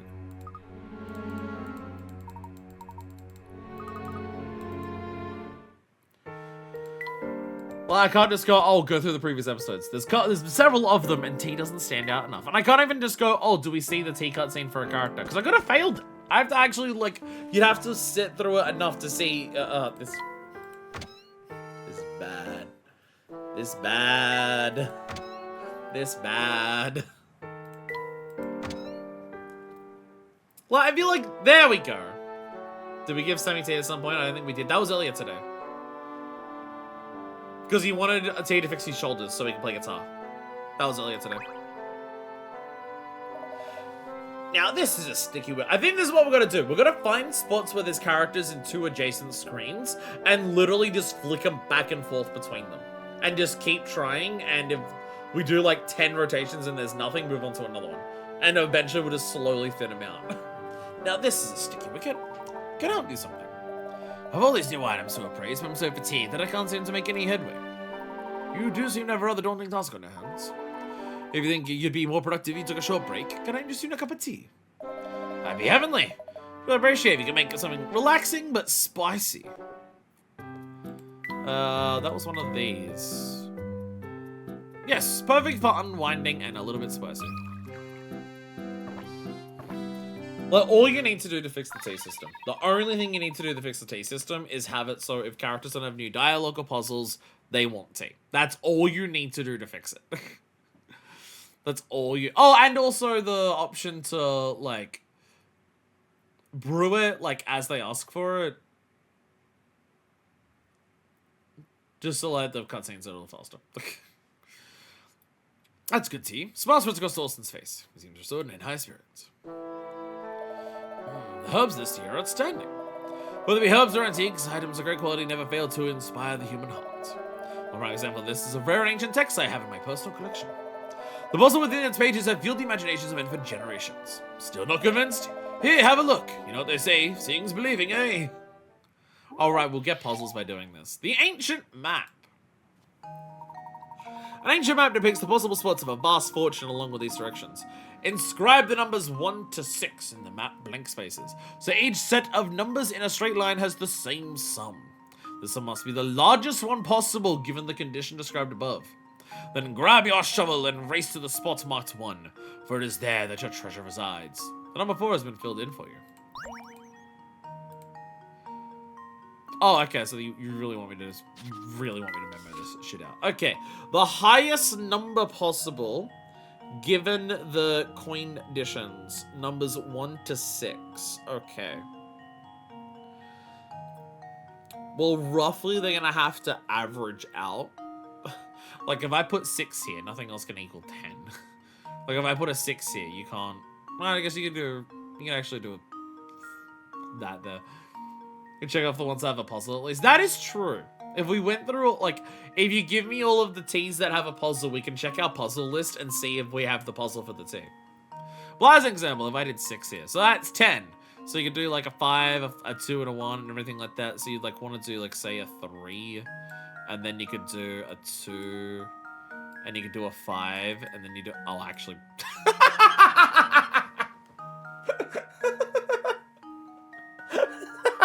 Never mind.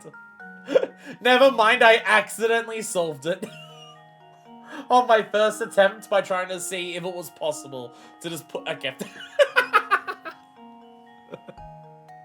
Oh, okay, that was actually really easy. Oh. I was just like, oh, the highest combination. Let me just put the highest number here immediately. Oh, that was actually the correct solution. Oh, that was actually the correct solution.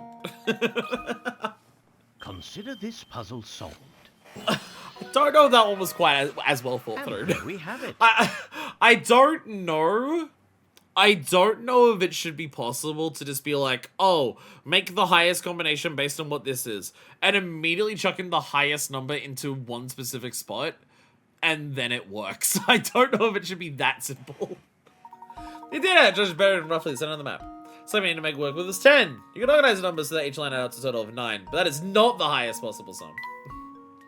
Yeah, the fact that you immediately chuck in the highest number and it just immediately works is just like, okay, it might have been too easy. You have wisdom that gave me newfound hope for society. Dude's faith in humanity's been restored because I solved an easy puzzle on a map. And the town is steeped in greed whole sense. Meeting someone like you is a true breath of fresh air. Oh, might have been about 10 of the puzzle solving. Might have been about that. Okay, so if I go to my puzzle index, do I have 65? I have 65, it's the ancient map. Do I've scrolled. I used the scroll wheel on my fucking mouse. Fucking kill me. Do I have 91? I have 91. Do I have 93? I have 93. I don't have 94. I don't have a 94. But I do have 115. Okay. So we need the one for 94. We're missing 94. Oh, the museum. Oh, yeah, fucking the museum guy. Right, we haven't spoken to him. Right, the museum guy. Wait, first floor of the museum. Has a new character appeared?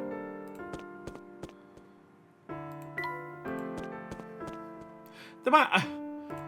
Actually, now you mention it. I've not actually rechecked there.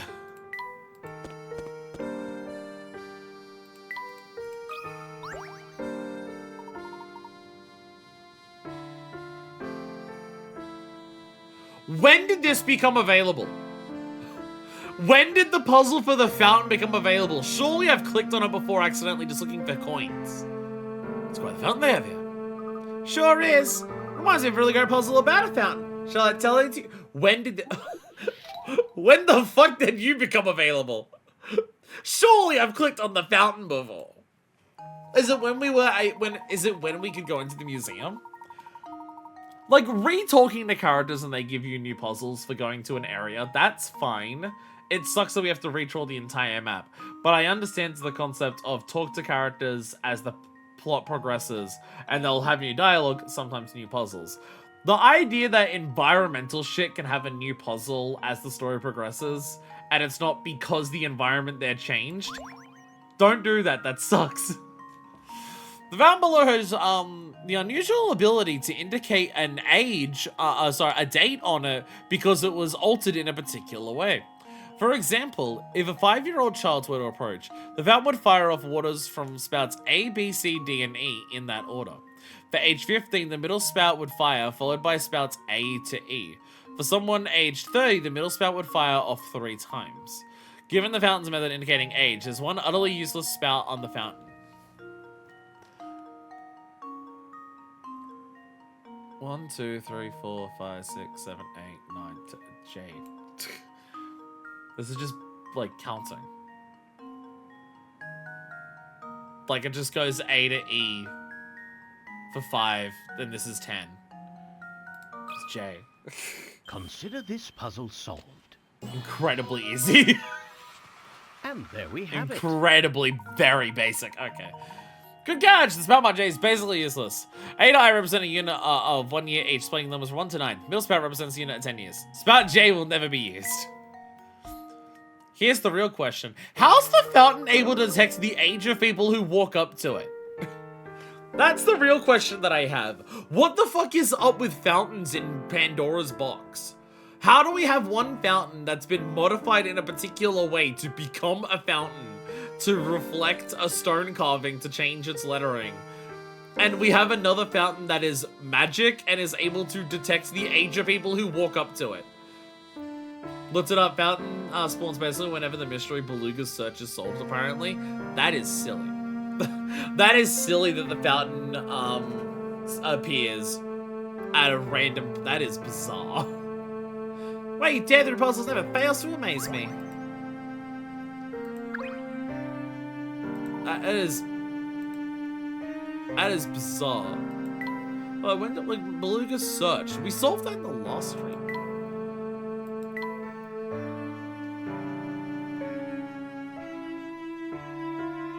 Like, this was just when we did the photo, wasn't it? Pretty sure that's just when we solved the photo. So I guess actually after you solve the photo is when you're asked to go to the museum. So I guess the idea is you come to the museum and as you come here, you click on the fountain again. But if you do it earlier, then it doesn't count. That's silly. You want tea? I honestly thought I gave you tea. Thank goodness you came back to... Oh, okay. You've asked for tea earlier and we didn't have it. I'm parched, Sonny boy. Brew me up something sweet and smoky that'll take care of my dry throat. Gregorio! Sweet and smoky. It's the fucking seahorse, right? Yeah, you got smoky. Smoky and sweet. What's sweet? Berry.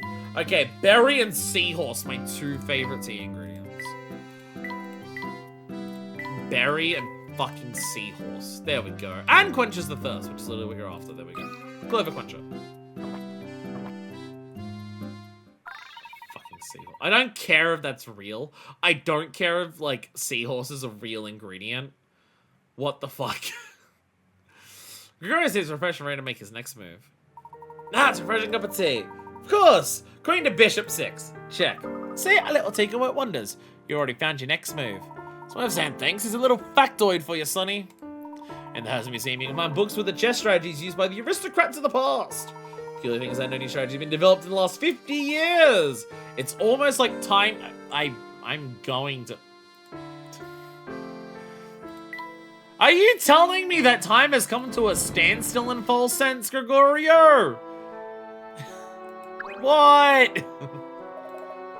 Look around if there's anything that might help your search. Oh, over here. It's almost like the mice ate all the chess pieces.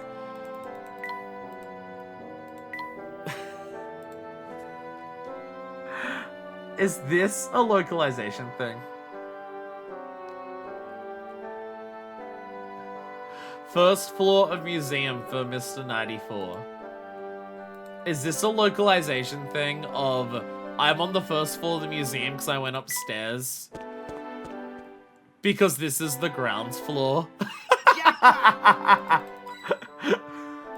Yeah, because I'm thinking, right, because some countries call the ground floor the first floor. And they're...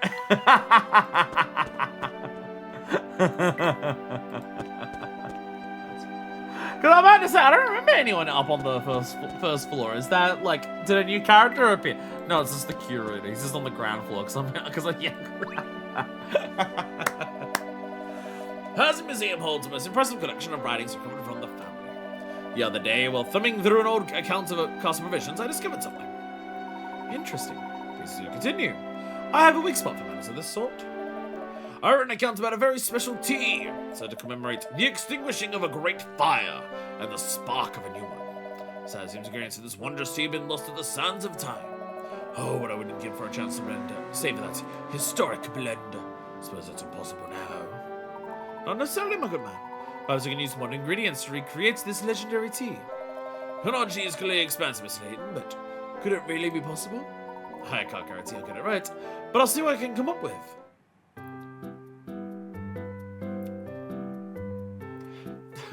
What's the information on the tea? You'll need something that symbolizes fire and an ingredient that brings happiness. Refreshing and purifying, revitalizing, restoring, great for the skin, relaxing, mood lifting, boosts immunity, and obviously spicy. Mood lifting happiness? But refreshing, revitalizing, that sounds happy, but this is mood lifting. So I'm gonna go for something that's specifically root and pepper. Fascinating tea description, this one. You'll need something that symbolizes fire and an ingredient that brings happiness. And the barista at the cafe is just like... peppermint tea it is then, I guess. The poor lady working at the... I don't know any cafes that serve tea because I live in Australia, so they all only serve fucking coffee. But you go out to the local tea barista, and you just say this shit at her, and she just realizes how she is not paid anywhere near enough. Barista, bring me something that sparks ennui.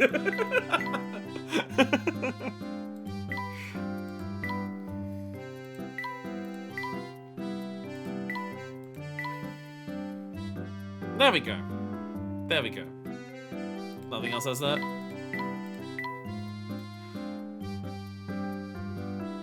Fuck. I have 2 teas that have spicy and mood lifting.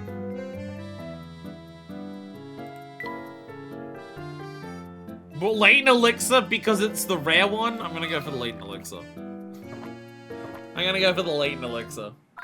Yay! You've made all Gringo's beverage dreams come true. Ah, now that's a legendary tea. The nuanced flavor almost moved me to tears. I aim to please, sir. See, we've used the Layton Elixir in 2 spots. We've used the Layton Elixir to refer to a long-lost tea of legends that has never been recreated. And the tea that the local hooligan football fanatics would, like, pound to recover from their headaches the next day. I don't know how those 2 teas are the same tea. Oh, excuse me. I haven't become so emotional over a cup of tea in a long time. So much, but let me share this puzzle with you. It's all I can do to say thanks.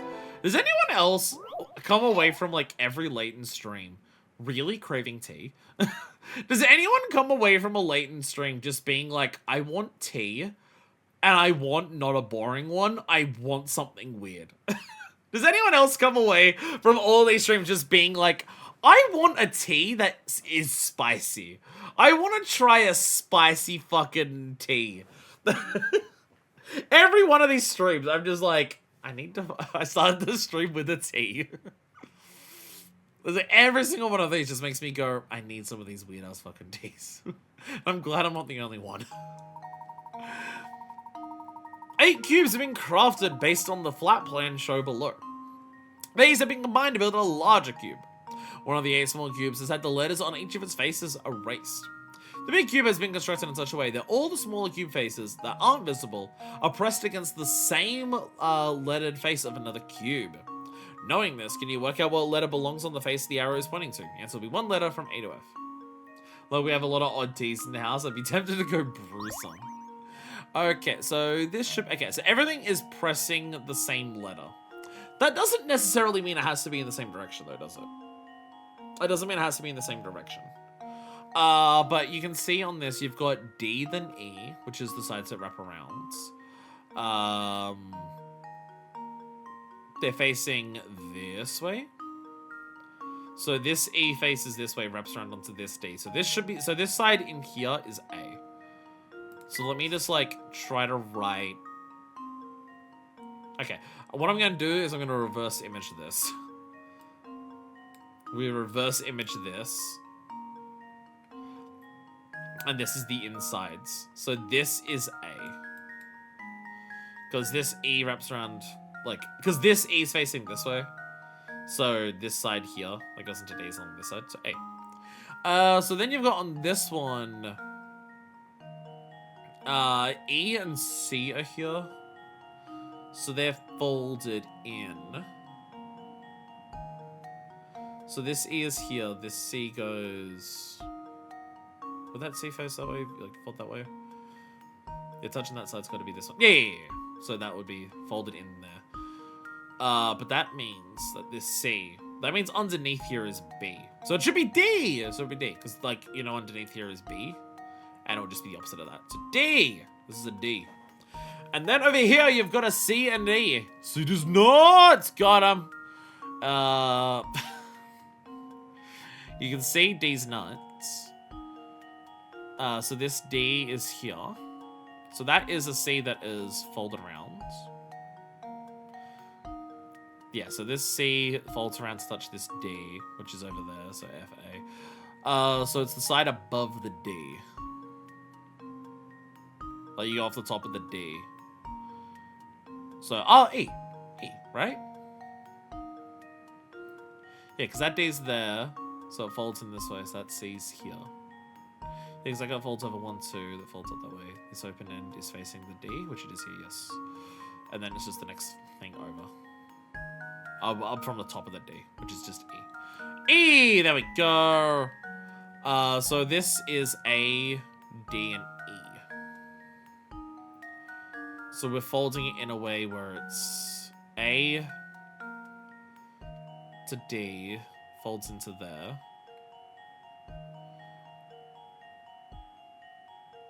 Right, yeah. I'm trying to, like, visually, I'm trying to, like, mentally do it. Well, D and E fold over on each other, so the loop goes this way, right? D's on the bottom here, E's here, so the loop goes that way. Which also makes sense, because A's on this side. So this is E, D, F, B. B! It should be B. Boy. Consider this puzzle solved. Yay! There we go. There we go. Huh. Ta-da! Wonderful. That's correct. Great letters B. Whew, that was a tough puzzle, wasn't it? The directions. I think a big part of that is realizing the directions of the letters is how you solve a lot of that. you can't just work it out based on what's there. You got to work out the directions of the letters to know which order things are going in. Once you work that out, it's just a matter of piecing it together. Well done. I think you just might what it takes to get to the bottom of what's going on in this town. I don't have much to offer you in the way of help, but I'll be rooting for you. Is that 5 still we got to go? Oh, 4! 4 T's left! We have 4 T's left. Okay. Now, how the fuck do we find which one? We've done you! We did Gregorio today. We can rule out you. The posh kid at the front here, we've ruled out him. So it's not you. So we don't have to worry about the museum section at all. There's 2 people I feel like I've given it to you because you were like sick. I feel like you were the one who was sick. I feel like you were fully fucking sick, cuz. I feel like we gave it to the cabaret lady as well. I'm pretty sure we also got us some tea drink.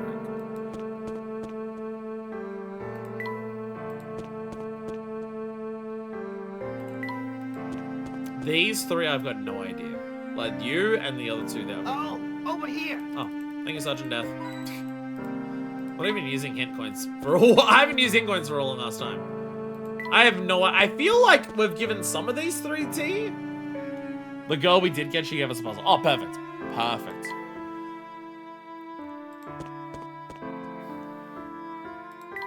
How about this guy? Does he give us a puzzle and or does anyone remember doing that? Same with the bellhop. Is the bellhop another puzzle one? Is bellhop a puzzle?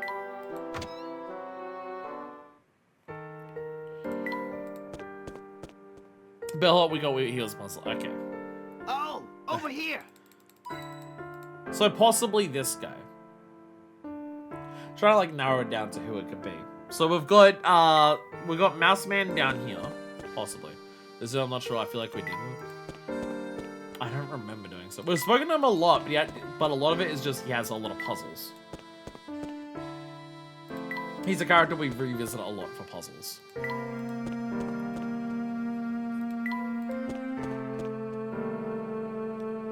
Dawson, Grenko, Joni, Cranston, Opal are clear for puzzles.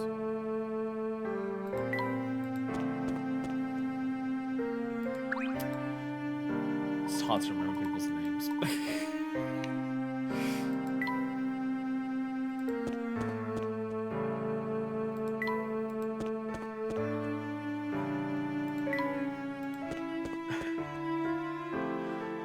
Because, like, what are the odds of, like, them actually having... Okay.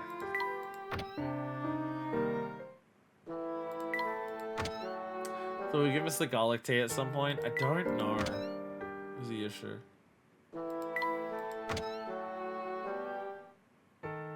Like, how many times do we go back and forth between the same place before we say, let's move on and come back?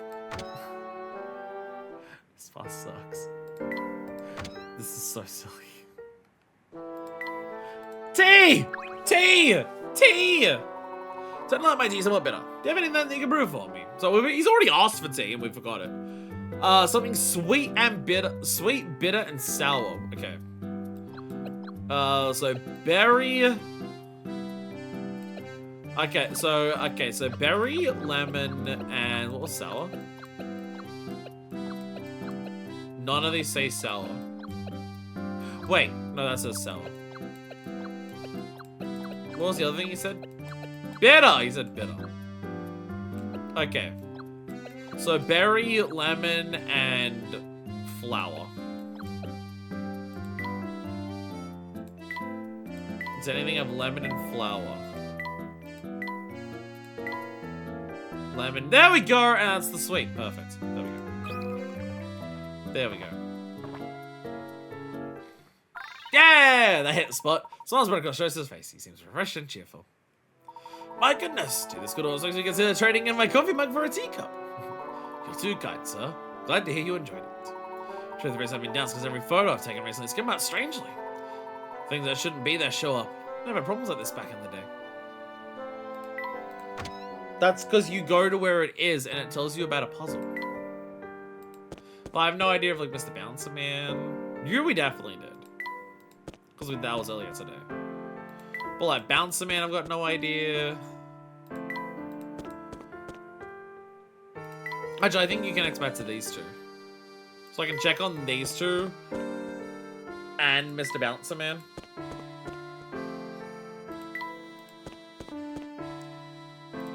Because there's also Pancake Lady. Who's like the last person up the other side of, like up there section of the map. There's one other guy there we gave him to earlier as well today. The miner guy.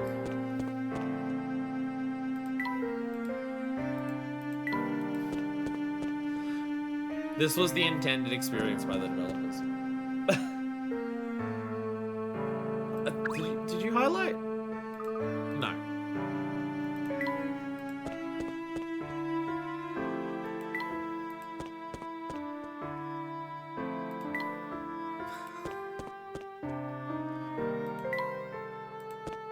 I'm pretty sure we get some T2. Probably. I feel like I do remember that. Garlic! There we go! There we go. Garlic! So I know the Vampire Hunter wanted tea. I feel like we got it for him, but I could be wrong. That's what spectacular tea set you got there. You can smoke me a mean sugar smoke with that. You've had a sugar smoke tea? Brewing it's a doodle. All you need to do is take your basic classic and make one little substitution. Is that so? I'm gonna give it a shot. Let's just see how difficult this sugar smoke tea is to make. I might have got the thing but failed it. That is always true.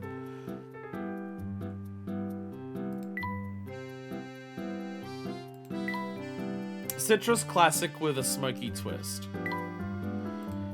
So this is, yeah, whatever this thing is here, and those two. So it's got two of these three, and it's smoky, so it's probably got a seahorse in it.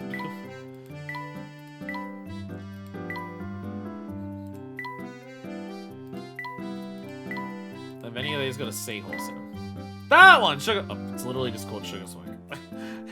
It's actually the exact name. This dude told us the name and it was the correct name. This dude told us the actual name of it and it is actually the same name. Wow. Just the ticket. Smiles right across Garland's face. He seems restored and cheerful. This person actually knows what tea he wants. That's nice tea. Drinking it out of the nice porcelain cup like this makes it all the tastier.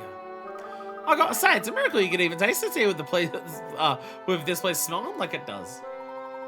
I do love garlic, though. It's a wonder food. Oh, and don't get me started on how well it keeps. Here, take a look at this chap. I've been holding on to him for 10 years. Honestly, it's guaranteed to send vampires running for the hills. Did you say 10-year-old garlic? Where? Going around this round with your vampires won't be the only ones trying to stay out of your way. Oh my god, my nose. Alright, Vampire Man, do you want tea? How many have we got left? Is it 2? 2 left. This might be a pain in the ass. This might get annoying. But 2 left. I've got some hunches. I've got hunches as well. The issue is just actually like having to do this and I don't even know is a nightmare. It is a nightmare to just go forward and back and then forward and back and then go forward and back, then put 1 foot forward, forward and back and then forward and back and then go forward and back, then put 1 foot forward, forward and back and then forward and back and then go forward and back, then put 1 foot forward, forward and back and then forward and back and then go forward and back, then put 1 foot forward.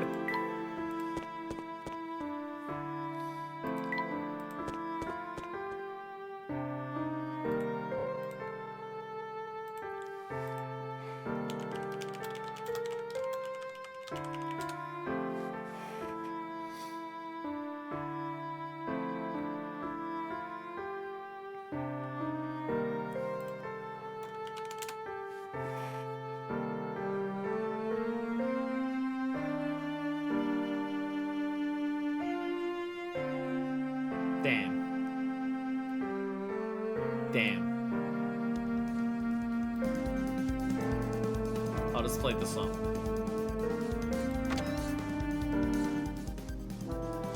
That's not fun.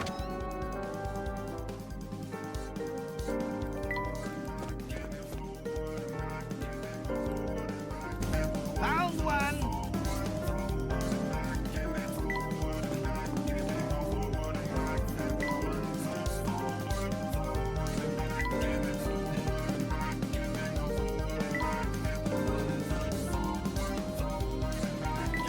Oh yeah, those hand coins somewhere.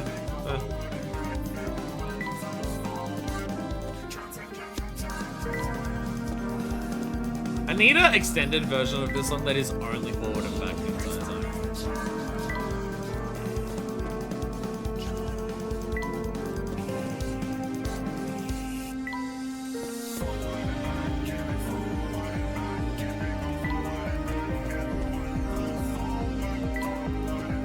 Anyone got anyone else to try?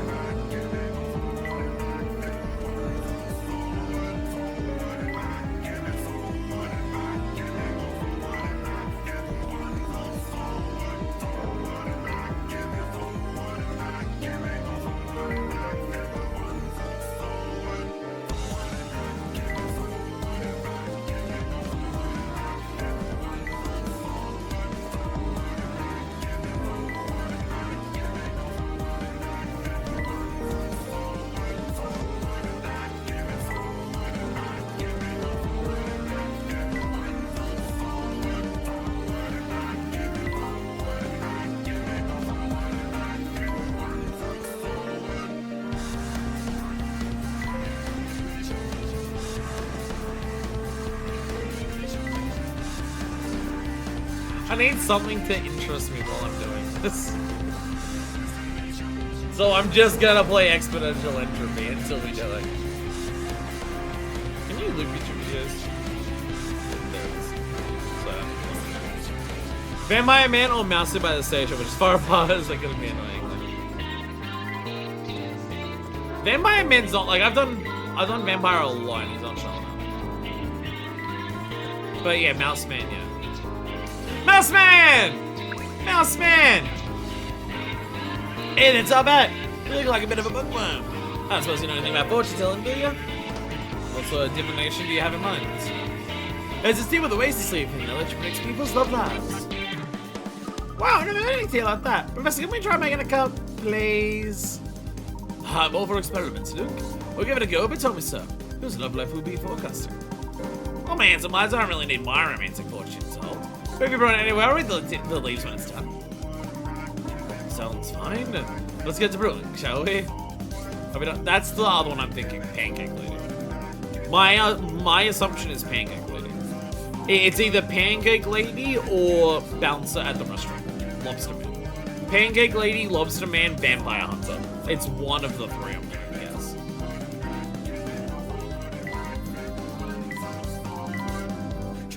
Yeah, we got the leaf show, the future of your love life. It's just sugar smoking again.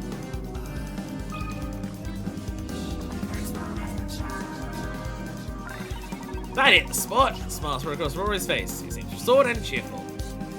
Oh yeah, these will do nicely. See how the tea leaves are positioned just so? They're trying to tell us something. Cool! So what can you see? Doesn't look good for the poor lad. Poor lad? What sort of life did you speak into? Vampire lives at the edge of town, where he's in love with some human girl. Excited to see how that relationship's gonna work out. Oh, doesn't look bad news, doesn't it? Oh, it's only a matter of time before he breaks down and drinks her blood. Too right. Yeah, just I thought this one's getting in tears. I don't know if you really need tea leaves to see them. Alright. Lobster Man, Pancake Lady, Vampire Hunter. Which one do we think? Which one do we try first?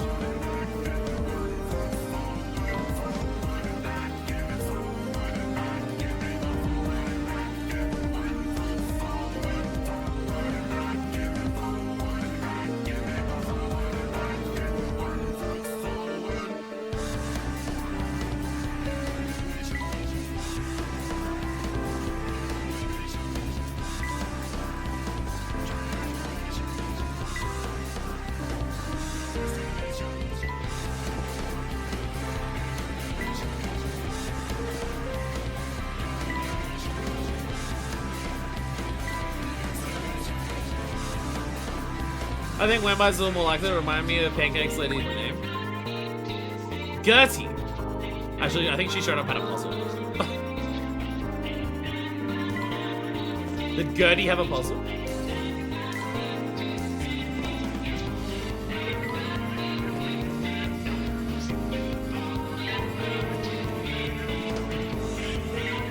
So I've run out of commentary, so I'm just letting music take the role. Gertie wasn't a puzzler. What about this dude? Was he a puzzler?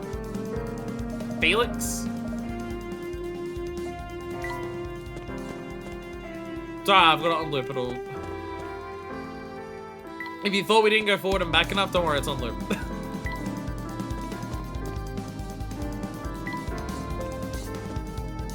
I love introducing the song to people who don't know it. Because without any context, it's such an absurd song.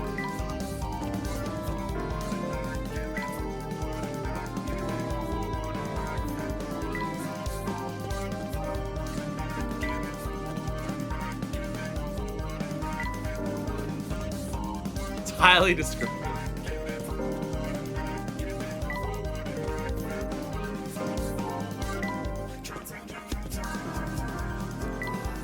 Again, I need a version that has all of the other parts cut out and is just forward and back. Forward and back for 10 hours is what I need. But you follow along to the Cupid shop.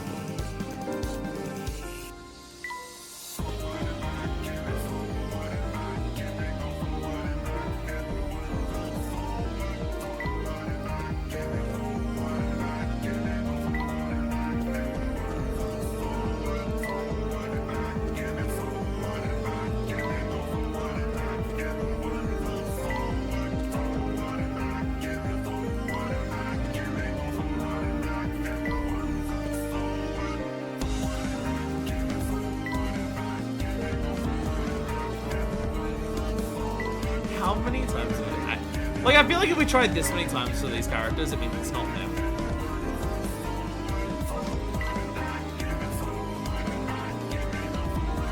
But like, I'm out of characters to try.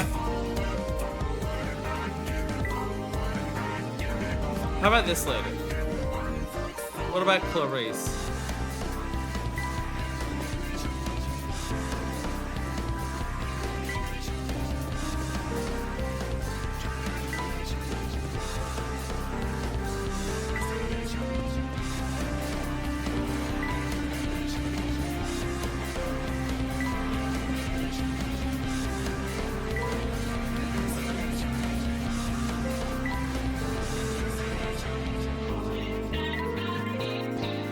Riveting shit going on here.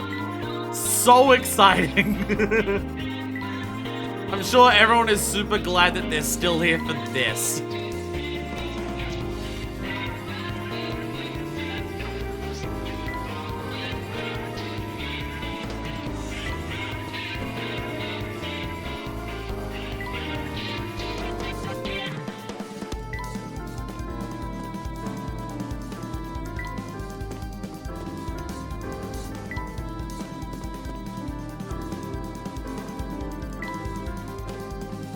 Think about how high it would be when we find the last guy. I feel like I'm fucking shiny hunting.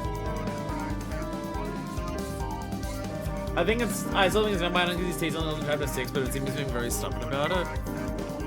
See, my memory is he was one of the first fucking people to ask for tea.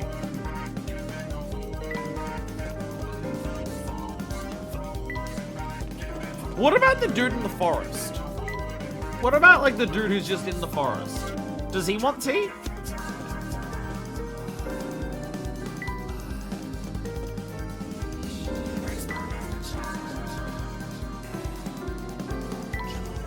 Slowly get on the way to the mines.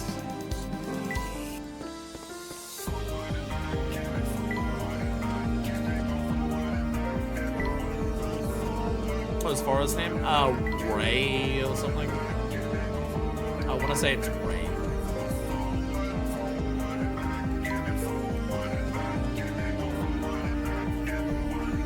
Maybe by chapter number just means you can, that's the first chapter you can fill a request.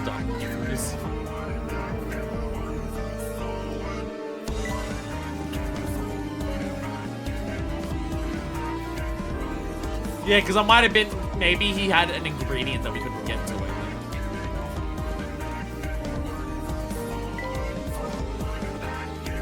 This list says Ray is possible team, man. But I think it would be Ray, because we've only met Ray today, right? There we go! It's Ray! See these sunglasses? They're my favorite pair, but no matter how many times I wipe them, everything's still blurry. Whereas the underwater lenses look just fine. Perhaps the root of the problem isn't the glasses at all. Tell me, do your eyes feel straight? No, you mentioned I suppose they do. Blow me down, aren't you, Vastic? You can learn to relax, how your eyes might feel better. How about a nice cup of tea instead? Tea, eh? Well, if it's no bother, I'll take you up on that offer. Some relaxing and, what the heck, a little spicy, you know? Feel the river, you're wearing sunglasses in the dead night. Yeah, but he wears sunglasses at night so he can, whatever it was. Spicy and earthy. Okay, so root, clover, and pepper. So root and pepper.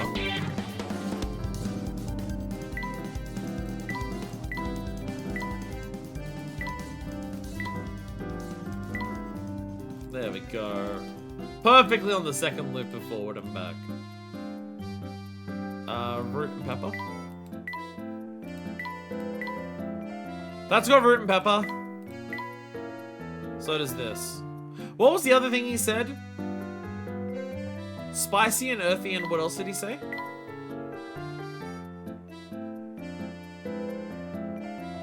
Oh, but help relax. Perfect for unwinding. There it is. Come in, Twilight. Let's go! Now that's a good tea. A smile spreads across Frey's face. He seems restored and in high spirits. Ooh, that's one spicy finish. I'm loving it. And you know, I think my eyes do feel better. Thanks for the tea. Really helps me out. Oh, not again. What's the matter now, sir? Guess I'll say that stupid fog. The false sense really is just polluted. You're a team. We went back to Dropstone. We went back to Dropstone. We just went back to Dropstone. We're not gonna pick up Flora while we're there. We're just gonna go back to Dropstone, let this lady know that we got a bunch of tea, and go back to False Sense and not bring Flora. Team Master's House has been added to Layton's Challenges. Layton's Challenges is Round one. Oh. That's a post-game thing, I assume? Is Layton's Challenges a post-game thing? Oh, by the way, the picture changed. 26 and 26. There we go. Post-game puzzles. Look at the picture. The T. It's like the camera. Like the camera changes to show you that it's built. The hamster shows you that he's like now feeling much better. And they're just roaring out of that. Let's fucking go. So we've still got one key left to get. I assume we'll get that while we're on our way to visit Anton. There's one more photo to get. Again, I presume on the way to Anton. Hamster with like finish hamster? But I presume there is post-game hamster. There is still 3 slots of things left for hamster. It might be post-game puzzles give you more things here for hamster, maybe? I don't know. Well, actually, one of them... Well, 2 of them are this. So there's one more item for hamster. But I assume because hamster's finished right now. Like, hamster's at level 0. There is no goal. But I assume there's a post-game. To do, like, the biggest one you can for that. That is my assumption. So, with that, let's just head our way back to, the castle. With that incredibly spooky, starting point that we had. Solve the 3 ice puzzles again. Oh, shit. I gotta say. What could possibly go wrong? Sup, Angelo? You've joined, unfortunately, literally, as we've entered the final screen for the stream, because I'm ending it here. I gotta say, looking at both this shot down here, of what the fuck this looks like as we're about to approach it, but also, like, the picture up on the top screen of this giant dead fucking moat, and this is basically a goddamn crater. I believe part of this is meant to be this is the quarry. I believe the idea is that this looks like this because this is the quarry that they were mining out. I think somewhere in the notes, in Anton's diary, it was mentioning that, like, you can see the fucking quarry. I think it said somewhere here. Well, someone else said it. Yeah, massive crater under the castle, yeah. I have visions of the whole castle tumbling down into that abyss, yeah. So, yeah, like, it is very explicit. This looks like this because of this is how much mining they've done underneath the castle. I gotta say, one hell of a fucking imposing screenshot as we get ready to enter the final episode. Second final. I'm going to presume on our next episode we beat the game, and the episode after that will be post-game. Jackpot. I don't want to click anywhere, Sergeant Death, in case I accidentally click going towards the fucking castle. But with that, our tea is done, and most importantly, we are ready to go to Herzen Castle to meet with a vampire and also work out what the fuck is going on. Thank you all so much for watching, and until next time, this is version 2, signing